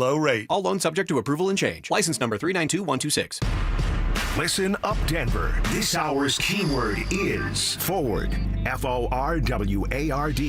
Text forward to 303-713-1043 right now, and you could win a $50 Dick's Sporting Goods gift card and qualify for the $1,000 grand prize. That's forward to 303-713-1043. By texting, you agree to receive an automated marketing message from DenverSports 1043 The Fan. Message and data rates may apply. For complete rules or to enter the keyword online, visit www.denversports.com/keyword.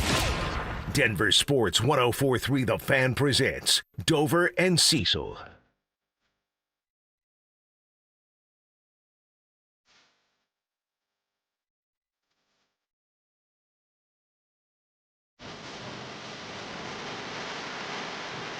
All right, we're down in the dumps. We're not feeling good about the Nugs. I do like that Will was a little bit more optimistic. I did but too. I don't know. I was so wrong about this Nuggets team. And listen, none of what we do is about us. There's plenty of people that have microphones that think everything's about them. And yeah, that's a don't be that guy. But still, like, yeah. So it's not about my opinion. But I came on the air. I said Nuggets in 5. I came on the air. I was like, hey, Minnesota, you got one. McDaniels called them out. Nuggets can strike back. They can show, they can prove their manhood. They're punked again. Mm-hmm. They were absolutely punked. So, yeah, I'm going to say it's over. I mean, the Clippers series was dead. They were blown out in Game 3 of the Clippers series. Did it look like this? They were blown out in Game 3 of the Clippers series. Were they called out beforehand? See, that's what it is. It did look bad. Yeah. That Game 3. It looked bad. This was but worse. It wasn't a call out and then a beat down. Right. It was just a beat down. Right, because when someone calls out your manhood, you better show up. And the Nuggets did not do that at all. So I cannot share the same optimism as Will. Could be wrong. Hope I'm wrong. But we're looking at the Avs having a parade, and we're looking at the Denver Nuggets going 1-2-3 Cancun and then not firing anybody. Well, I'll tell you what I think they can do to get themselves back in it after we hear what Coach DA said about that exact scenario, Cease, that you're painting. Can it be a repeat of last year's Clippers series? It's very similar to the Clippers series last year. Like I said, we lost a really tough game, too. We got the doors blown off us, in L.A., and the guys came back with a really good mindset in Game 4. And like we talked about in there, this is a playoff series. And there's so many ups and downs. You see blowouts across the league. You see buzzer beaters. You see tough wins, tough losses. But the bottom line is it's first to 4. And we have another great opportunity in a couple of days to regain control of it, take it back to Denver the right way. All right, I can get why he's saying that. You know what? There's something that I don't think I've ever shared this about my feelings on David Adelman. Uh-oh. One, like I don't like that he's never upset. Get mad. Yell at someone. MF me. Something. You know what I mean? Like, say something that you have passion about. And he never does that. And then the other thing is, I don't know how to phrase this with the sensitive people that we have in the world today. I really got to be careful on this. Oh, my goodness. Is this the juiciest thing of all time? It's just a personal feeling. Okay. I just never felt David Adelman was it. Had it. Like, you know what I mean? There are main characters and there are NPCs. Extras. Well, there's NPCs, non-playable characters. There we go. There's a main character and there's an NPC. Well, there's an it factor. Right, an it factor, that swagger that you walk into the room and you command some attention. You can feel your presence. I hate the term aura or whatever. I think it's stupid. But, like, there is my favorite that. term of all time. I'm kidding. You know what I mean? Like, John Elway walks into the room. I don't have to be looking at the door. He enters. I know someone with that oomph walked into the door. Right. I just think I think David Adelman has always been this little dude that was never that good at basketball but was around it, so there's some knowledge to it because of who his father was. You need to be the man to get the attention of these superb alpha athletes. I don't think David Adelman's ever been the man in any moment of his life, and now we're expecting him to be this different human being. The best way to put this, and this would be real disrespectful. Okay. David Adelman's a beta. And can you be successful when your leader is a beta? No. Absolutely not. No, not at all. 0%. And you can't change that. Right. You are or you are not. Right. And David Adelman is not. Yeah, and I don't want David Adelman to try to be an alpha now. He can't be. I remember when Shane Ray told me, like, hey, in the second year of Vance Joseph, like, hey, VJ's like getting at us, and we just laugh at him. I'm like, yeah, because VJ began his coaching career as like, players coach and friendly and super nice. And then the second year with pressure on him, he's like, an aloha, and it didn't work. David Adelman can't be anything than what he is. It would be inauthentic if he was coming in and being Michael Malone and hammering down on the guys. They need someone that's got that hammer, though. They need someone that can get in their kitchen. They need someone that can kick them in the behind, put a boot in their ass, and get this team motivated. And Adelman's not that guy. So, yeah, I think the best way to put it, and people can get as offended as they like. I really don't care. I don't care about David Adelman's feelings. Everybody, he's a beta. He's, not an alpha male. And I believe in coaching I guess we could go through the history of great NBA coaches. Probably Phil Jackson's a different conversation just because he wasn't really an alpha, but he was so zen. It was like different. But dude, watch Phil Jackson play basketball. Oh, yeah. That's when he was him. Yeah. And you can draw from that. Right. David Adelman's 5'10". You know what? There's no intimidation or, like I said, just that it factor. You know when a guy or gal has it or does not have it. Yeah. It's tangible. He doesn't have it. Have you ever felt? You've been around DA plenty. Mm-hmm. I've been around DA a lot, especially as an assistant coach. And I'll be honest, this is why it's a little head scratching it's not head scratching. It's because they're cheap and they wanted to save some bucks. It's like you just gave the guy the job. He didn't earn it or necessarily even deserve it. He was 500 in the playoffs last year. Well, there's a term I believe you're searching for, and maybe I can provide the correct term, or maybe I'm totally wrong. There's a presence to a coach. Mm-hmm. That's a good one. And let's take a reserve coach that's on his way to being a head coach with the Denver Broncos. Davis Webb has a presence. Sean Payton, as grumpy and as annoying as he is, he has it too. He has a presence. Yeah. Jared Bednar, he's kind of the nice guy, but he's not an alpha. He's not a beta. He has a presence. He has a presence. And I love the TNT broadcast, by the way. And I love the TNT post-game show. They're doing a little bit of inside the NBA stuff, and it's really cool. It's not the same spirit as Chucky and the boys, but it's still really awesome with Wayne Gretzky, for the love of God. So just hearing him talk about hockey is amazing. But it's Bedsy is one of them. He can speak their language, and, he's been that hockey player. He's been right there. He was whispering to Cale Makar, and they did ask Cale on the broadcast or afterwards. They were like, hey, Cale, was he whispering sweet nothings to you? Or was he saying, those dance moves reminded me of me when I was younger? Bedsy can do that. So if we just look at the coaches in the sports here, Warren Schaefer is an alpha. David Adelman's not. And say what you want about masculinity or whatever conversation you want to go down. That's what I mean. It's an insensitive conversation, but I don't care. Well, and it's not really about his masculinity. What is masculine? You know what I mean? There's a definition there. It's more of just his persona. So take the masculine part out of it. By the way, they were emasculated against the Timberwolves, yeah, though. Exactly right. So the masculinity's there because part of you as a man needs to fight. You need to. It's okay to show emotion. What? And DA's just too even keeled all the time, and it's annoying because we're all frustrated, and it doesn't seem like he's frustrated. He probably is. I want to hear that. I want to see that. And there's what's Zach say about aliens? You come down, aliens come down, you got to explain something to them or whatever he says. Right. If these aliens came down, and the Nuggets coaching staff was lined up, and I go pick out the head coach. DA would be the last person that they'd be. That guy's a ball boy. He's the ball boy, and they, he's actually in charge. And they'd go, I'm going to get back in the ship and get up out of here. Doesn't seem to be working well for you guys. He's not. He's just not head coaching material. He's not. It's what happens when your ownership is cheap. Yeah, somebody wrote a Texas texter. Adelman, not a leader of men, but a builder of spreadsheets.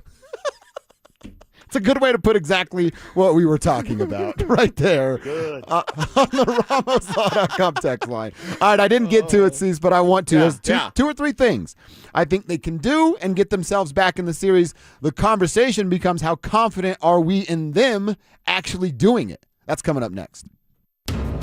Game 3 was supposed to be a response. Instead, it was a humiliation. The Nuggets didn't just lose, they got run off the floor by Minnesota. At the center of it all, Nikola Jokic. Outworked, outmuscled, frustrated. The Wolves swarmed him, exposed him, and turned the MVP into a liability. This wasn't championship basketball. This was the Nuggets getting embarrassed on the biggest stage when it mattered most. Denver Sports 104.3 The Fan. Denver's playoff headquarters. Introducing Mine to Shine, the world's most personal diamond. Here's Shayna and Dylan Williams. Come experience the most revolutionary and transparent way to buy a diamond. Mine to Shine by Kwiat and Williams Jewelers. The natural diamonds cut, polished, and designed just for you. First, we'll help you select a natural, conflict-free, and ethically mined diamond. Then you select one of Kwiat's legendary shapes. Kwiat Cushion, Oval, Radiant, Emerald, or Incredible Ashoka. A wider, brighter, and larger looking diamond, cut to the world's highest standards. Then trace the journey from rough stone to polished perfection by Kwiat's master cutters. Perfectly cut for maximum brilliance. Simply brilliant. Mine to Shine, the world's most personal diamond. Only from Williams Jewelers of Inglewood, Colorado's exclusive Kwiat jeweler. Where Colorado shines. Williams Jewelers, we can make diamonds a part of your life. The official jeweler of the Colorado Avalanche. Williams Jewelers, where Colorado shines. Progressive's accident response can detect and send help when you need it most, after a major car accident. But other accidents, you're on your own. Like when you accidentally call your wife Mom. When you accidentally say Happy Holidays on someone's birthday. When you accidentally wave at someone you thought was waving at you. We can't help with those accidents, but Progressive's accident response provides peace of mind after major car accidents. Progressive Casualty Insurance Company and Affiliates. Limited availability in California. Driver is responsible for emergency and towing charges not covered by the policy. This is the story of the one. As a maintenance tech at a university, he knows ordering from multiple suppliers takes time away from keeping their arena up and running. That's why he counts on Grainger to get everything he needs, from lighting and HVAC parts to plumbing supplies, all in one place. And with fast, dependable delivery, he's stocked and ready for the next tip-off. Call 1-800-GRAINGER, click Grainger.com, or just stop by. Grainger, for the ones who get it done. If you don't care about saving 50% off your wireless bill for the same 5G coverage the big guys are charging a fortune for, maybe you care about keeping jobs in America. Pure Talk does. They've pledged to run their entire operation from this country, including all their customer service. Or maybe you care about our nation's veterans. Pure Talk does. They've donated hundreds of thousands of dollars to America's Warrior Partnership, a fantastic organization working hard to prevent veteran suicide. Or maybe you care about closing America's skills gap. Pure Talk does.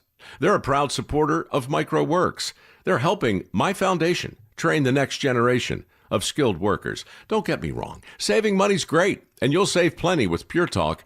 But if you want to be in business with people who share your values, dial pound 250. Say micro, and switch to an American wireless company that actually stands for something.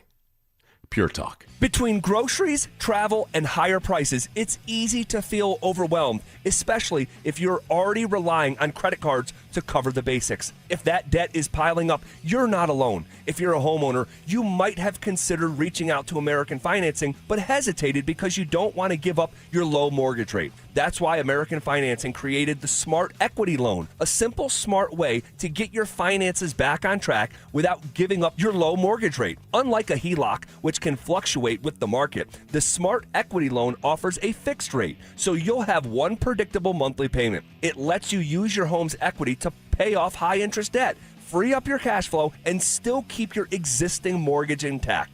There are no upfront fees to find out how much you can save. Call 303-695-7000. That's 303-695-7000, or visit them online at AmericanFinancing.net. NMLS 182334, NMLSConsumerAccess.org. Jacob's Law 303 Law 4040. Really proud of this case that we just settled. There was a young man very seriously injured. In fact, I had to go to the hospital and meet with him and his family. And we checked with the insurance companies while I was at the hospital, and they claimed no insurance coverage on either side. And on top of that, he had no medical insurance. So he was going to be facing about $400,000 in medical bills. And I said to the family, I said, I cannot make you any promises, but I know no other lawyer is going to touch this case because the insurance companies say they won't pay. But I want to try. Let me at least try. And I put my team at 303 Law 4040 on it, and they found $75,000 in insurance coverage that the insurance companies did not want to pay. So not only did we get them $75,000, but we also found a way to get them on Medicaid. So the $400,000 in bills was covered by buy medical insurance as well. We were proud. We fought for them. We'll fight just as hard for you if you ever need us. The number's 303-LAW-4040. Go ahead, save that number in your phone. You never know when you're going to need us. It's 303-LAW-4040. Try Taco Bell's $5, $7, and $9 Lux Box with its triple double crunch wrap. Just don't let the Lux go to your head. Limited time only while supplies last. Price of participation varies. Specialty beverages excluded. Tax extra. Denver Sports Snapshot. Tonight on 104.3 HD3, TU Lacrosse faces Marquette with pregame starting at 5:30. Sunday on the Fan. Basketball playoff action continues as San Antonio faces Portland.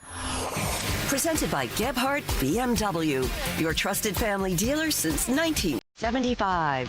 You're listening to Dover and Cecil on Denver Sports 104.3 The Fan.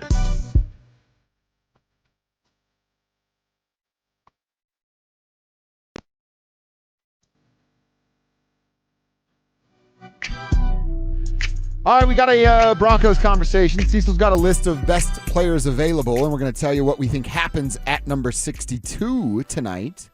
I did want to finish our Nuggets conversation and talk about the few things I think they can do to get themselves back in the series, but it depends on how much these dudes care. It's not totally over in your eyes. Not totally over. Okay. But it's Does any of this I'm include grasping at straws. magic or a time machine? I'm real good at magic, and I've got a little poison.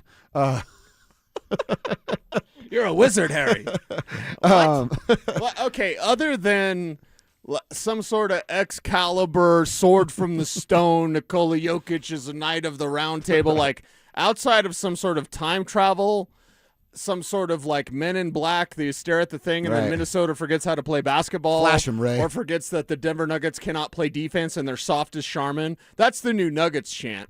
In fact, instead of laying out towels pregame, and they would tell you as the pregame host, like, hey, make sure to bring up the towels. Or make sure you get the guys to wave the their rally T-shirts. towels. Tell everyone to put on their T-shirts. Yeah. It should be like, tell everyone to take out their roll of Charmin and go ahead and TP the stanchion or whatever. Instead of the tortillas, was it Texas A&M? Texas Tech. Throw up a roll of toilet paper. Yeah, and no, tip this off. Nuggets team is soft as hell, dude. You're fixed. Your ideas had better be good. Because So- outside of like some sort of wizardry, I have no idea what you're going to say. Again, now these are the things they can do.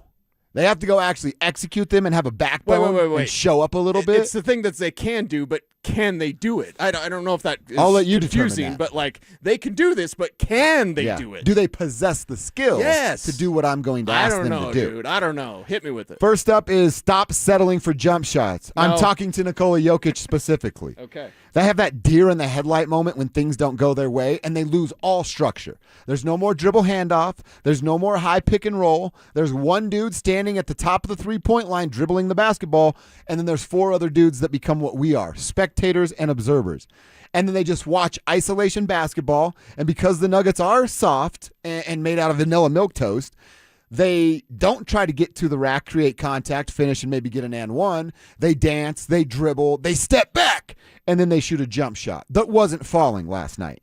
Stop settling for jump shots.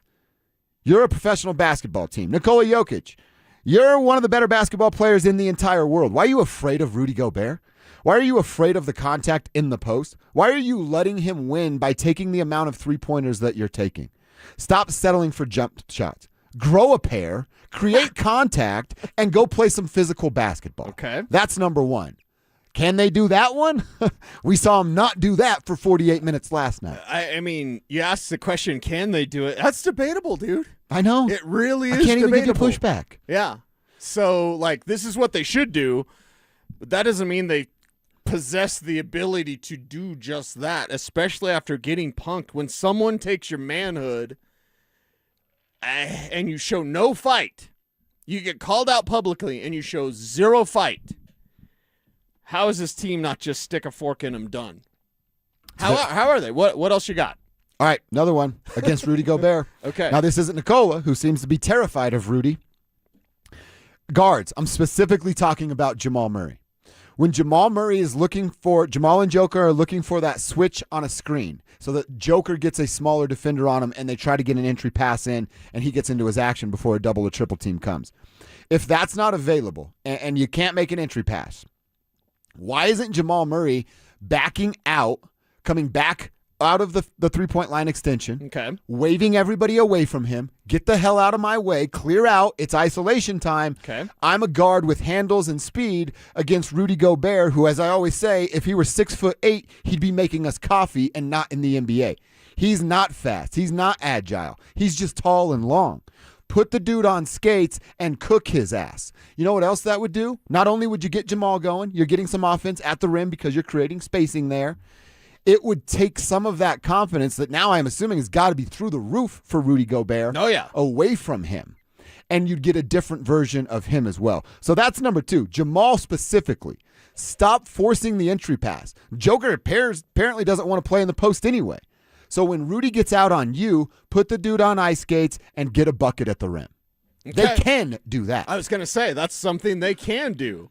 And that's something where Gobert, you mentioned that confidence, you see him kind of bossing up on Joker. Yeah, he's real confident right now. He's real confident right now. He's feeling himself because Joker will make a move offensively. And normally, especially with Joker down low, you're like, okay, he's going to get this one. So huge. He's such a large player. It's like you're not really going to stop him if he wants to float that thing over you.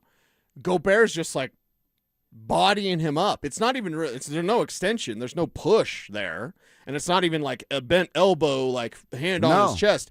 It's a literal body. He is bodying up on Joker, and it's causing him to miss his shots. It's making him uncomfortable. Joker doesn't like that. No, he doesn't. Gobert is owning him right now, and I never thought I would say that, and it sucks that those words just came out of my mouth. And that same uncomfortableness that they're doing to Nikola, why aren't the Nuggets doing that to Anthony Edwards? You see his visible limp last night? Mm-hmm. He's not right. We said that to start the series, and he's not getting better as the series goes on. Now, again, don't twist my words, and if you do, or whatever.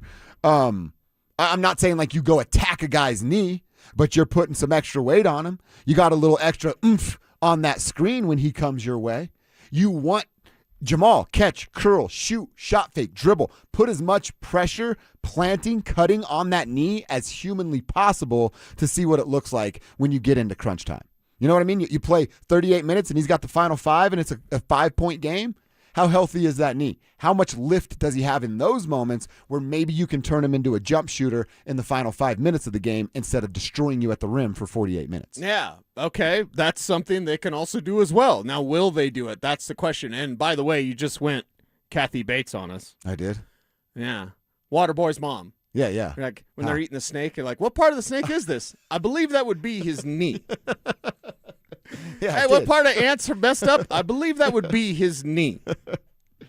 Destroy that guy's knee. Mm-hmm. Roy Orbison. Yeah. Mm-hmm. Well, Mama don't know. Won't hurt her. That's exactly right. Those are a few things that I think would make them better and have them fighting in a game. And they can actually do a couple of those things. One of them, the Nikola one, does he have the interest or want to do it? I hate when people say that he doesn't love basketball. I literally hate that because we know so much different. Mm-hmm. We know how much he cares about this game. But there are times, and we said it earlier, I didn't get a whole lot of pushback on YouTube. Let me know on the RomuloSaw.com text line if this gets pushback because I believe it to be the case, and I could be totally wrong, but it seemed like it last night. Joker folded up shop. Joker saw the rest of his teammates were sucking, and he folded up shop. I believe that to be true. I'm not sure if it is. Can't get in his head, obviously. But he just seemed like a guy that was so disinterested because his teammates were stinking, and he was stinking too, that he just folded like a lawn chair. Yeah. Somebody on the text line said they would smoke me at hoops. I'll be at Broomfield Rec Center tomorrow at 7 a.m. Show up, bring $500 cash, and let's get this done. Whoa. Yeah. You do it for a 5 spot? I'd be glad to do it for a 5 spot. Okay. We could keep it going if you want. I'm trying to help them out. Okay. I'm trying to help them out. All right. And if you're a size 11.5, bring an extra pair of sneakers, too. I'm going to take those up off you. All right. Cease, let's... Is this like racing for pinks? I never raced yeah. for pinks, but it was always a threat, especially when you had a nice car. I had my smoking gun growing up, my old 76 F100 step side. But I know that, racing for pinks, that was a big deal. Yeah. You would play hoops for shoes? You just take somebody's shoes? Hell yeah, I would. Where they got nasty-ass feet. And then when we're walking out together and me and all my friends are roasting the 720-402, I'm going to tie them together and I'm just going to throw them up on the light pole. Okay. I don't even want them. I just don't want you to wear them anymore. Oh, okay. Right, right. Like, you don't want those. I just embarrassed you in those shoes. Let's put them You up never on want to the wear wall. those again. Yeah, that's exactly right. All right, we have the draft coming back tonight. We're about to talk about that, Cecil, what you think the Broncos can go do. They're finally on the clock tonight. Starts with pick 62, continues with 6 more picks tomorrow. You can catch every selection on our draft special powered by Waterloo Turf tonight at 6 and then getting going tomorrow at 11 a.m. Don't miss a pick.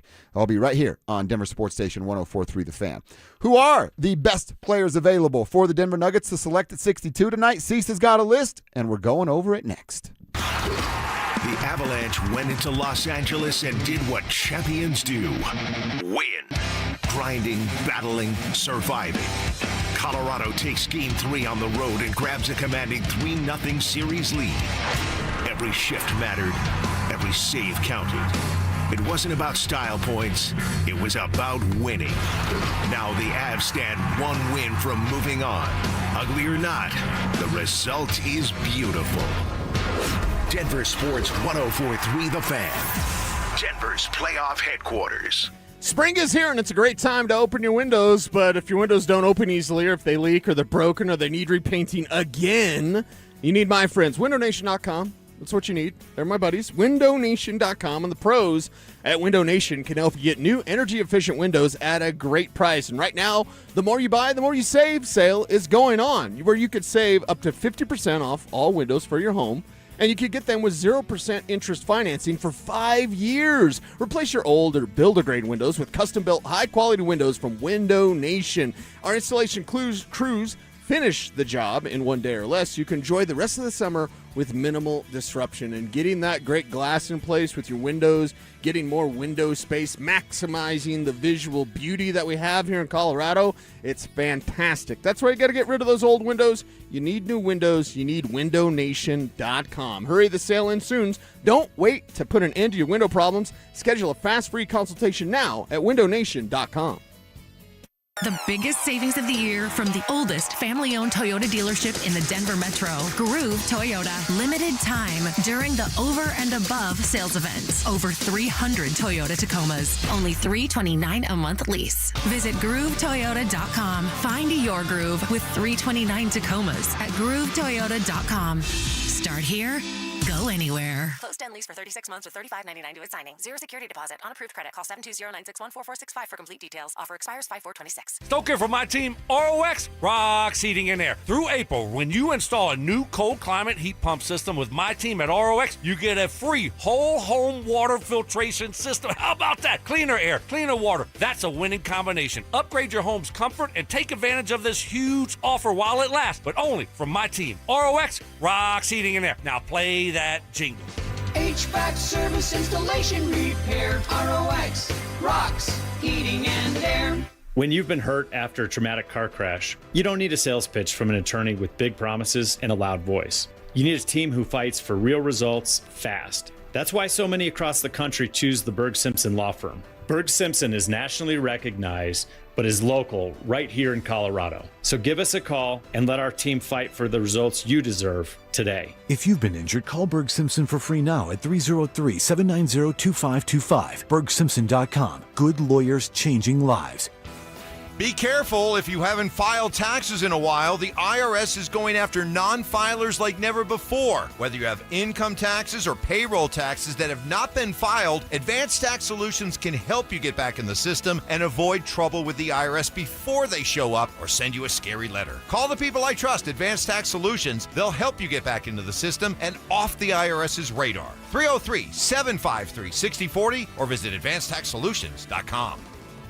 Getting a little older doesn't have to mean, well, getting older. This is Jeff for the Rocky Mountain Men's Clinic. And if you're feeling low energy, can't sleep, can't lose weight, are struggling with brain fog, or your sex drive is off, it's time to change it up. At the Rocky Mountain Men's Clinic, our advanced medical strategies featuring TRT, GH peptides, NAD+, GLP-1s, PDA, and more treat low T and other hormonal issues to help you shed pounds, have more energy, enhance your body composition, improve sleep, increase your sex drive, and so much more. Getting you back in the game again. So don't be older. Be stronger in the gym. Be sharper at work. Be better in the bedroom and be more confident in every part of your life. So call us today and find out how our advanced treatment strategies could change the game for you. Your first visit is just $99 and includes blood work and a medical consult. And if you start on one of our advanced treatment plans on the day of your appointment, your visit is free. Call 720-440-7900 or go to RockyMountainMen'sClinic.com. Featured therapies are compounded and have not been evaluated nor approved by the FDA. Provider prescription required. See website for details.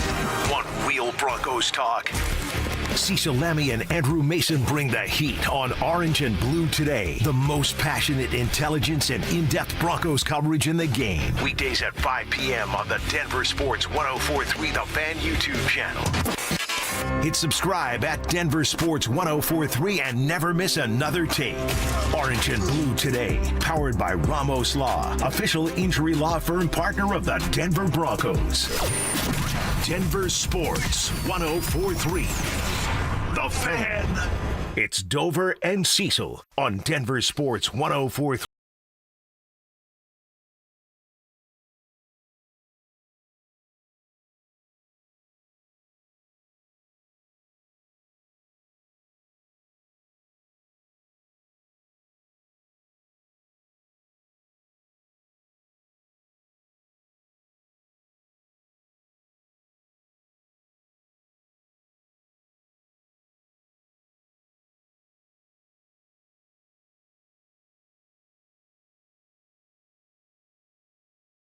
Sporting Goods gift card if you are listening for keywords. We're trying to hook you up with some playoff gear for your favorite playoff team.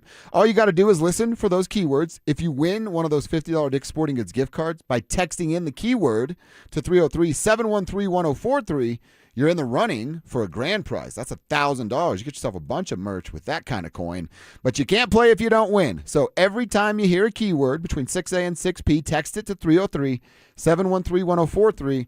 And then you're in. The more keywords you enter, the more chances you're going to have to win at that $50 and, of course, the $1,000 grand prize that's on the line. So get to DenverSports.com/keyword for complete contest rules and information. But we tell you all the time, we are trying to hook up somebody in the tribe. So get there and win one of these prizes. All right, Cecil, we'll give a little preview for Nugs and Avs weekends that will be. Rocks are in New York City this weekend as well. But let's talk about what's on the clock tonight, which is the Denver Broncos. Finally getting on the clock, and you've got a list of players that you think are fits for the Denver Broncos and are still available right now. Yeah, I've got players available, DenverSports.com, the best players available in round 2 for the Denver Broncos, including your number one player that you think the Broncos can get, and that's Anthony Hill Jr. Let's get a linebacker tonight. From Texas, a rangy player, sideline-to-sideline football, incredibly bright, doesn't bite on play fakes, any sort of pump action from a quarterback, watching a quarterback eyes, ability and coverage is there as well as his ability as a run stuffer and as a blitzer too. So Anthony Hill has a ton of upside, and with that Longhorns defense, they've got some playmakers. Jahdae Barron was one of them last year that the Broncos picked up in the first round. So the second round, going back-to-back Longhorns with their first picks, I wouldn't be opposed to that. What do you think the season basically will Anthony Hill play in the first season? Would it be in the postseason where you're like, man, I'm upset their first pick of the draft played 5 snaps? Yeah. Or do you just give him the runway because of what linebacker looks like right now? Is Alex Singleton going to make it through this year healthy? That's a fair question. Okay. And obviously, last year was a unique circumstance with testicular cancer. We respect him so much for battling against cancer because F cancer, right? Amen. All over the place with that. Year before that, messed up his knee. So I believe it. No, I'm stuck on Waterboy. And I like those too. That's what Creaky texted in. Shout out to you, Creaky. Nice. Yes. What was I saying? Vicky Valancourt? Yeah, Vicky Valancourt. And you don't like goth chicks? Vicky Valancourt was so hot. So hot. Well, and you're down on goth chicks. It was you and Richie that were all in on the goth chicks. And so I have, you guys would present examples. Right. That you would say yes. And I would be, that's in. When you say goth chick, I'm thinking about, I'm not going to say her name, but I'm thinking about the goth chick at Northland High School when I was there. Okay. And I was afraid of her. Okay. You know what I mean? It's like, well, back in the day, you're like, is she going to put some sort of voodoo spell on me? Why'd she rip the back of my hair out that one day? You know what I mean? I was afraid of that person. Okay. Not attracted to. Okay. I would avoid them in the hallway. kind of thing. Fear and attraction are almost the same energy. Yeah, I guess you're right. So It's I'm the just saying. unknown, right? I'm just saying, right? You sound like Tim Dillon over there. Like, are there any fat goths left at the mall at Hot Topic? Go to Hot Topic, see what you find. Anyway, what we're talking about? Yeah, hey, the Denver Broncos. Yeah, that's right. Sports. Best players they can draft. Yes, they That's can it. draft some of the best players, including an inside linebacker like Anthony Hill. This is a day where you could get Eli Stowers on the Denver Broncos, and that would be a move that we applaud because they need to have a plan at the tight end position. That's when Evan Ingram is done here, which is probably after this season. We know that Evan Ingram is very excited by Davis Webb. Almost everybody is excited about Davis Webb doing more. Maybe Sean Payton isn't. Sean, go ahead and take your hands off the wheel. Yeah. Let Davis do this thing. I guess I would have a message for Sean Payton today. Message. And it's merely this. Man, I need some directions. It's merely this. Hey, Sean, you want some, you want things to go a little smoother? You want to be less grating to your coworkers? You want to be less frustrating to be around? Have Davis Webb do a little bit more and be okay with that. It's okay to take your hands off the wheel. Mm-hmm. I've taught all 3 of my children to drive. It's nerve-wracking as all get out. And unfortunately, my son, Liam, he had to learn how to drive a stick in a Shelby. Nice. It didn't go well for him. He's a better man for it today, though. It didn't go well for him, but he learned, right? He learned. Yeah. And that's the thing. Like, I had to give, and it's his anyway, but it's like I had to sit there and like, okay, take your hands off the wheel. You can't just be a hover parent. You can't be a helicopter parent. As much as maybe we want to be, you can't. And it's like you got to let go. Sean, you've got to let go. You'll be better if you let go. You will run this thing into the ground if you hang on. Mm-hmm. If you are so forceful with Davis Webb that you're not allowing him to have his kind of feel out on this game, on these play calls. So, yeah, hopefully they can get an Eli Stowers. Evan Ingram will be excited about Davis Webb, and then Eli Stowers will be the next guy up, the guy behind Evan Ingram, the guy that maybe takes over for Evan Ingram. And a big-bodied wide receiver, you need more receiving weapons. And in a similar fashion, different but similar, to the way that I talked about the gravitational energy, the pull of Nathan McKinnon. I really believe that's Jalen Waddle for the Broncos. We're about ready to see a whole different Broncos offense that you're not even ready for, provided that Sean doesn't mess it up by getting in Davis's way. And Davis has to be good, too. He does. That's our guy, Tommy. Shout out Tommy in the chat room. He's like, well, you guys just glossing over Davis Webb, but he doesn't even call it. Baby. We just feel good about it. We got you. We got you. We're just telling you what's going on in the building. Mm-hmm. Sean Payton is tough to deal with. He's tough to be around. I honestly don't know if I could work with Sean Payton. As much as I love football and as much as I know he knows a zillion times more than I do. And I would love to hang out. I would love to be Sean Payton's boy. I would not want to be Sean Payton's underling. Mm-hmm. You know what I mean? Mm-hmm. I would not want to be Sean Payton's coworker. And I'm not the only one that feels that way. I don't know that we'd even be boys, honestly. Like, I don't go like that. I'm more of a chiller, you know? I'm more of a garage guy. Yeah. I mean, maybe you could get him to that garage. And maybe. Don't take any videos, but like, I just, Sean, get Evan Ingram and get him used right. Davis Webb will do that. And Sean, don't get in the way. And then Eli Stowers, if he's the guy, bring him up behind Evan Ingram. I didn't ask you this yet. So I made this, pitched an idea last week about trading with the Jets for 44. Luca Evans of the Post pitched an idea with Howie, with Philly at 54, I believe it was. Okay. There's no way Eli's there at 54, is he? Maybe. See, I thought at 44 I was on the very back end of the he'll be there list. Anthony Hill might be the first one to come off the board of the players that we've talked about as options for the Broncos. No kidding. ESPN of the best players available, and I did my best players available specifically for the Broncos. The best players available for the entire league, the number 10 player according to ESPN is Anthony Hill. The number 11 player is Eli Stowers. So they're ahead of Jacob Rodriguez. Yeah. They're ahead of C.J. Allen. They're ahead of these other options that the Broncos will have in front of them. I'm just hoping for a linebacker tonight or a tight end. I think a running back is how they kick things off on Saturday. Of course, our Saturday draft coverage starts at 11 a.m. We'll be on, checking in periodically with all of our guys during Saturday, including kicking things off with Dan Jacobs Saturday. But I look at today as a linebacker or tight end day. And if it's not one of those two positions, Might have a thing or two to say. I think we'll both have a thing or two to say about what this is. Don't forget, the Broncos are on the clock tonight. They got pick 62, 6 more picks tomorrow. You can catch every selection of our draft special powered by Waterloo Turf starting at 6 tonight and 11 tomorrow. You won't miss any pick if you're locked in right here on Denver Sports 104.3 The Fan. It is KKFN and KKFN. HD1, Longmont, Denver. I see this text. Don't forget, guys, put your name on the end of your text so we can give you a shout-out. It says, love the show, love the tribe. Fellow Norseman here, the Nuggets aren't done yet, unless they lose tomorrow. If they go down 3-1, we kind of know what that means, right? As someone who said they would win in 5, as someone who was so wrong about these Denver Nuggets, and not that I can't believe it, but I just look at the players that they have, I look at the team that they are, I didn't think they'd get punked like this. I mean, they got called out and then they got punked, which means the calling out was correct. If you get called out and then you push back and you fight and you go, oh, they can play defense, they were like Bill Murray in Space Jam. Whoa, whoa, whoa, whoa, I don't play defense. And I know largely, especially with Joker's never played great defense.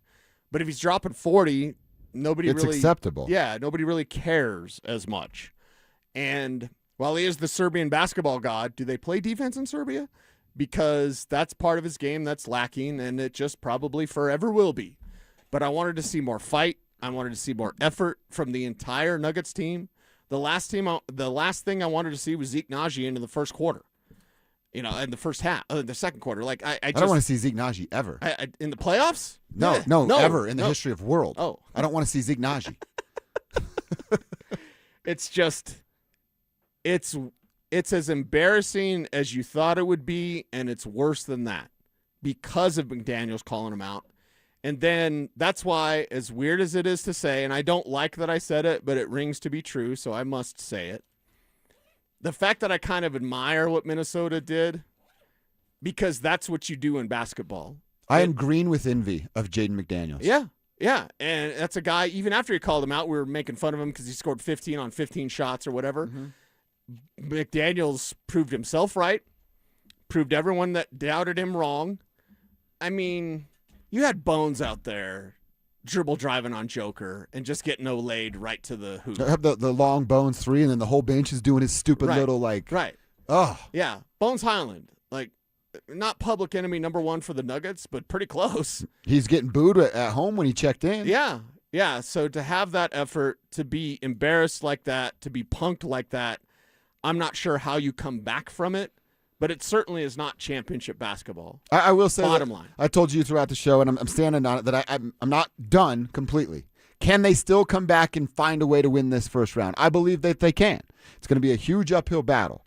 But last night, my championship feeling about who the Nuggets are, it took a big hit. ZB sliding in here from the drive. Zach, I told Cecil, I'm not giving up on the team. I still think there's a chance they find themselves back in the series. We go back to the Clippers series a year ago. But the Nuggets season is over, a little cliff that's over there that everybody's falling off of today. I'm walking towards it. Will said, hey, I'm not putting the Nuggets funeral together. And I said, no, I'm not either. But I know what suit I'm going to wear if it happens. That's where I'm at with the Denver Nuggets. Yeah, man, it's super disheartening. Last night, the team was unrecognizable. And specifically, and I know you guys have talked about it, but Nikola Jokic looked unrecognizable.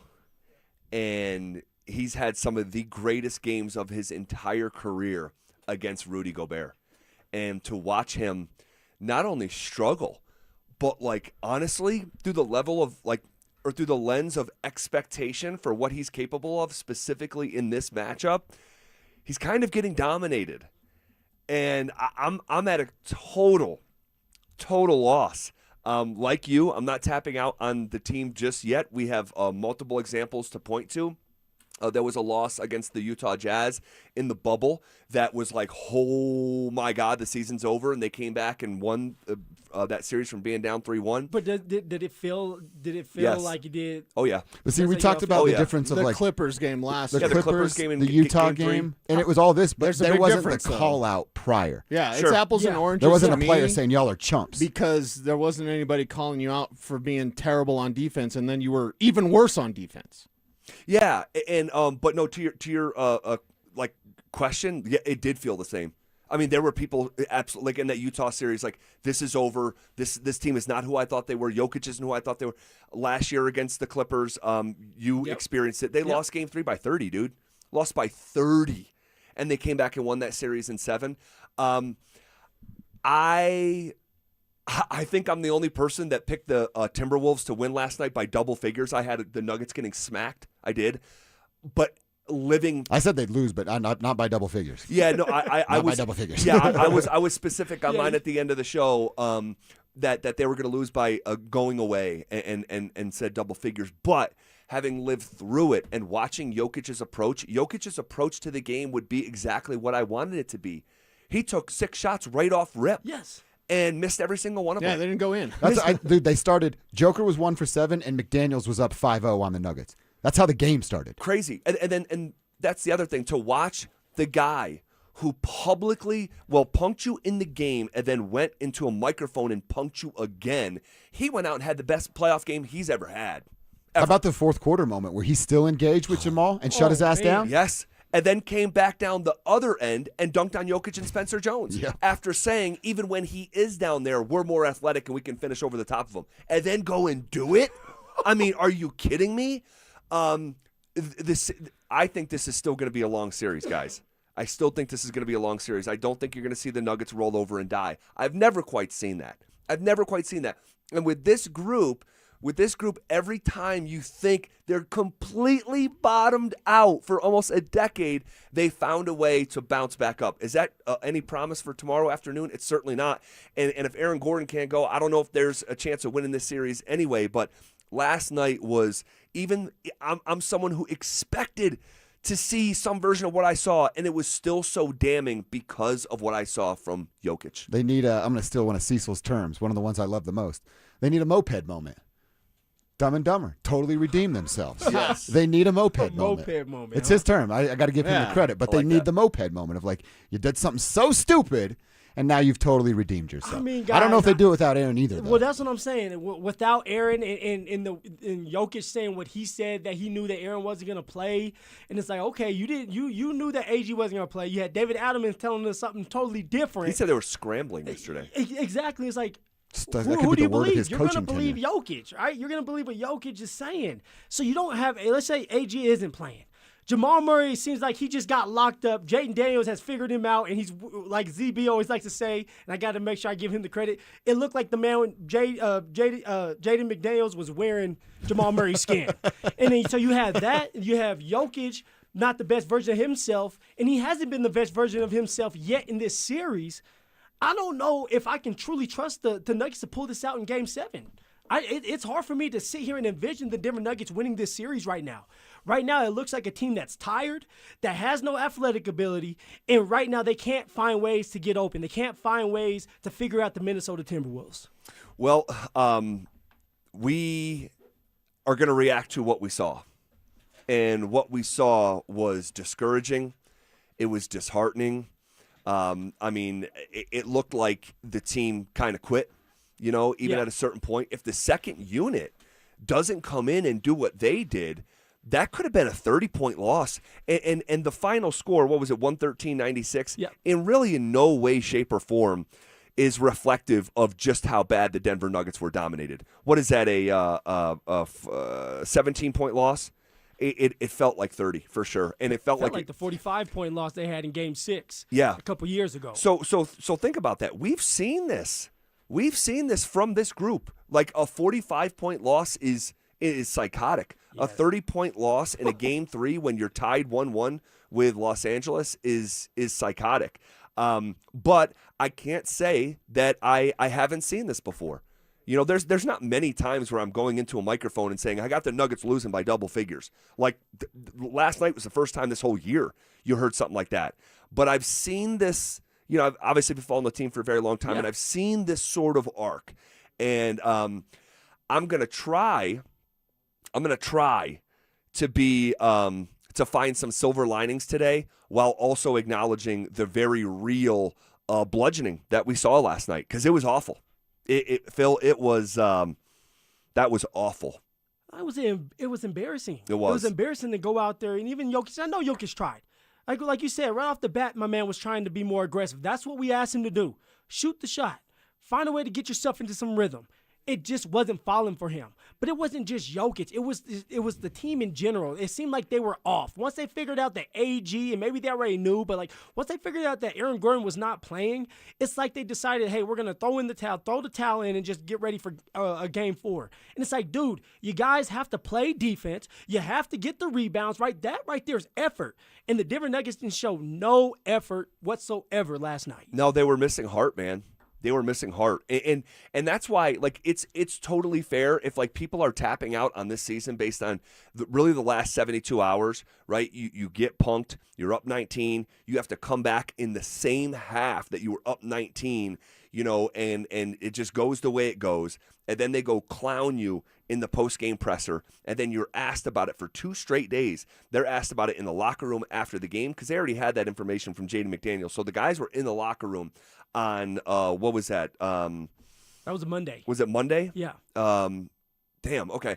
But yeah, they were already asked about it, and then you come back to practice and you're asked about it again, and to show up and not have your hands up ready for a fight. I mean, Phil, they scored 11 points in the first quarter. That is nuts.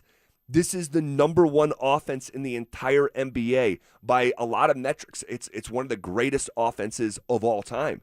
And to score 11 points in the opening quarter after all that was festering for the previous 72 hours, and that's what you got. I mean, you could call it an unprofessional approach if you would like. I know I've used that in the past, but this was more than that. This was getting taken to Pound Town. Yeah. Like literally just saying here, like you're our daddy. Like I'm gonna call it what it is. Like it was a bad performance. It was a bad showing. I know that's not who they are, but I mean, after somebody talks bad about your mama and then he comes back and punches you back in the face again, and you don't do anything about it. That's the thing I can't get over. What? That the guy who did all the chirping came out and had the best game of his playoff career. And this was a guy, by the way, in Jaden McDaniels, and people forget this. Back in 2023, when they faced the Minnesota Timberwolves in the first round, he was on the team, but he didn't play in the series. Why? Because he was frustrated in, I think it was the play-in game. I'd have to go back and look. It was either game 82 or the play-in or whatever it was, but he punched a wall and broke his hand. And he could not play in that series. He could not play in that series back in 2023. So here he is, and obviously he's been on the scene for a long time now, years. But he is just to watch a guy punk you on the court, punk you into a microphone, and then show up in the next game and literally play the best game of his playoff career is dirty work. I mean, it is dirty work to the Denver Nuggets. And so losing is one thing. What happened last night to the Nuggets is another thing. But there are some big picture themes developing right now in real time that we need to address, and we'll do that.